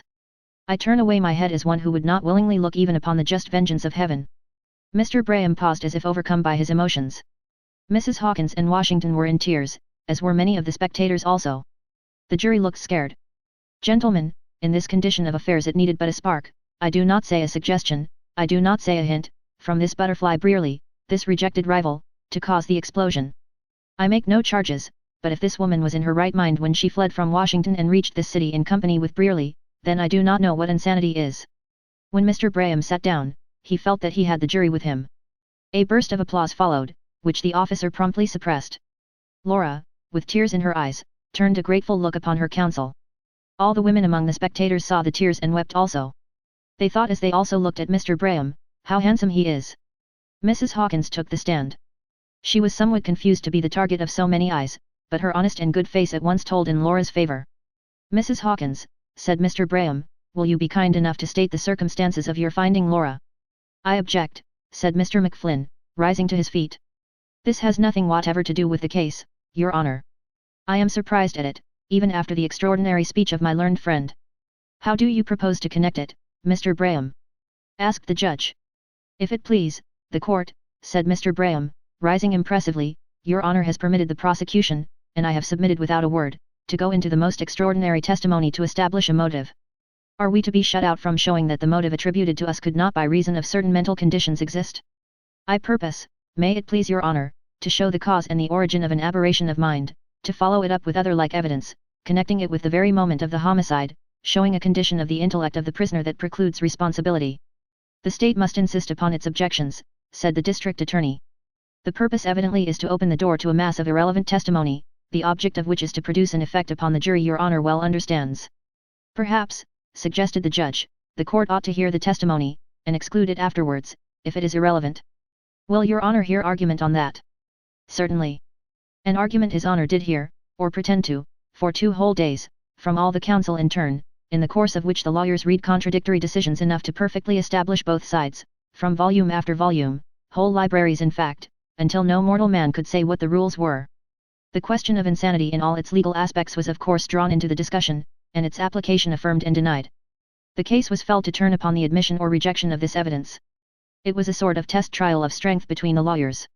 At the end the judge decided to admit the testimony, as the judge usually does in such cases, after a sufficient waste of time in what are called arguments. Mrs. Hawkins was allowed to go on. Chapter 56. Mrs.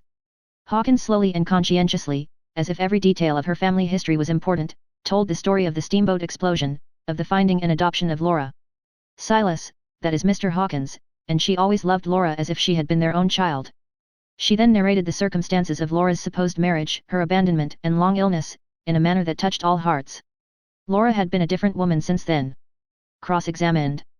At the time of first finding Laura on the steamboat, did she notice that Laura's mind was at all deranged? She couldn't say that she did. After the recovery of Laura from her long illness, did Mrs. Hawkins think there were any signs of insanity about her? Witness confessed that she did not think of it then. Redirect examination. But she was different after that. Oh, yes, sir. Washington Hawkins corroborated his mother's testimony as to Laura's connection with Col. Selby. He was at Harding during the time of her living there with him. After Col. Selby's desertion she was almost dead, never appeared to know anything rightly for weeks. He added that he never saw such a scoundrel as Selby. Checked by district attorney. Had he noticed any change in Laura after her illness? Oh, yes. Whenever any allusion was made that might recall Selby to mind, she looked awful, as if she could kill him. You mean, said Mr. Braham, that there was an unnatural, insane gleam in her eyes? Yes, certainly, said Washington in confusion. All this was objected to by the district attorney, but it was got before the jury, and Mr. Braham did not care how much it was ruled out after that. Beria Sellers was the next witness called. The colonel made his way to the stand with majestic, yet bland deliberation. Having taken the oath and kissed the Bible with a smack intended to show his great respect for that book, he bowed to his honor with dignity, to the jury with familiarity, and then turned to the lawyers and stood in an attitude of superior attention. Mr. Sellers, I believe, began Mr. Braham. Beria Sellers, Missouri, was the courteous acknowledgment that the lawyer was correct. Mr. Sellers, you know the parties here, you are a friend of the family. Know them all, from infancy, sir. It was me, sir, that induced Silas Hawkins, Judge Hawkins, to come to Missouri, and make his fortune. It was by my advice and in company with me, sir, that he went into the operation of. Yes, yes. Mr. Sellers, did you know a Major Lackland? Knew him well, sir, knew him and honored him, sir. He was one of the most remarkable men of our country, sir. A member of Congress. He was often at my mansion, sir, for weeks. He used to say to me, Col. Sellers, if you would go into politics, if I had you for a colleague, we should show Calhoun and Webster that the brain of the country didn't lie east of the Alleghenies. But I said, yes, yes. I believe Major Lackland is not living, Colonel. There was an almost imperceptible sense of pleasure betrayed in the Colonel's face at this prompt acknowledgement of his title. Bless you, no. Died years ago, a miserable death, sir, a ruined man, a poor sot. He was suspected of selling his vote in Congress, and probably he did, the disgrace killed him, he was an outcast, sir, loathed by himself and by his constituents. And I think, sir. The judge. You will confine yourself, Col. Sellers, to the questions of the counsel. Of course, your honor. This, continued the colonel in confidential explanation, was 20 years ago. I shouldn't have thought of referring to such a trifling circumstance now. If I remember rightly, sir. A bundle of letters was here handed to the witness. Do you recognize that handwriting? As if it was my own, sir. It's Major Lackland's. I was knowing to these letters when Judge Hawkins received them. The Colonel's memory was a little at fault here. Mr. Hawkins had never gone into details with him on this subject. He used to show them to me, and say, "Col. Sellers, you've a mind to untangle this sort of thing." Lord, how everything comes back to me. Laura was a little thing then. The judge and I were just laying our plans to buy the pilot knob, and... Colonel, one moment. Your Honor, we put these letters in evidence. The letters were a portion of the correspondence of Major Lackland with Silas Hawkins. Parts of them were missing and important letters were referred to that were not here. They related, as the reader knows, to Laura's father. Lackland had come upon the track of a man who was searching for a lost child in a Mississippi steamboat explosion years before. The man was lame in one leg, and appeared to be flitting from place to place.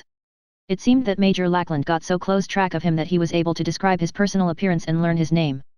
But the letter containing these particulars was lost.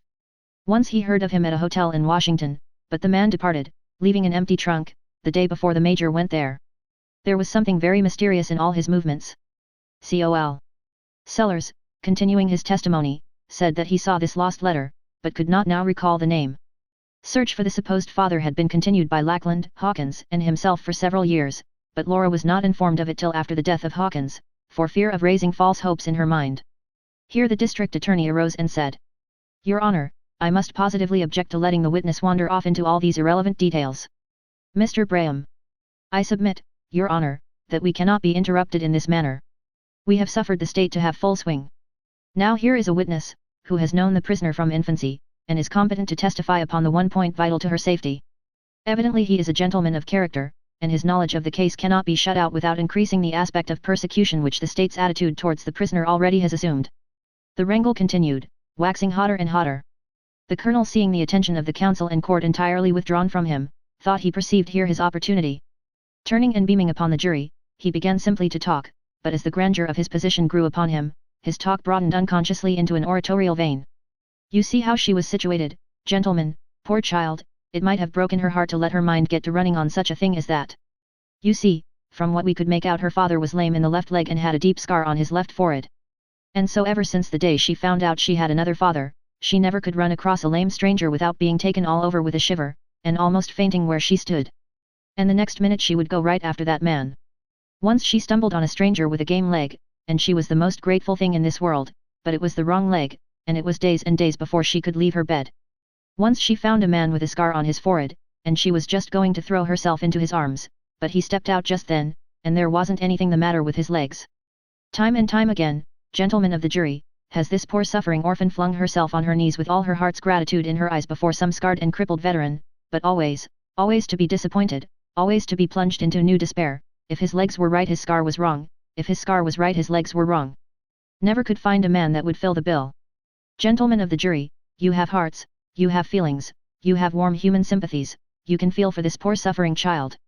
Gentlemen of the jury, if I had time, if I had the opportunity, if I might be permitted to go on and tell you the thousands and thousands and thousands of mutilated strangers this poor girl has started out of cover, and hunted from city to city, from state to state, from continent to continent, till she has run them down and found they want the ones, I know your hearts." By this time the Colonel had become so warmed up, that his voice had reached a pitch above that of the contending counsel. The lawyers suddenly stopped, and they and the judge turned towards the Colonel and remained for several seconds too surprised at this novel exhibition to speak. In this interval of silence, an appreciation of the situation gradually stole over the audience, and an explosion of laughter followed, in which even the court and the bar could hardly keep from joining. "Sheriff! Order in the court! The judge! The witness will confine his remarks to answers to questions." The Colonel turned courteously to the judge and said, "Certainly, Your Honor, certainly. I am not well acquainted with the forms of procedure in the courts of New York, but in the West, sir, in the West." The judge. There, that will do, that will do. You see, Your Honor, there were no questions asked me, and I thought I would take advantage of the lull in the proceedings to explain to the jury a very significant train of. The judge. That will do, sir. Proceed, Mr. Braham. Col. Sellers, have you any reason to suppose that this man is still living? Every reason, sir, every reason. State why. I have never heard of his death, sir. It has never come to my knowledge. In fact, sir, as I once said to Governor, will you state to the jury what has been the effect of the knowledge of this wandering and evidently unsettled being, supposed to be her father, upon the mind of Miss Hawkins for so many years? Question objected to. Question ruled out. Cross-examined. Major Sellers, what is your occupation? The colonel looked about him loftily, as if casting in his mind what would be the proper occupation of a person of such multifarious interests, and then said with dignity. A gentleman, sir. My father used to always say, sir. Capt. Sellers, did you ever see this man, this supposed father? No, sir. But upon one occasion, old Senator Thompson said to me, it's my opinion, Colonel Sellers. Did you ever see anybody who had seen him? No, sir. It was reported around at one time, that. That is all. The defense then spent a day in the examination of medical experts in insanity, who testified, on the evidence heard, that sufficient causes had occurred to produce an insane mind in the prisoner. Numerous cases were cited to sustain this opinion. There was such a thing as momentary insanity, in which the person, otherwise rational to all appearances, was for the time actually bereft of reason, and not responsible for his acts. The causes of this momentary possession could often be found in the person's life. It afterwards came out that the chief expert for the defense was paid $1,000 for looking into the case. The prosecution consumed another day in the examination of experts refuting the notion of insanity. These causes might have produced insanity, but there was no evidence that they have produced it in this case, or that the prisoner was not at the time of the commission of the crime in full possession of her ordinary faculties. The trial had now lasted 2 weeks. It required 4 days now for the lawyers to sum up. These arguments of the counsel were very important to their friends, and greatly enhanced their reputation at the bar, but they have small interest to us. Mr. Braham in his closing speech surpassed himself. His effort is still remembered as the greatest in the criminal annals of New York. Mr. Braham redrew for the jury the picture of Laura's early life. He dwelt long upon that painful episode of the pretended marriage and the desertion. Col. Selby, he said, belonged, gentlemen, to what is called the upper classes. It is the privilege of the upper classes to prey upon the sons and daughters of the people. The Hawkins family, though allied to the best blood of the South, were at the time in humble circumstances. He commented upon her parentage. Perhaps her agonized father, in his intervals of sanity, was still searching for his lost daughter. Would he one day hear that she had died a felon's death? Society had pursued her, fate had pursued her, and in a moment of delirium she had turned and defied fate and society. He dwelt upon the admission of base wrong in Col. Selby's dying statement. He drew a vivid picture of the villain at last overtaken by the vengeance of heaven. Would the jury say that this retributive justice, inflicted by an outraged, a deluded woman, rendered irrational by the most cruel wrongs, was in the nature of a foul, premeditated murder? Gentlemen, it is enough for me to look upon the life of this most beautiful and accomplished of her sex, blasted by the heartless villainy of man, without seeing, at the end of it, the horrible spectacle of a gibbet. Gentlemen, we are all human, we have all sinned, we all have need of mercy. But I do not ask mercy of you who are the guardians of society and of the poor waifs, its sometimes wronged victims. I ask only that justice which you and I shall need in that last dreadful hour, when death will be robbed of half its terrors if we can reflect that we have never wronged a human being. Gentlemen, the life of this lovely and once happy girl, this now stricken woman, is in your hands. The jury were visibly affected. Half the courtroom was in tears. If a vote of both spectators and jury could have been taken then, the verdict would have been, let her go, she has suffered enough. But the district attorney had the closing argument. Calmly and without malice or excitement he reviewed the testimony. As the cold facts were unrolled, fear settled upon the listeners. There was no escape from the murder or its premeditation. Laura's character as a lobbyist in Washington, which had been made to appear incidentally in the evidence, was also against her.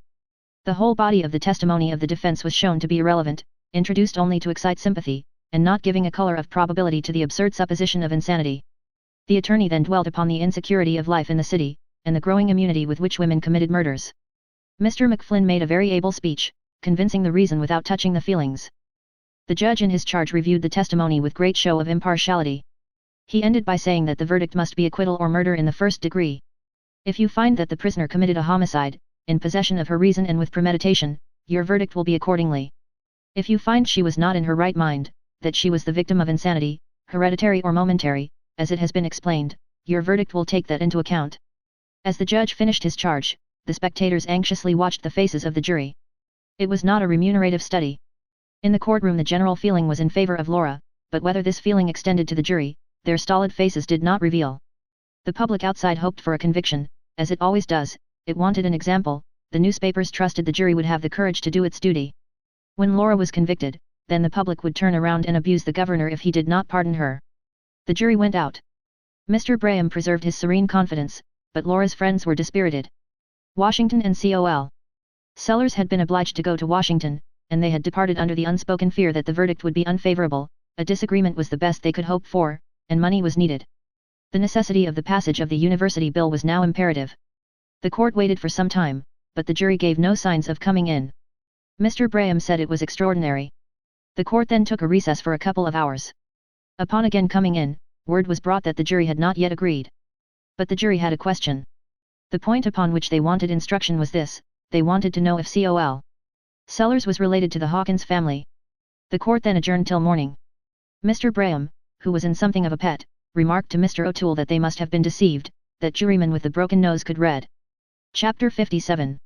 The momentous day was at hand, a day that promised to make or mar the fortunes of the Hawkins family for all time. Washington Hawkins and Col. Sellers were both up early, for neither of them could sleep. Congress was expiring, and was passing bill after bill as if they were gasps and each likely to be its last.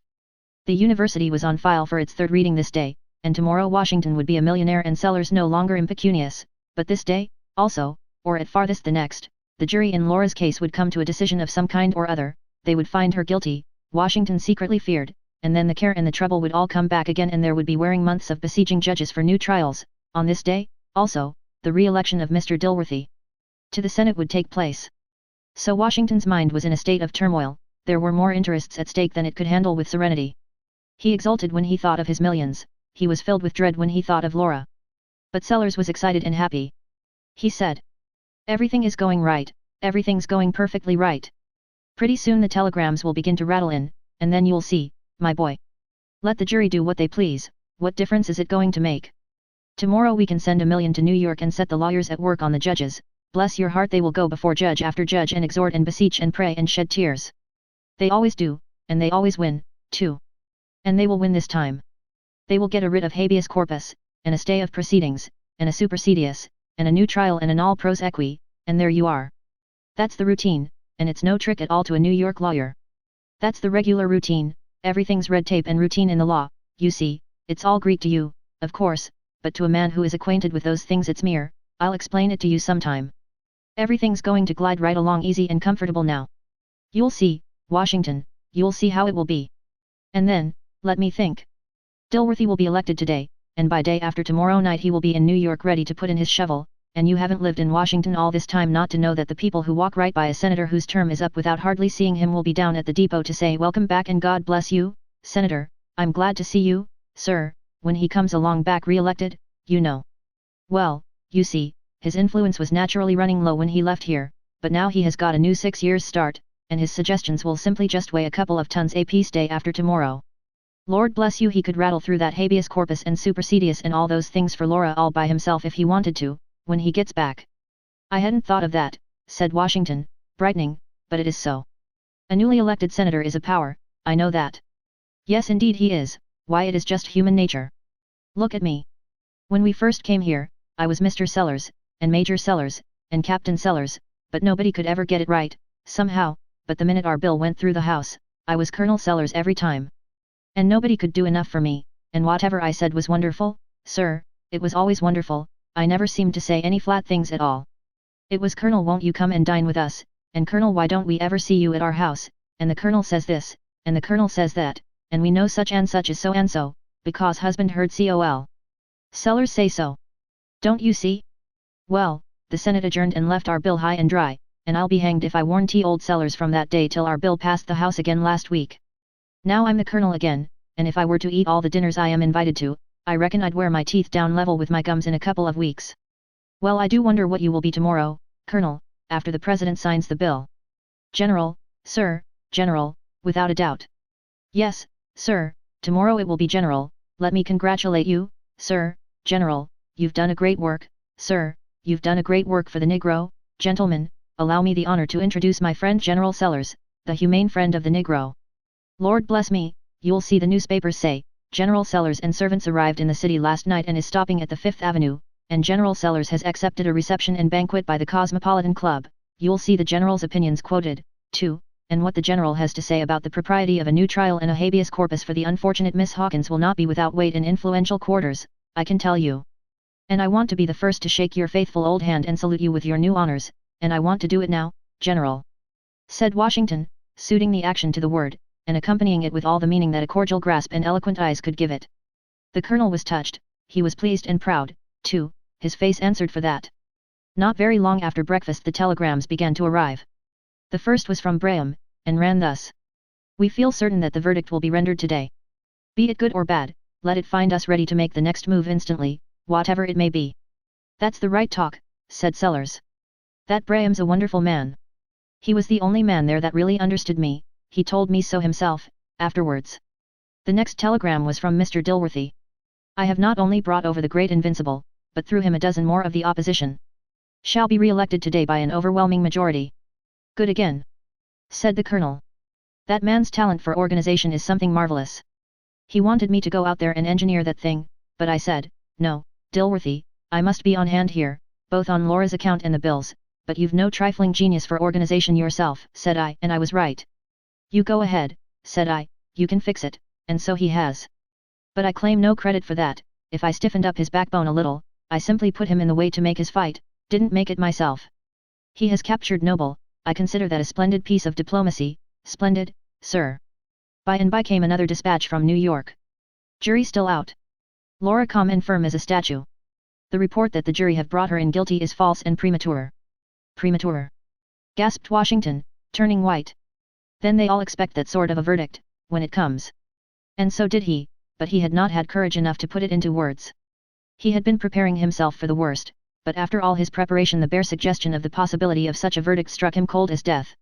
The friends grew impatient, now, the telegrams did not come fast enough, even the lightning could not keep up with their anxieties. They walked the floor talking disjointedly and listening for the doorbell. Telegram after telegram came. Still no result. By and by there was one which contained a single line. Court now coming in after brief recess to hear verdict. Jury ready. Oh, I wish they would finish, said Washington. This suspense is killing me by inches. Then came another telegram. Another hitch somewhere. Jury want a little more time and further instructions. Well, this is trying, said the colonel. And after a pause, no dispatch from Dilworthy for 2 hours, now. Even a dispatch from him would be better than nothing, just to vary this thing. They waited 20 minutes. It seemed 20 hours. Come, said Washington. I can't wait for the telegraph boy to come all the way up here. Let's go down to Newspaper Row, meet him on the way. While they were passing along the avenue, they saw someone putting up a great display sheet on the bulletin board of a newspaper office, and an eager crowd of men was collecting about the place. Washington and the colonel ran to the spot and read this. Tremendous sensation. Startling news from Saints Rest. On first ballot for U.S. Senator, when voting was about to begin, Mr. Noble rose in his place and drew forth a package, walked forward and laid it on the speaker's desk, saying, "This contains $7,000 in bank bills and was given me by Senator Dilworthy in his bedchamber at midnight last night to buy my vote for him. I wish the speaker to count the money and retain it to pay the expense of prosecuting this infamous traitor for bribery." The whole legislature was stricken speechless with dismay and astonishment. Noble further said that there were 50 members present with money in their pockets, placed there by Dilworthy to buy their votes. Amidst unparalleled excitement the ballot was now taken, and J.W. Smith elected U.S. Senator, Dilworthy receiving not one vote. Noble promises damaging exposures concerning Dilworthy and certain measures of his now pending in Congress. Good heavens and earth! Exclaimed the colonel. To the Capitol, said Washington. Fly. And they did fly. Long before they got there the newsboys were running ahead of them with extras, hot from the press, announcing the astounding news. Arrived in the gallery of the Senate, the friends saw a curious spectacle. Every senator held an extra in his hand and looked as interested as if it contained news of the destruction of the earth.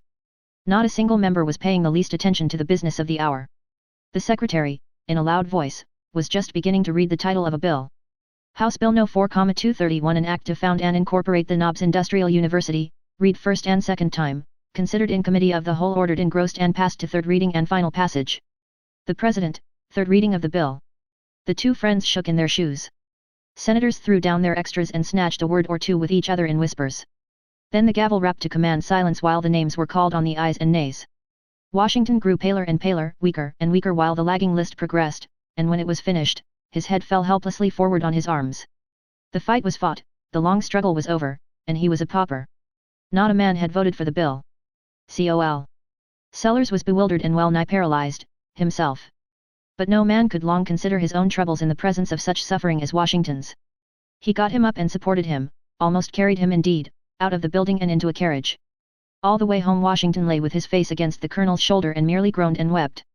The colonel tried as well as he could under the dreary circumstances to hearten him a little, but it was of no use. Washington was past all hope of cheer, now. He only said, "Oh, it is all over, it is all over for good, Colonel. We must beg our bread, now. We never can get up again. It was our last chance, and it is gone. They will hang Laura. My God, they will hang her. Nothing can save the poor girl now. Oh, I wish with all my soul they would hang me instead."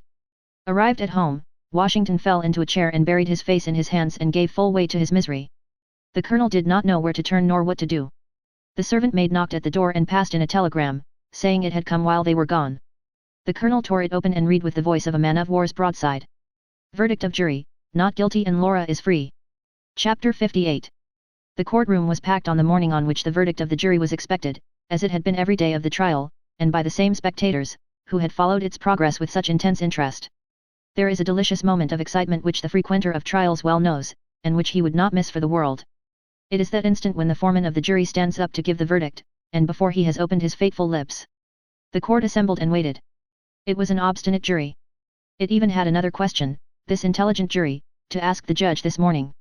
The question was this: were the doctors clear that the deceased had no disease which might soon have carried him off, if he had not been shot? There was evidently one juryman who didn't want to waste life, and was willing to strike a general average, as the jury always does in a civil case, deciding not according to the evidence but reaching the verdict by some occult mental process. During the delay the spectators exhibited unexampled patience, finding amusement and relief in the slightest movements of the court, the prisoner and the lawyers. Mr. Braham divided with Laura the attention of the House. Bets were made by the sheriff's deputies on the verdict, with large odds in favor of a disagreement. It was afternoon when it was announced that the jury was coming in.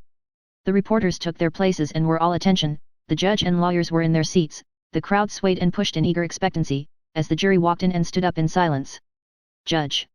Gentlemen, have you agreed upon your verdict? Foreman. We have. Judge. What is it? Foreman. Not guilty. A shout went up from the entire room and a tumult of cheering which the court in vain attempted to quell. For a few moments all order was lost. The spectators crowded within the bar and surrounded Laura who, calmer than anyone else, was supporting her aged mother, who had almost fainted from excess of joy. And now occurred one of those beautiful incidents which no fiction writer would dare to imagine, a scene of touching pathos, creditable to our fallen humanity. In the eyes of the women of the audience Mr. Braham was the hero of the occasion, he had saved the life of the prisoner, and besides he was such a handsome man. The women could not restrain their long pent-up emotions. They threw themselves upon Mr. Braham in a transport of gratitude, they kissed him again and again, the young as well as the advanced in years, the married as well as the ardent single women, they improved the opportunity with a touching self-sacrifice, in the words of a newspaper of the day they lavished him with kisses. It was something sweet to do, and it would be sweet for a woman to remember in after years, that she had kissed Braham. Mr. Braham himself received these fond assaults with the gallantry of his nation, enduring the ugly, and heartily paying back beauty in its own coin. This beautiful scene is still known in New York as the kissing of Braham. When the tumult of congratulation had a little spent itself, and order was restored, Judge O'Shaughnessy said that it now became his duty to provide for the proper custody and treatment of the acquitted. The verdict of the jury having left no doubt that the woman was of an unsound mind, with a kind of insanity dangerous to the safety of the community, she could not be permitted to go at large. In accordance with the directions of the law in such cases, said the judge, and in obedience to the dictates of a wise humanity, I hereby commit Laura Hawkins to the care of the superintendent of the State Hospital for Insane Criminals, to be held in confinement until the State Commissioners on Insanity shall order her discharge. Mr. Sheriff, you will attend at once to the execution of this decree. Laura was overwhelmed and terror-stricken. She had expected to walk forth in freedom in a few moments. The revulsion was terrible. Her mother appeared like one shaken with an ague fit. Laura insane. And about to be locked up with madmen. She had never contemplated this. Mr. Braham said he should move at once for a writ of habeas corpus. But the judge could not do less than his duty, the law must have its way. As in the stupor of a sudden calamity, and not fully comprehending it, Mrs. Hawkins saw Laura led away by the officer. With little space for thought she was rapidly driven to the railway station, and conveyed to the hospital for lunatic criminals. It was only when she was within this vast and grim abode of madness that she realized the horror of her situation. It was only when she was received by the kind physician and read pity in his eyes, and saw his look of hopeless incredulity when she attempted to tell him that she was not insane, it was only when she passed through the ward to which she was consigned and saw the horrible creatures, the victims of a double calamity, whose dreadful faces she was hereafter to see daily, and was locked into the small, bare room that was to be her home, that all her fortitude forsook her. She sank upon the bed. As soon as she was left alone, she had been searched by the matron, and tried to think. But her brain was in a whirl. She recalled Graham's speech, she recalled the testimony regarding her lunacy. She wondered if she were not mad, she felt that she soon should be among these loathsome creatures. Better almost to have died, than to slowly go mad in this confinement. We beg the reader's pardon. This is not history, which has just been written. It is really what would have occurred if this were a novel. If this were a work of fiction, we should not dare to dispose of Laura otherwise. True art and any attention to dramatic proprieties required it. The novelist who would turn loose upon society an insane murderess could not escape condemnation. Besides, the safety of society, the decencies of criminal procedure, what we call our modern civilization, all would demand that Laura should be disposed of in the manner we have described. Foreigners, who read this sad story, will be unable to understand any other termination of it. But this is history and not fiction. There is no such law or custom as that to which His Honor is supposed to have referred. Judge O'Shaughnessy would not probably pay any attention to it if there were. There is no hospital for insane criminals, there is no state commission of lunacy. What actually occurred when the tumult in the courtroom had subsided the sagacious reader will now learn. Laura left the courtroom, accompanied by her mother and other friends, amid the congratulations of those assembled, and was cheered as she entered a carriage, and drove away. How sweet was the sunlight, how exhilarating the sense of freedom. Were not these following cheers the expression of popular approval and affection? Was she not the heroine of the hour? It was with a feeling of triumph that Laura reached her hotel, a scornful feeling of victory over society with its own weapons. Mrs. Hawkins shared not at all in this feeling, she was broken with the disgrace and the long anxiety. "Thank God, Laura," she said, "it is over. Now we will go away from this hateful city. Let us go home at once." "Mother," replied Laura, speaking with some tenderness, "I cannot go with you. There, don't cry, I cannot go back to that life." Mrs. Hawkins was sobbing. This was more cruel than anything else, for she had a dim notion of what it would be to leave Laura to herself. "No, mother, you have been everything to me. You know how dearly I love you. But I cannot go back." A boy brought in a telegraphic dispatch. Laura took it and read. "The bill is lost. Dilworthy is ruined. Signed, Washington." For a moment the words swam before her eyes. The next her eyes flashed fire as she handed the dispatch to her mother and bitterly said, "The world is against me. Well, let it be, let it. I am against it." "This is a cruel disappointment," said Mrs. Hawkins, to whom one grief more or less did not much matter now, "to you and Washington, but we must humbly bear it." "Bear it," replied Laura scornfully, "I've all my life borne it, and fate has thwarted me at every step." A servant came to the door to say that there was a gentleman below who wished to speak with Miss Hawkins. J. Adolph Griller was the name Laura read on the card. "I do not know such a person. He probably comes from Washington. Send him up." Mr. Griller entered. He was a small man, slovenly in dress, his tone confidential, his manner wholly void of animation, all his features below the forehead protruding, particularly the apple of his throat, hair without a kink in it, a hand with no grip, a meek, hang-dog countenance. He was a falsehood done in flesh and blood, for while every visible sign about him proclaimed him a poor, witless, useless weakling, the truth was that he had the brains to plan great enterprises and the pluck to carry them through. That was his reputation, and it was a deserved one. He softly said, "I called to see you on business, Miss Hawkins. You have my card." Laura bowed. Mr. Griller continued to purr, as softly as before. "I will proceed to business. I am a businessman. I am a lecture agent, Miss Hawkins, and as soon as I saw that you were acquitted, it occurred to me that an early interview would be mutually beneficial." "I don't understand you, sir," said Laura coldly. "No? You see, Miss Hawkins, this is your opportunity.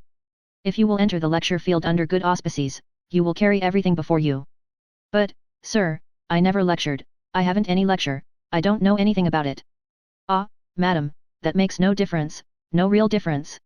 It is not necessary to be able to lecture in order to go into the lecture field. If one's name is celebrated all over the land, especially, and if she is also beautiful, she is certain to draw large audiences." "But what should I lecture about?" asked Laura, beginning in spite of herself to be a little interested as well as amused. "Oh, why, woman, something about woman, I should say, the marriage relation, woman's fate, anything of that sort. Call it the revelations of a woman's life, now, there's a good title. I wouldn't want any better title than that. I'm prepared to make you an offer, Miss Hawkins, a liberal offer, $12,000 for 30 nights. Laura thought. She hesitated. Why not? It would give her employment, money. She must do something. "I will think of it, and let you know soon. But still, there is very little likelihood that however, we will not discuss it further now. Remember, that the sooner we get to work the better, Miss Hawkins, public curiosity is so fickle. Good day, madam. The close of the trial released Mr. Harry Brearley and left him free to depart upon his long-talked-of Pacific Coast mission. He was very mysterious about it, even to Philip. It's confidential, old boy, he said, a little scheme we have hatched up. I don't mind telling you that it's a good deal bigger thing than that in Missouri, and a sure thing. I wouldn't take $500,000 just for my share. And it will open something for you, Phil. You will hear from me. Philip did hear from Harry a few months afterward. Everything promised splendidly, but there was a little delay. Could Phil let him have 100, say for 90 days? Philip himself hastened to Philadelphia, and, as soon as the spring opened, to the mine at Ilium, and began transforming the loan he had received from Squire Montague into labourers' wages. He was haunted with many anxieties. In the first place, Ruth was overtaxing her strength in her hospital labours, and Philip felt as if he must move heaven and earth to save her from such toil and suffering. His increased pecuniary obligation oppressed him. It seemed to him also that he had been one cause of the misfortune to the Bolton family, and that he was dragging into loss and ruin everybody who associated with him. He worked on day after day and week after week, with a feverish anxiety. It would be wicked, thought Philip, and impious, to pray for luck. He felt that perhaps he ought not to ask a blessing upon the sort of labour that was only a venture, but yet in that daily petition, which this very faulty and not very consistent young Christian gentleman put up, he prayed earnestly enough for Ruth and for the Boltons and for those whom he loved and who trusted in him, and that his life might not be a misfortune to them and a failure to himself. Since this young fellow went out into the world from his New England home, he had done some things that he would rather his mother should not know, things maybe that he would shrink from telling Ruth. At a certain green age young gentlemen are sometimes afraid of being called milksops, and Philip's associates had not always been the most select, such as these historians would have chosen for him, or whom at a later period he would have chosen for himself. It seemed inexplicable, for instance, that his life should have been thrown so much with his college acquaintance, Henry Brearley. Yet, this was true of Philip, that in whatever company he had never been ashamed to stand up for the principles he learned from his mother, and neither raillery nor looks of wonder turned him from that daily habit he learned at his mother's knees. Even flippant Harry respected this, and perhaps it was one of the reasons why Harry and all who knew Philip trusted him implicitly. And yet it must be confessed that Philip did not convey the impression to the world of a very serious young man, or of a man who might not rather easily fall into temptation. One looking for a real hero would have to go elsewhere. The parting between Laura and her mother was exceedingly painful to both. It was as if two friends parted on a wide plain, the one to journey towards the setting and the other towards the rising sun, each comprehending that every step henceforth must separate their lives wider and wider. Chapter 59. When Mr. Noble's bombshell fell in Senator Dilworthy's camp, the statesman was disconcerted for a moment, that was all. The next moment he was calmly up and doing. From the centre of our country to its circumference, nothing was talked of but Mr. Noble's terrible revelation, and the people were furious. Mind, they were not furious because bribery was uncommon in our public life, but merely because here was another case. Perhaps it did not occur to the nation of good and worthy people that while they continued to sit comfortably at home and leave the true source of our political power, the primaries, in the hands of saloon keepers, dog fanciers, and hod carriers, they could go on expecting another case of this kind, and even dozens and hundreds of them, and never be disappointed. However, they may have thought that to sit at home and grumble would some day right the evil. Yes, the nation was excited, but Senator Dilworthy was calm, what was left of him after the explosion of the shell. Calm, and up and doing. What did he do first? What would you do first, after you had tomahawked your mother at the breakfast table for putting too much sugar in your coffee? You would ask for a suspension of public opinion. That is what Senator Dilworthy did. It is the custom. He got the usual amount of suspension. Far and wide he was called a thief, a briber, a promoter of steamship subsidies, railway swindles, robberies of the government in all possible forms and fashions. Newspapers and everybody else called him a pious hypocrite, a sleek, oily fraud, a reptile who manipulated temperance movements, prayer meetings, Sunday schools, public charities, missionary enterprises, all for his private benefit. And as these charges were backed up by what seemed to be good and sufficient evidence, they were believed with national unanimity. Then Mr. Dilworthy made another move. He moved instantly to Washington and demanded an investigation. Even this could not pass without comment. Many papers used language to this effect. Senator Dilworthy's remains have demanded an investigation. This sounds fine and bold and innocent, but when we reflect that they demand it at the hands of the Senate of the United States, it simply becomes matter for derision. One might as well set the gentlemen detained in the public prisons to trying each other. This investigation is likely to be like all other senatorial investigations, amusing but not useful. Query.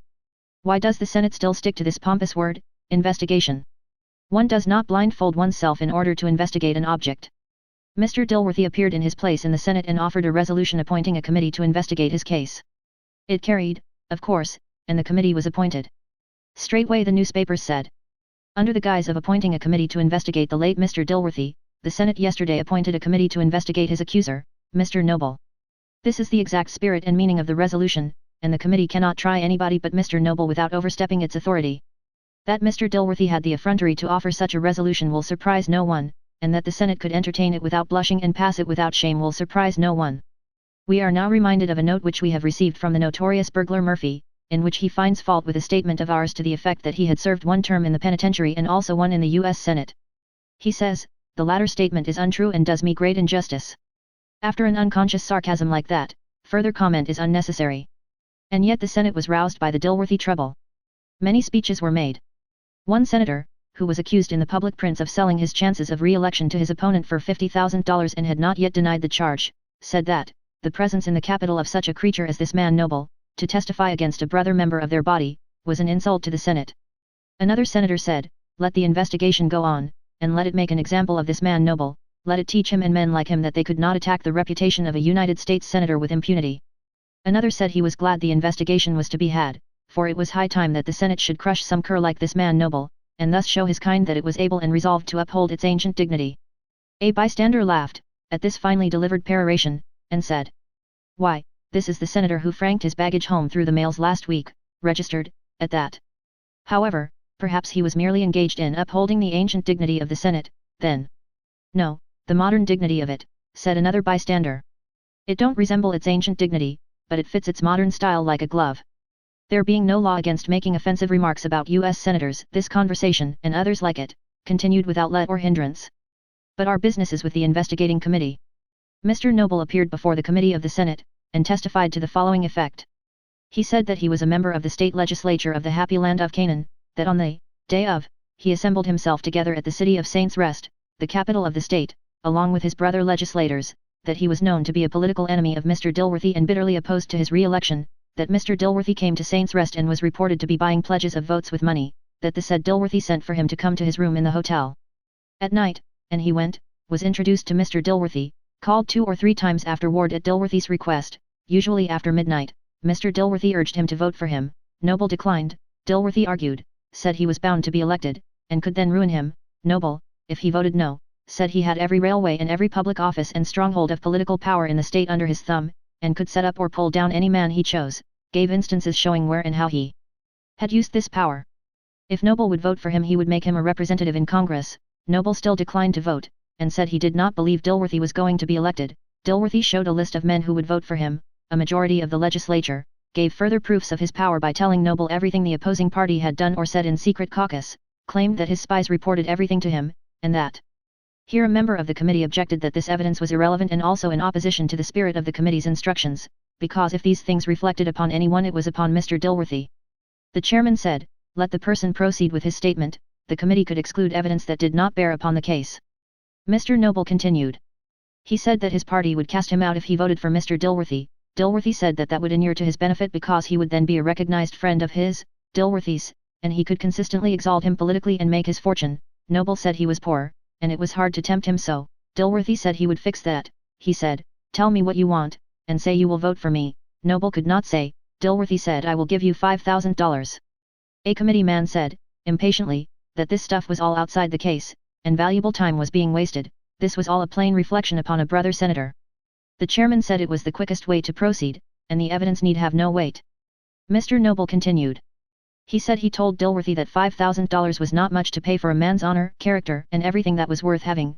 Dilworthy said he was surprised. He considered $5,000 a fortune for some men, asked what Noble's figure was. Noble said he could not think $10,000 too little. Dilworthy said it was a great deal too much. He would not do it for any other man, but he had conceived a liking for Noble, and where he liked a man his heart yearned to help him. He was aware that Noble was poor, and had a family to support, and that he bore an unblemished reputation at home. For such a man and such a man's influence he could do much, and feel that to help such a man would be an act that would have its reward. The struggles of the poor always touched him. He believed that Noble would make a good use of this money and that it would cheer many a sad heart and needy home. He would give the $10,000. All he desired in return was that when the balloting began, Noble should cast his vote for him and should explain to the legislature that upon looking into the charges against Mr. Dilworthy of bribery, corruption, and forwarding stealing measures in Congress he had found them to be base calumnies upon a man whose motives were pure and whose character was stainless. He then took from his pocket $2,000 in bank bills and handed them to Noble, and got another package containing $5,000 out of his trunk and gave to him also. A committee man jumped up, and said, "At last, Mr. Chairman, this shameless person has arrived at the point. This is sufficient and conclusive. By his own confession he has received a bribe, and did it deliberately. This is a grave offence, and cannot be passed over in silence, sir. By the terms of our instructions we can now proceed to mete out to him such punishment as is meet for one who has maliciously brought disrespect upon a senator of the United States. We have no need to hear the rest of his evidence." The chairman said it would be better and more regular to proceed with the investigation according to the usual forms. A note would be made of Mr. Noble's admission. Mr. Noble continued. He said that it was now far past midnight, that he took his leave and went straight to certain legislators, told them everything, made them count the money, and also told them of the exposure he would make in joint convention. He made that exposure, as all the world knew. The rest of the $10,000 was to be paid the day after Dilworthy was elected. Senator Dilworthy was now asked to take the stand and tell what he knew about the man Noble. The senator wiped his mouth with his handkerchief, adjusted his white cravat, and said that but for the fact that public morality required an example, for the warning of future nobles, he would beg that in Christian charity this poor misguided creature might be forgiven and set free. He said that it was but too evident that this person had approached him in the hope of obtaining a bribe. He had intruded himself time and again, and always with moving stories of his poverty. Mr. Dilworthy said that his heart had bled for him, in so much that he had several times been on the point of trying to get someone to do something for him. Some instinct had told him from the beginning that this was a bad man, an evil-minded man, but his inexperience of such had blinded him to his real motives, and hence he had never dreamed that his object was to undermine the purity of a United States senator. He regretted that it was plain, now, that such was the man's object and that punishment could not with safety to the Senate's honor be withheld. He grieved to say that one of those mysterious dispensations of an inscrutable providence which are decreed from time to time by his wisdom and for his righteous purposes, had given this conspirator's tale a color of plausibility, but this would soon disappear under the clear light of truth which would now be thrown upon the case. "It so happened," said the senator, "that about the time in question, a poor young friend of mine, living in a distant town of my state, wished to establish a bank. He asked me to lend him the necessary money. I said I had no money just then, but would try to borrow it.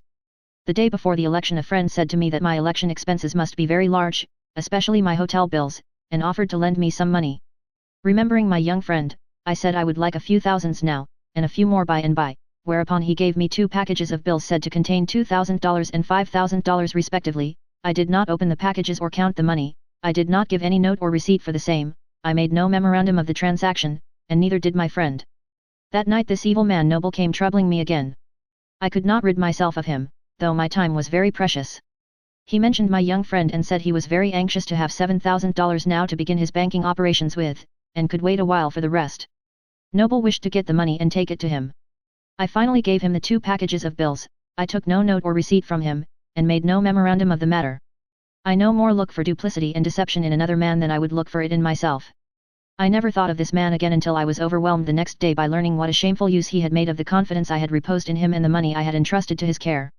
This is all, gentlemen.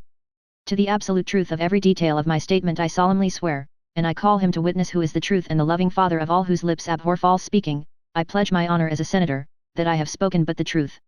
May God forgive this wicked man, as I do. Mr. Noble, Senator Dilworthy, your bank account shows that up to that day, and even on that very day, you conducted all your financial business through the medium of checks instead of bills, and so kept careful record of every moneyed transaction. Why did you deal in bank bills on this particular occasion? The chairman, the gentleman will please to remember that the committee is conducting this investigation. Mr. Noble, then will the committee ask the question? The chairman, the committee will, when it desires to know. Mr. Noble, which will not be during this century perhaps. The chairman, another remark like that, sir, will procure you the attentions of the sergeant-at-arms. Mr. Noble, D., and the sergeant-at-arms, and the committee too. Several committeemen, Mr. Chairman, this is contempt. Mr. Noble, contempt of whom? Of the committee. Of the Senate of the United States. Mr. Noble, then I am become the acknowledged representative of a nation. You know as well as I do that the whole nation hold as much as 3/5 of the United States Senate in entire contempt. 3/5 of you are Dilworthys. The sergeant-at-arms very soon put a quietus upon the observations of the representative of the nation, and convinced him that he was not in the overfree atmosphere of his happy land of Canaan. The statement of Senator Dilworthy naturally carried conviction to the minds of the committee. It was close, logical, unanswerable, it bore many internal evidences of its truth. For instance, it is customary in all countries for businessmen to loan large sums of money in bank bills instead of checks. It is customary for the lender to make no memorandum of the transaction. It is customary for the borrower to receive the money without making a memorandum of it, or giving a note or a receipt for it because the borrower is not likely to die or forget about it. It is customary to lend nearly anybody money to start a bank with, especially if you have not the money to lend him and have to borrow it for the purpose. It is customary to carry large sums of money in bank bills about your person or in your trunk. It is customary to hand a large sum in bank bills to a man you have just been introduced to, if he asks you to do it, to be conveyed to a distant town and delivered to another party. It is not customary to make a memorandum of this transaction. It is not customary for the conveyor to give a note or a receipt for the money. It is not customary to require that he shall get a note or a receipt from the man he is to convey it to in the distant town. It would be at least singular in you to say to the proposed conveyor, "You might be robbed, I will deposit the money in bank and send a check for it to my friend through the mail." Very well. It being plain that Senator Dilworthy's statement was rigidly true, and this fact being strengthened by his adding to it the support of his honor as a senator, the committee rendered a verdict of not proven that a bribe had been offered and accepted. This in a manner exonerated Noble and let him escape. The committee made its report to the Senate, and that body proceeded to consider its acceptance. One senator indeed, several senators objected that the committee had failed of its duty. They had proved this man Noble guilty of nothing, they had meted out no punishment to him. If the report were accepted, he would go forth free and scatheless, glorying in his crime, and it would be a tacit admission that any blackguard could insult the Senate of the United States and conspire against the sacred reputation of its members with impunity. The Senate owed it to the upholding of its ancient dignity to make an example of this man Noble. He should be crushed. An elderly senator got up and took another view of the case. This was a senator of the worn-out and obsolete pattern, a man still lingering among the cobwebs of the past, and behind the spirit of the age. He said that there seemed to be a curious misunderstanding of the case. Gentlemen seemed exceedingly anxious to preserve and maintain the honor and dignity of the Senate. Was this to be done by trying an obscure adventurer for attempting to trap a senator into bribing him? Or would not the truer way be to find out whether the senator was capable of being entrapped into so shameless an act, and then try him? Why, of course. Now the whole idea of the Senate seemed to be to shield the senator and turn inquiry away from him. The true way to uphold the honor of the Senate was to have none but honorable men in its body. If this senator had yielded to temptation and had offered a bribe, he was a soiled man and ought to be instantly expelled. Therefore he wanted the senator tried, and not in the usual namby-pamby way, but in good earnest. He wanted to know the truth of this matter. For himself, he believed that the guilt of Senator Dilworthy was established beyond the shadow of a doubt, and he considered that in trifling with his case and shirking it the Senate was doing a shameful and cowardly thing, a thing which suggested that in its willingness to sit longer in the company of such a man, it was acknowledging that it was itself of a kind with him and was therefore not dishonored by his presence. He desired that a rigid examination be made into Senator Dilworthy's case, and that it be continued clear into the approaching extra session if need be. There was no dodging this thing with the lame excuse of want of time. In reply, an honorable senator said that he thought it would be as well to drop the matter and accept the committee's report. He said with some jocularity that the more one agitated this thing, the worse it was for the agitator. He was not able to deny that he believed Senator Dilworthy to be guilty, but what then? Was it such an extraordinary case? For his part, even allowing the senator to be guilty, he did not think his continued presence during the few remaining days of the session would contaminate the Senate to a dreadful degree. This humorous sally was received with smiling admiration, notwithstanding it was not wholly new, having originated with the Massachusetts general in the House a day or two before, upon the occasion of the proposed expulsion of a member for selling his vote for money. The Senate recognized the fact that it could not be contaminated by sitting a few days longer with Senator Dilworthy, and so it accepted the committee's report and dropped the unimportant matter. Mr. Dilworthy occupied his seat to the last hour of the session. He said that his people had reposed a trust in him, and it was not for him to desert them. He would remain at his post till he perished, if need be. His voice was lifted up and his vote cast for the last time, in support of an ingenious measure contrived by the general from Massachusetts whereby the president's salary was proposed to be doubled and every congressman paid several $1,000s extra for work previously done, under an accepted contract, and already paid for once and receipted for. Senator Dilworthy was offered a grand ovation by his friends at home, who said that their affection for him and their confidence in him were in no wise impaired by the persecutions that had pursued him, and that he was still good enough for them. Chapter 60. For some days Laura had been a free woman once more. During this time, she had experienced, first, 2 or 3 days of triumph, excitement, congratulations, a sort of sunburst of gladness, after a long night of gloom and anxiety, then 2 or 3 days of calming down, by degrees, a receding of tides, a quieting of the storm wash to a murmurous surf beat, a diminishing of devastating winds to a refrain that bore the spirit of a truce, days given to solitude, rest, self-communion, and the reasoning of herself into a realization of the fact that she was actually done with bolts and bars, prison, horrors and impending death. Then came a day whose hours filed slowly by her, each laden with some remnant, some remaining fragment, of the dreadful time so lately ended, a day which, closing at last, left the past a fading shore behind her and turned her eyes toward the broad sea of the future. So speedily do we put the dead away and come back to our place in the ranks to march in the pilgrimage of life again. And now the sun rose once more and ushered in the first day of what Laura comprehended and accepted as a new life.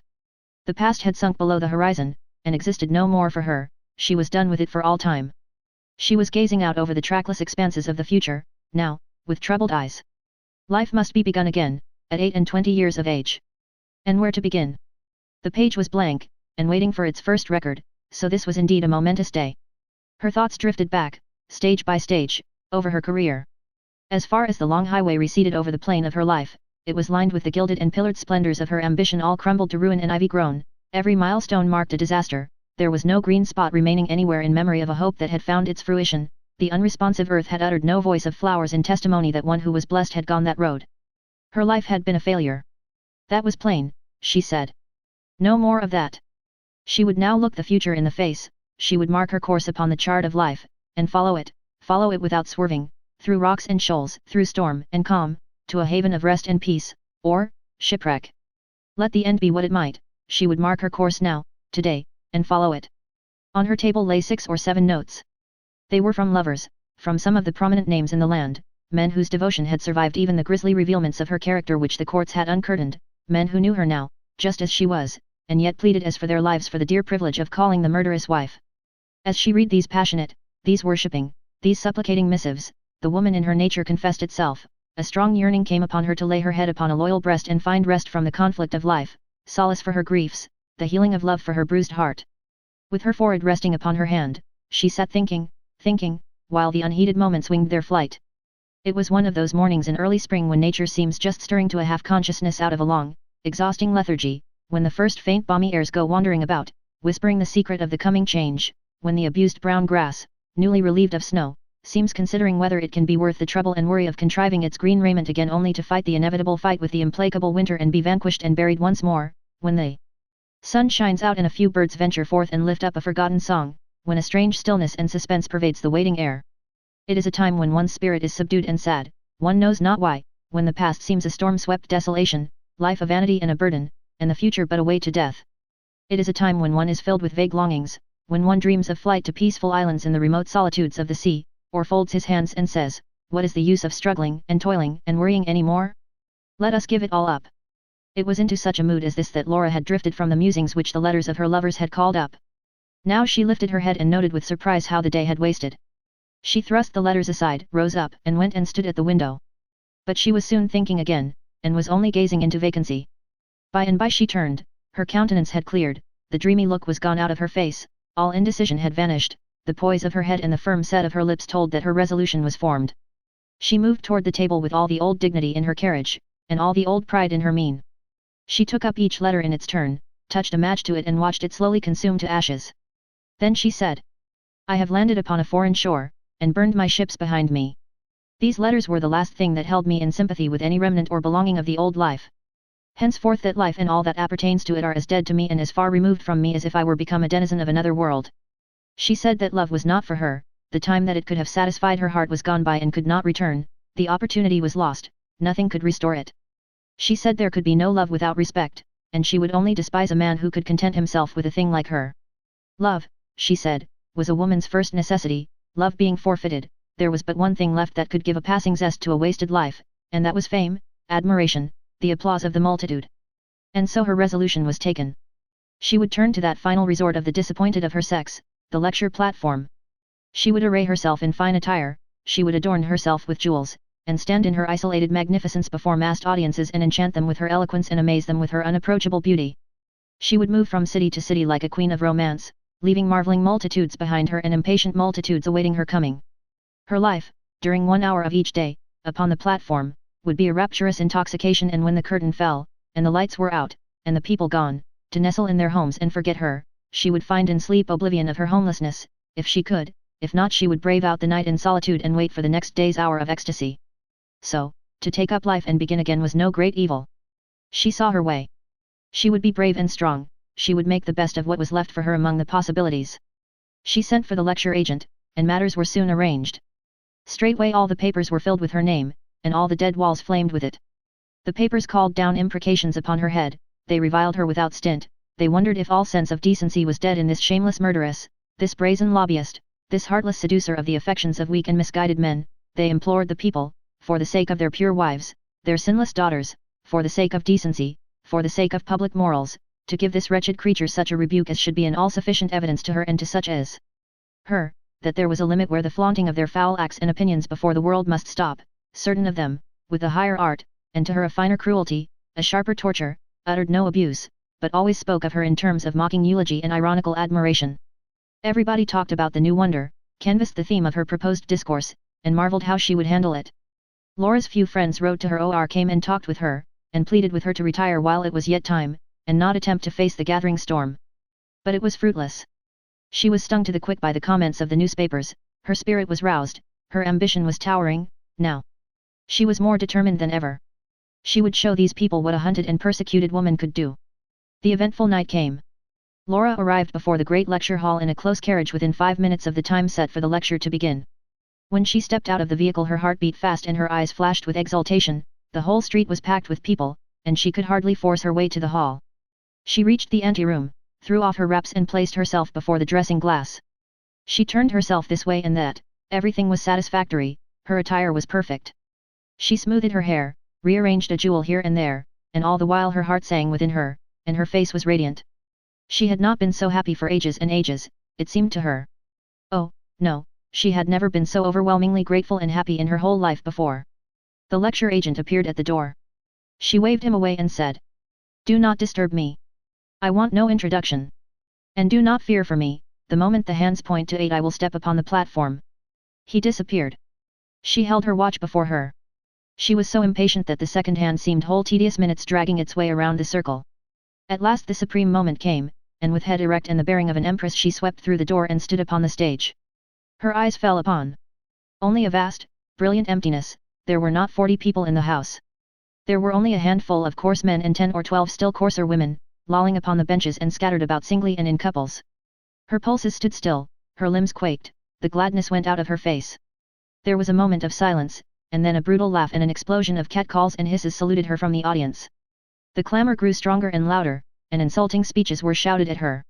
A half-intoxicated man rose up and threw something, which missed her but bespattered a chair at her side, and this evoked an outburst of laughter and boisterous admiration. She was bewildered, her strength was forsaking her. She reeled away from the platform, reached the anteroom, and dropped helpless upon a sofa.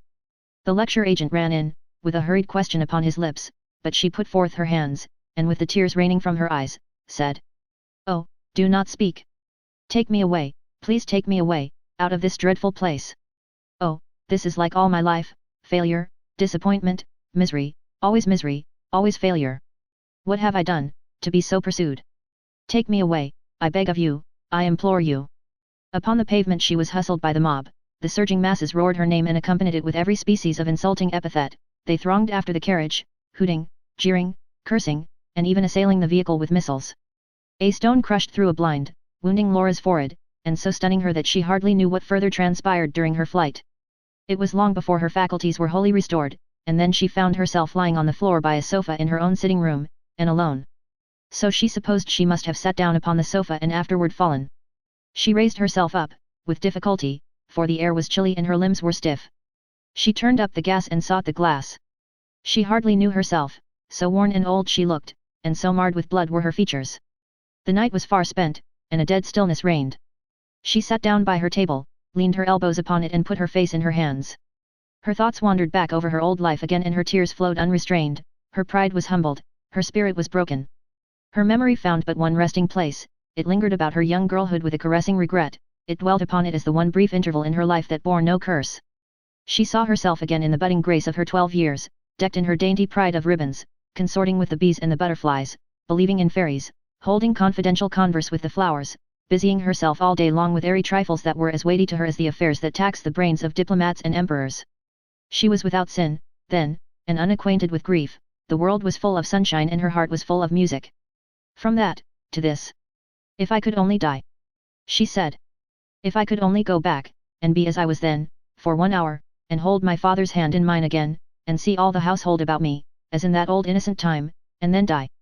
My God, I am humbled, my pride is all gone, my stubborn heart repents, have pity." When the spring morning dawned, the form still sat there, the elbows resting upon the table and the face upon the hands. All day long the figure sat there, the sunshine enriching its costly raiment and flashing from its jewels. Twilight came, and presently the stars, but still the figure remained. The moon found it there still, and framed the picture with the shadow of the window sash, and flooded it with mellow light. By and by the darkness swallowed it up, and later the grey dawn revealed it again. The new day grew toward its prime, and still the forlorn presence was undisturbed. But now the keepers of the house had become uneasy, their periodical knocking still finding no response. They burst open the door. The jury of inquest found that death had resulted from heart disease, and was instant and painless. That was all. Merely heart disease. Chapter 61. Clay Hawkins, years gone by, had yielded, after many a struggle, to the migratory and speculative instinct of our age and our people, and had wandered further and further westward upon trading ventures. Settling finally in Melbourne, Australia, he ceased to roam, became a steady-going substantial merchant, and prospered greatly. His life lay beyond the theatre of this tale. His remittances had supported the Hawkins family, entirely, from the time of his father's death until latterly when Laura by her efforts in Washington had been able to assist in this work. Clay was away on a long absence in some of the eastward islands when Laura's troubles began, trying, and almost in vain, to arrange certain interests which had become disordered through a dishonest agent, and consequently he knew nothing of the murder till he returned and read his letters and papers. His natural impulse was to hurry to the States and save his sister if possible, for he loved her with a deep and abiding affection. His business was so crippled now, and so deranged, that to leave it would be ruin. Therefore he sold out at a sacrifice that left him considerably reduced in worldly possessions, and began his voyage to San Francisco. Arrived there, he perceived by the newspapers that the trial was near its close. At Salt Lake later telegrams told him of the acquittal, and his gratitude was boundless, so boundless, indeed, that sleep was driven from his eyes by the pleasurable excitement almost as effectually as preceding weeks of anxiety had done it. He shaped his course straight for Hawkeye, now, and his meeting with his mother and the rest of the household was joyful, albeit he had been away so long that he seemed almost a stranger in his own home. But the greetings and congratulations were hardly finished when all the journals in the land clamoured the news of Laura's miserable death. Mrs. Hawkins was prostrated by this last blow, and it was well that Clay was at her side to stay her with comforting words and take upon himself the ordering of the household with its burden of labours and cares. Washington Hawkins had scarcely more than entered upon that decade which carries one to the full blossom of manhood which we term the beginning of middle age, and yet a brief sojourn at the capital of the nation had made him old. His hair was already turning grey when the late session of Congress began its sittings. It grew greyer still, and rapidly, after the memorable day that saw Laura proclaimed a murderess. It waxed greyer and still greyer during the lagging suspense that succeeded it and after the crash which ruined his last hope, the failure of his bill in the Senate and the destruction of its champion, Dilworthy. A few days later, when he stood uncovered while the last prayer was pronounced over Laura's grave, his hair was whiter and his face hardly less old than the venerable ministers whose words were sounding in his ears. A week after this, he was sitting in a double-bedded room in a cheap boarding house in Washington, with Col. Sellers. The two had been living together lately, and this mutual cavern of theirs the Colonel sometimes referred to as their premises and sometimes as their apartments, more particularly when conversing with persons outside. A canvas-covered modern trunk, marked G.W.H. stood on end by the door, strapped and ready for a journey. On it lay a small morocco satchel, also marked G.W.H. There was another trunk close by, a worn, and scarred, an ancient hair relic, with B.S. wrought and brass nails on its top. On it lay a pair of saddlebags that probably knew more about the last century than they could tell. Washington got up and walked the floor a while in a restless sort of way, and finally was about to sit down on the hair trunk. "Stop, don't sit down on that!" exclaimed the Colonel. "There, now, that's all right, the chair's better.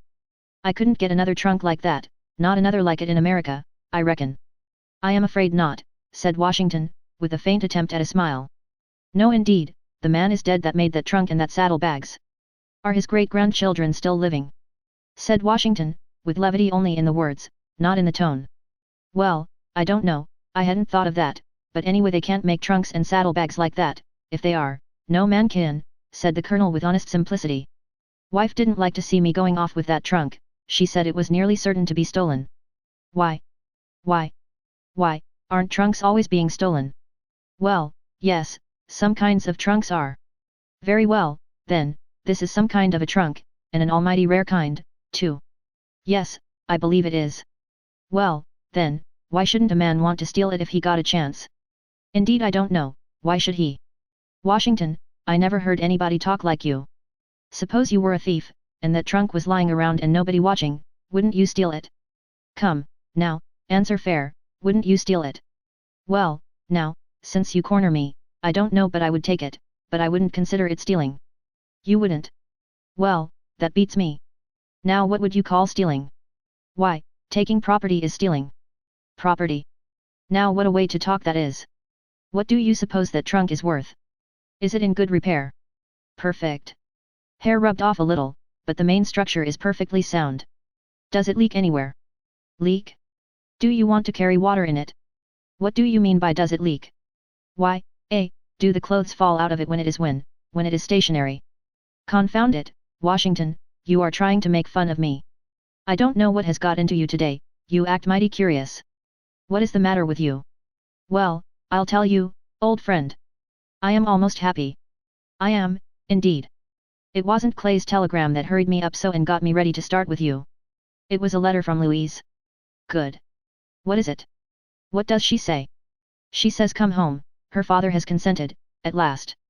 My boy, I want to congratulate you, I want to shake you by the hand. It's a long turn that has no lane at the end of it, as the proverb says, or somehow that way. You'll be happy yet, and Beria Sellers will be there to see, thank God. I believe it.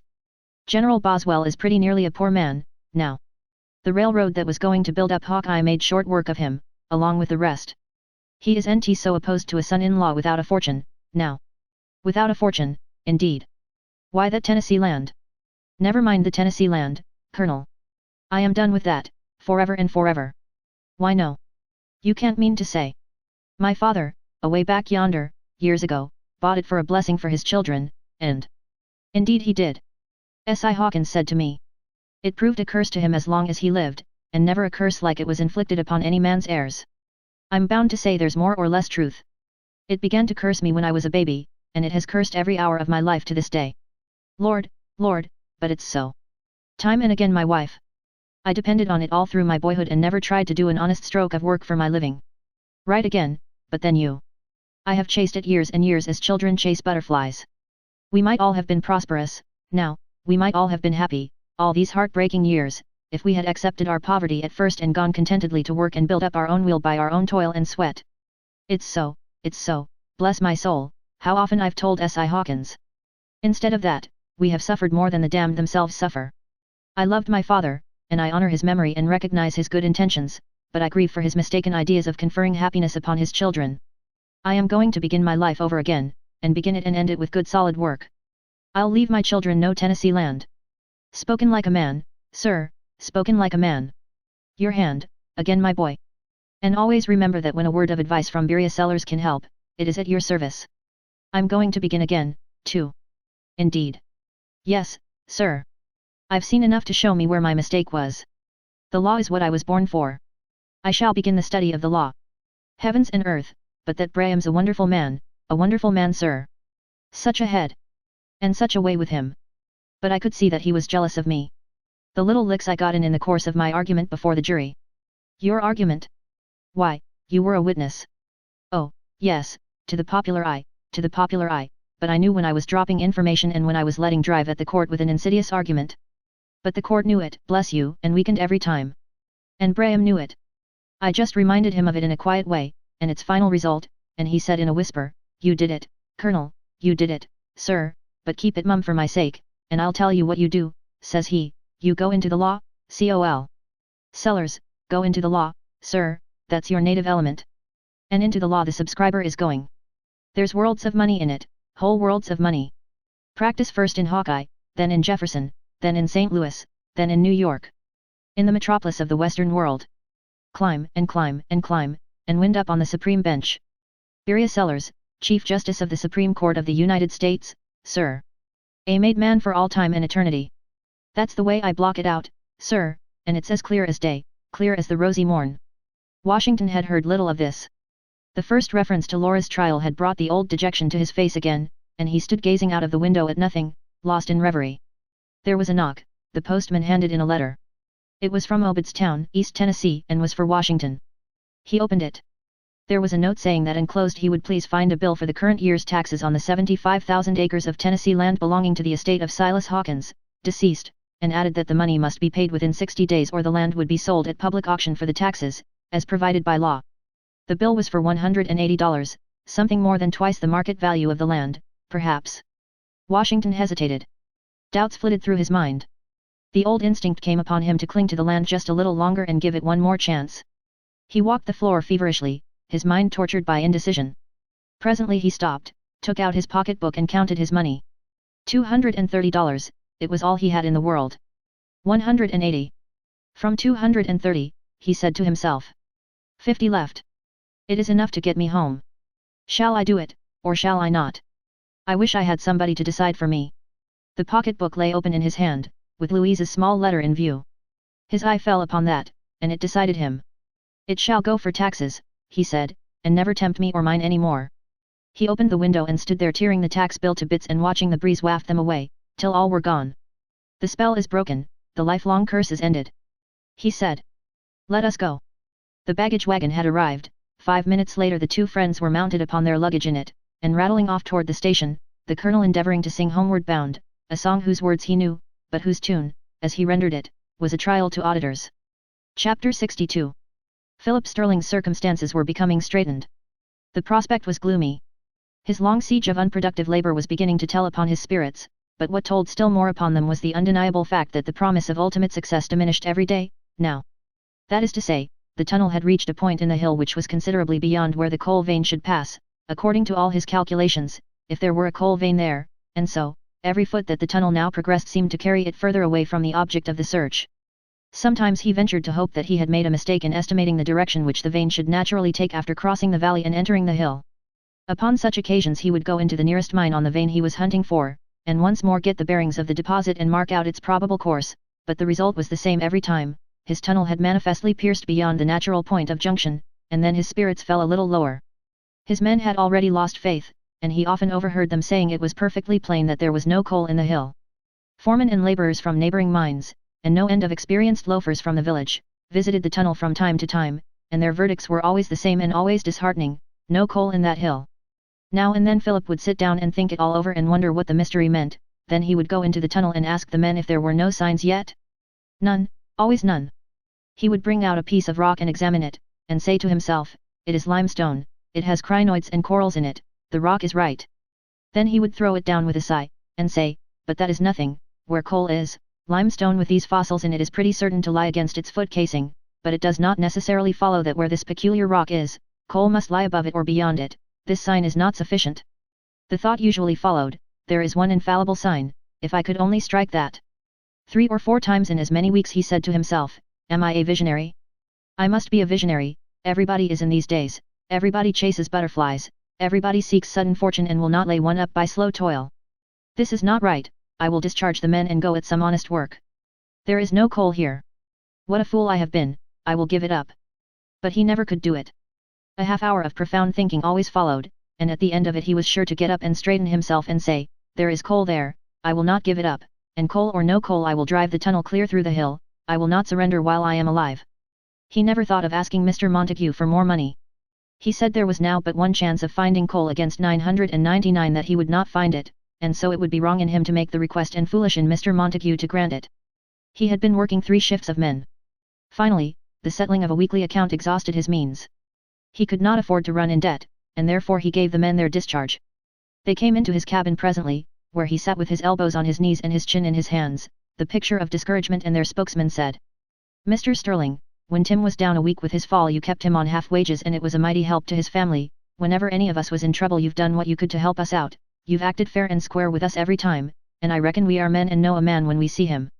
We haven't got any faith in that hill, but we have a respect for a man that's got the pluck that you've showed.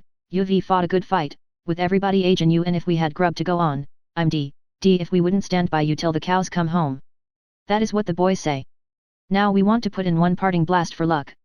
We want to work 3 days more, if we don't find anything, we won't bring in no bill against you. That is what we've come to say. Philip was touched.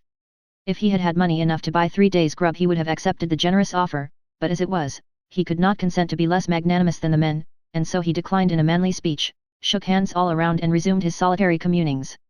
The men went back to the tunnel and put in a parting blast for luck anyhow. They did a full day's work and then took their leave. They called at his cabin and gave him goodbye, but were not able to tell him their day's effort had given things a more promising look. The next day Philip sold all the tools but 2 or 3 sets. He also sold one of the now deserted cabins as old lumber, together with its domestic wares, and made up his mind that he would buy provisions with the trifle of money thus gained and continue his work alone. About the middle of the afternoon he put on his roughest clothes and went to the tunnel. He lit a candle and groped his way in. Presently he heard the sound of a pick or a drill, and wondered what it meant. A spark of light now appeared in the far end of the tunnel, and when he arrived there he found the man Tim at work. Tim said, "I'm to have a job in the Golden Briar mine by and by, in a week or 10 days, and I'm going to work here till then. A man might as well be at something, and besides I consider that I owe you what you paid me when I was laid up." Philip said, "Oh, no, he didn't owe anything," but Tim persisted, and then Philip said he had a little provision, now, and would share. So for several days Philip held the drill and Tim did the striking. At first Philip was impatient to see the result of every blast, and was always back and peering among the smoke the moment after the explosion. But there was never any encouraging result, and therefore he finally lost almost all interest, and hardly troubled himself to inspect results at all. He simply labored on, stubbornly and with little hope. Tim stayed with him till the last moment, and then took up his job at the Golden Briar, apparently as depressed by the continued barrenness of their mutual labors as Philip was himself. After that, Philip fought his battle alone, day after day, and slow work it was, he could scarcely see that he made any progress. Late one afternoon he finished drilling a hole which he had been at work at for more than 2 hours, he swabbed it out, and poured in the powder and inserted the fuse, then filled up the rest of the hole with dirt and small fragments of stone, tamped it down firmly, touched his candle to the fuse, and ran. By and by the dull report came, and he was about to walk back mechanically and see what was accomplished, but he halted, presently turned on his heel and thought, rather than said, "No, this is useless, this is absurd. If I found anything it would only be one of those little aggravating seams of coal which doesn't mean anything," and by this time he was walking out of the tunnel. His thought ran on. "I am conquered. I am out of provisions, out of money, I have got to give it up. All this hard work lost. But I am not conquered. I will go and work for money, and come back and have another fight with fate. Ah me, it may be years, it may be years." Arrived at the mouth of the tunnel, he threw his coat upon the ground, sat down on a stone, and his eye sought the westering sun and dwelt upon the charming landscape which stretched its woody ridges, wave upon wave, to the golden horizon. Something was taking place at his feet which did not attract his attention. His reverie continued, and its burden grew more and more gloomy. Presently he rose up and cast a look far away toward the valley, and his thoughts took a new direction. "There it is. How good it looks. But down there is not up here. Well, I will go home and pack up, there is nothing else to do." He moved off moodily toward his cabin. He had gone some distance before he thought of his coat, then he was about to turn back, but he smiled at the thought, and continued his journey. Such a coat as that could be of little use in a civilized land. A little further on, he remembered that there were some papers of value in one of the pockets of the relic, and then with a petulant ejaculation he turned back, picked up the coat and put it on. He made a dozen steps, and then stopped very suddenly. He stood still a moment, as one who is trying to believe something and cannot. He put a hand up over his shoulder and felt his back, and a great thrill shot through him. He grasped the skirt of the coat impulsively and another thrill followed. He snatched the coat from his back, glanced at it, threw it from him and flew back to the tunnel. He sought the spot where the coat had lain, he had to look close, for the light was waning, then to make sure, he put his hand to the ground and a little stream of water swept against his fingers. "Thank God, I've struck it at last." He lit a candle and ran into the tunnel, he picked up a piece of rubbish cast out by the last blast, and said, "This clayey stuff is what I've longed for, I know what is behind it." He swung his pick with hearty goodwill till long after the darkness had gathered upon the earth, and when he trudged home at length he knew he had a coal vein and that it was 7 feet thick from wall to wall.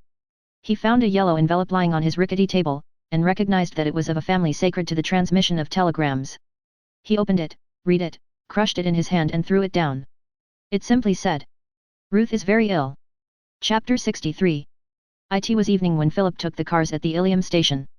The news of his success had preceded him, and while he waited for the train, he was the center of a group of cager questioners, who asked him 100 things about the mine, and magnified his good fortune. There was no mistake this time.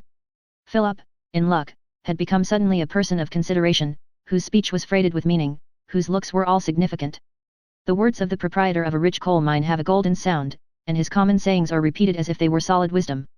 Philip wished to be alone, his good fortune at this moment seemed an empty mockery, one of those sarcasms of fate, such as that which spreads a dainty banquet for the man who has no appetite. He had longed for success principally for Ruth's sake, and perhaps now, at this very moment of his triumph, she was dying. "Just what I said, Mr. Sterling," the landlord of the Ilium Hotel kept repeating. "I told Jake Schmidt he find him dear just so sure as noting."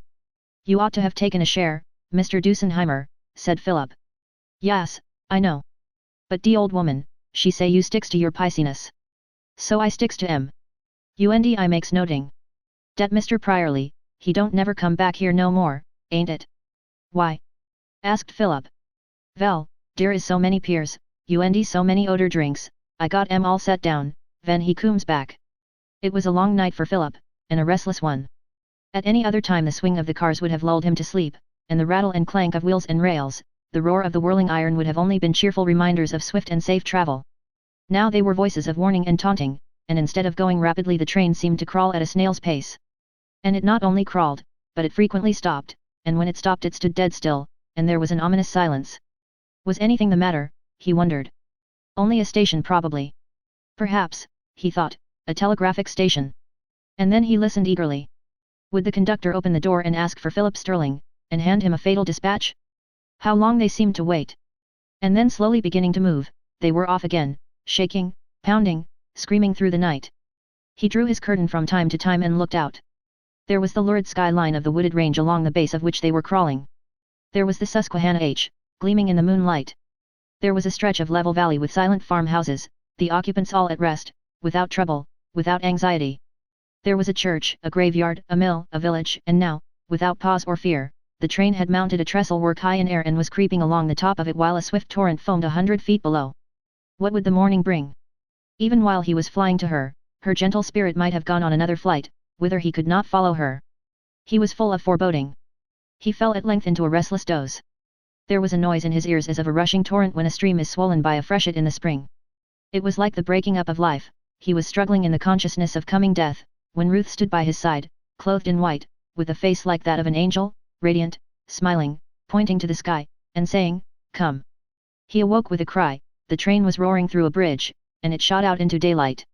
When morning came the train was industriously toiling along through the fat lands of Lancaster, with its broad farms of corn and wheat, its mean houses of stone, its vast barns and granaries, built as if for storing the riches of Heliogabalus. Then came the smiling fields of Chester, with their English green, and soon the county of Philadelphia itself, and the increasing signs of the approach to a great city. Long trains of coal cars, laden and unladen, stood upon sidings, the tracks of other roads were crossed, the smoke of other locomotives was seen on parallel lines, factories multiplied, streets appeared, the noise of a busy city began to fill the air, and with a slower and slower clank on the connecting rails and interlacing switches the train rolled into the station and stood still. It was a hot August morning. The broad streets glowed in the sun, and the white-shuttered houses stared at the hot thoroughfares like closed bakers' ovens set along the highway. Philip was oppressed with the heavy air, the sweltering city lay as in a swoon. Taking a streetcar, he rode away to the northern part of the city, the newer portion, formerly the district of Spring Garden, for in this the Boltons now lived, in a small brick house, befitting their altered fortunes. He could scarcely restrain his impatience when he came in sight of the house. The window shutters were not bowed, thank God, for that. Ruth was still living, then. He ran up the steps and rang. Mrs. Bolton met him at the door. "Thee is very welcome, Philip." "And Ruth?" "She is very ill, but quieter than she has been, and the fever is a little abating. The most dangerous time will be when the fever leaves her. The doctor fears she will not have strength enough to rally from it." "Yes, thee can see her." Mrs. Bolton led the way to the little chamber where Ruth lay. "Oh," said her mother, "if she were only in her cool and spacious room in our old home. She says that seems like heaven." Mr. Bolton sat by Ruth's bedside, and he rose and silently pressed Philip's hand. The room had but one window, that was wide open to admit the air, but the air that came in was hot and lifeless. Upon the table stood a vase of flowers. Ruth's eyes were closed, her cheeks were flushed with fever, and she moved her head restlessly as if in pain. "Ruth," said her mother, bending over her, "Philip is here." Ruth's eyes unclosed, there was a gleam of recognition in them, there was an attempt at a smile upon her face, and she tried to raise her thin hand, as Philip touched her forehead with his lips, and he heard her murmur, "Dear philosophy." There was nothing to be done but to watch and wait for the cruel fever to burn itself out. Dr. Longstreet told Philip that the fever had undoubtedly been contracted in the hospital, but it was not malignant, and would be little dangerous if Ruth were not so worn down with work, or if she had a less delicate constitution. It is only her indomitable will that has kept her up for weeks. And if that should leave her now, there will be no hope. You can do more for her now, sir, than I can. How I? Asked Philip eagerly. Your presence, more than anything else, will inspire her with the desire to live. When the fever turned, Ruth was in a very critical condition. For 2 days her life was like the fluttering of a lighted candle in the wind. Philip was constantly by her side, and she seemed to be conscious of his presence, and to cling to him, as one borne away by a swift stream clings to a stretched out hand from the shore. If he was absent a moment her restless eyes sought something they were disappointed not to find. Philip so yearned to bring her back to life, he willed it so strongly and passionately, that his will appeared to affect hers and she seemed slowly to draw life from his. After 2 days of this struggle with the grasping enemy, it was evident to Dr. Longstreet that Ruth's will was beginning to issue its orders to her body with some force, and that strength was slowly coming back. In another day there was a decided improvement. As Philip sat holding her weak hand and watching the least sign of resolution in her face, Ruth was able to whisper. "I so want to live, for you, Phil." "You will, darling, you must," said Philip in a tone of faith and courage that carried a thrill of determination, of command, along all her nerves. Slowly Philip drew her back to life. Slowly she came back, as one willing but well nigh helpless. It was new for Ruth to feel this dependence on another's nature, to consciously draw strength of will from the will of another. It was a new but a dear joy, to be lifted up and carried back into the happy world, which was now all aglow with the light of love, to be lifted and carried by the one she loved more than her own life. "Sweetheart," she said to Philip, "I would not have cared to come back but for thy love. Not for thy profession. Oh, thee may be glad enough of that some day, when thy coal bed is dug out and thee and father are in the air again." When Ruth was able to ride she was taken into the country, for the pure air was necessary to her speedy recovery. The family went with her. Philip could not be spared from her side, and Mr. Bolton had gone up to Ilium to look into that wonderful coal mine and to make arrangements for developing it, and bringing its wealth to market. Philip had insisted on reconveying the Ilium property to Mr. Bolton, retaining only the share originally contemplated for himself, and Mr. Bolton, therefore, once more found himself engaged in business and a person of some consequence in 3rd Street. The mine turned out even better than was at first hoped, and would, if judiciously managed, be a fortune to them all. This also seemed to be the opinion of Mr. Bigler, who heard of it as soon as anybody, and, with the impudence of his class called upon Mr. Bolton for a little aid in a patent car wheel he had bought an interest in. That rascal, Small, he said, had swindled him out of all he had. Mr. Bolton told him he was very sorry, and recommended him to sue Small. Mr. Small also came with a similar story about Mr. Bigler, and Mr. Bolton had the grace to give him like advice. And he added, "If you and Bigler will procure the indictment of each other, you may have the satisfaction of putting each other in the penitentiary for the forgery of my acceptances." Bigler and Small did not quarrel however. They both attacked Mr. Bolton behind his back as a swindler, and circulated the story that he had made a fortune by failing. In the pure air of the Highlands, amid the golden glories of ripening September, Ruth rapidly came back to health. How beautiful the world is to an invalid, whose senses are all clarified, who has been so near the world of spirits that she is sensitive to the finest influences, and whose frame responds with a thrill to the subtlest ministrations of soothing nature. Mere life is a luxury, and the color of the grass, of the flowers, of the sky, the wind in the trees, the outlines of the horizon, the forms of clouds, all give a pleasure as exquisite as the sweetest music to the ear famishing for it. The world was all new and fresh to Ruth, as if it had just been created for her, and love filled it, till her heart was overflowing with happiness. It was golden September also at Fallkill. And Alice sat by the open window in her room at home, looking out upon the meadows where the labourers were cutting the second crop of clover. The fragrance of it floated to her nostrils. Perhaps she did not mind it. She was thinking. She had just been writing to Ruth, and on the table before her was a yellow piece of paper with a faded 4-leaved clover pinned on it, only a memory now. In her letter to Ruth she had poured out her heartiest blessings upon them both, with her dear love forever and forever. "Thank God," she said, "they will never know. They never would know. And the world never knows how many women there are like Alice, whose sweet but lonely lives of self-sacrifice, gentle, faithful, loving souls, bless it continually." "She is a dear girl," said Philip, when Ruth showed him the letter.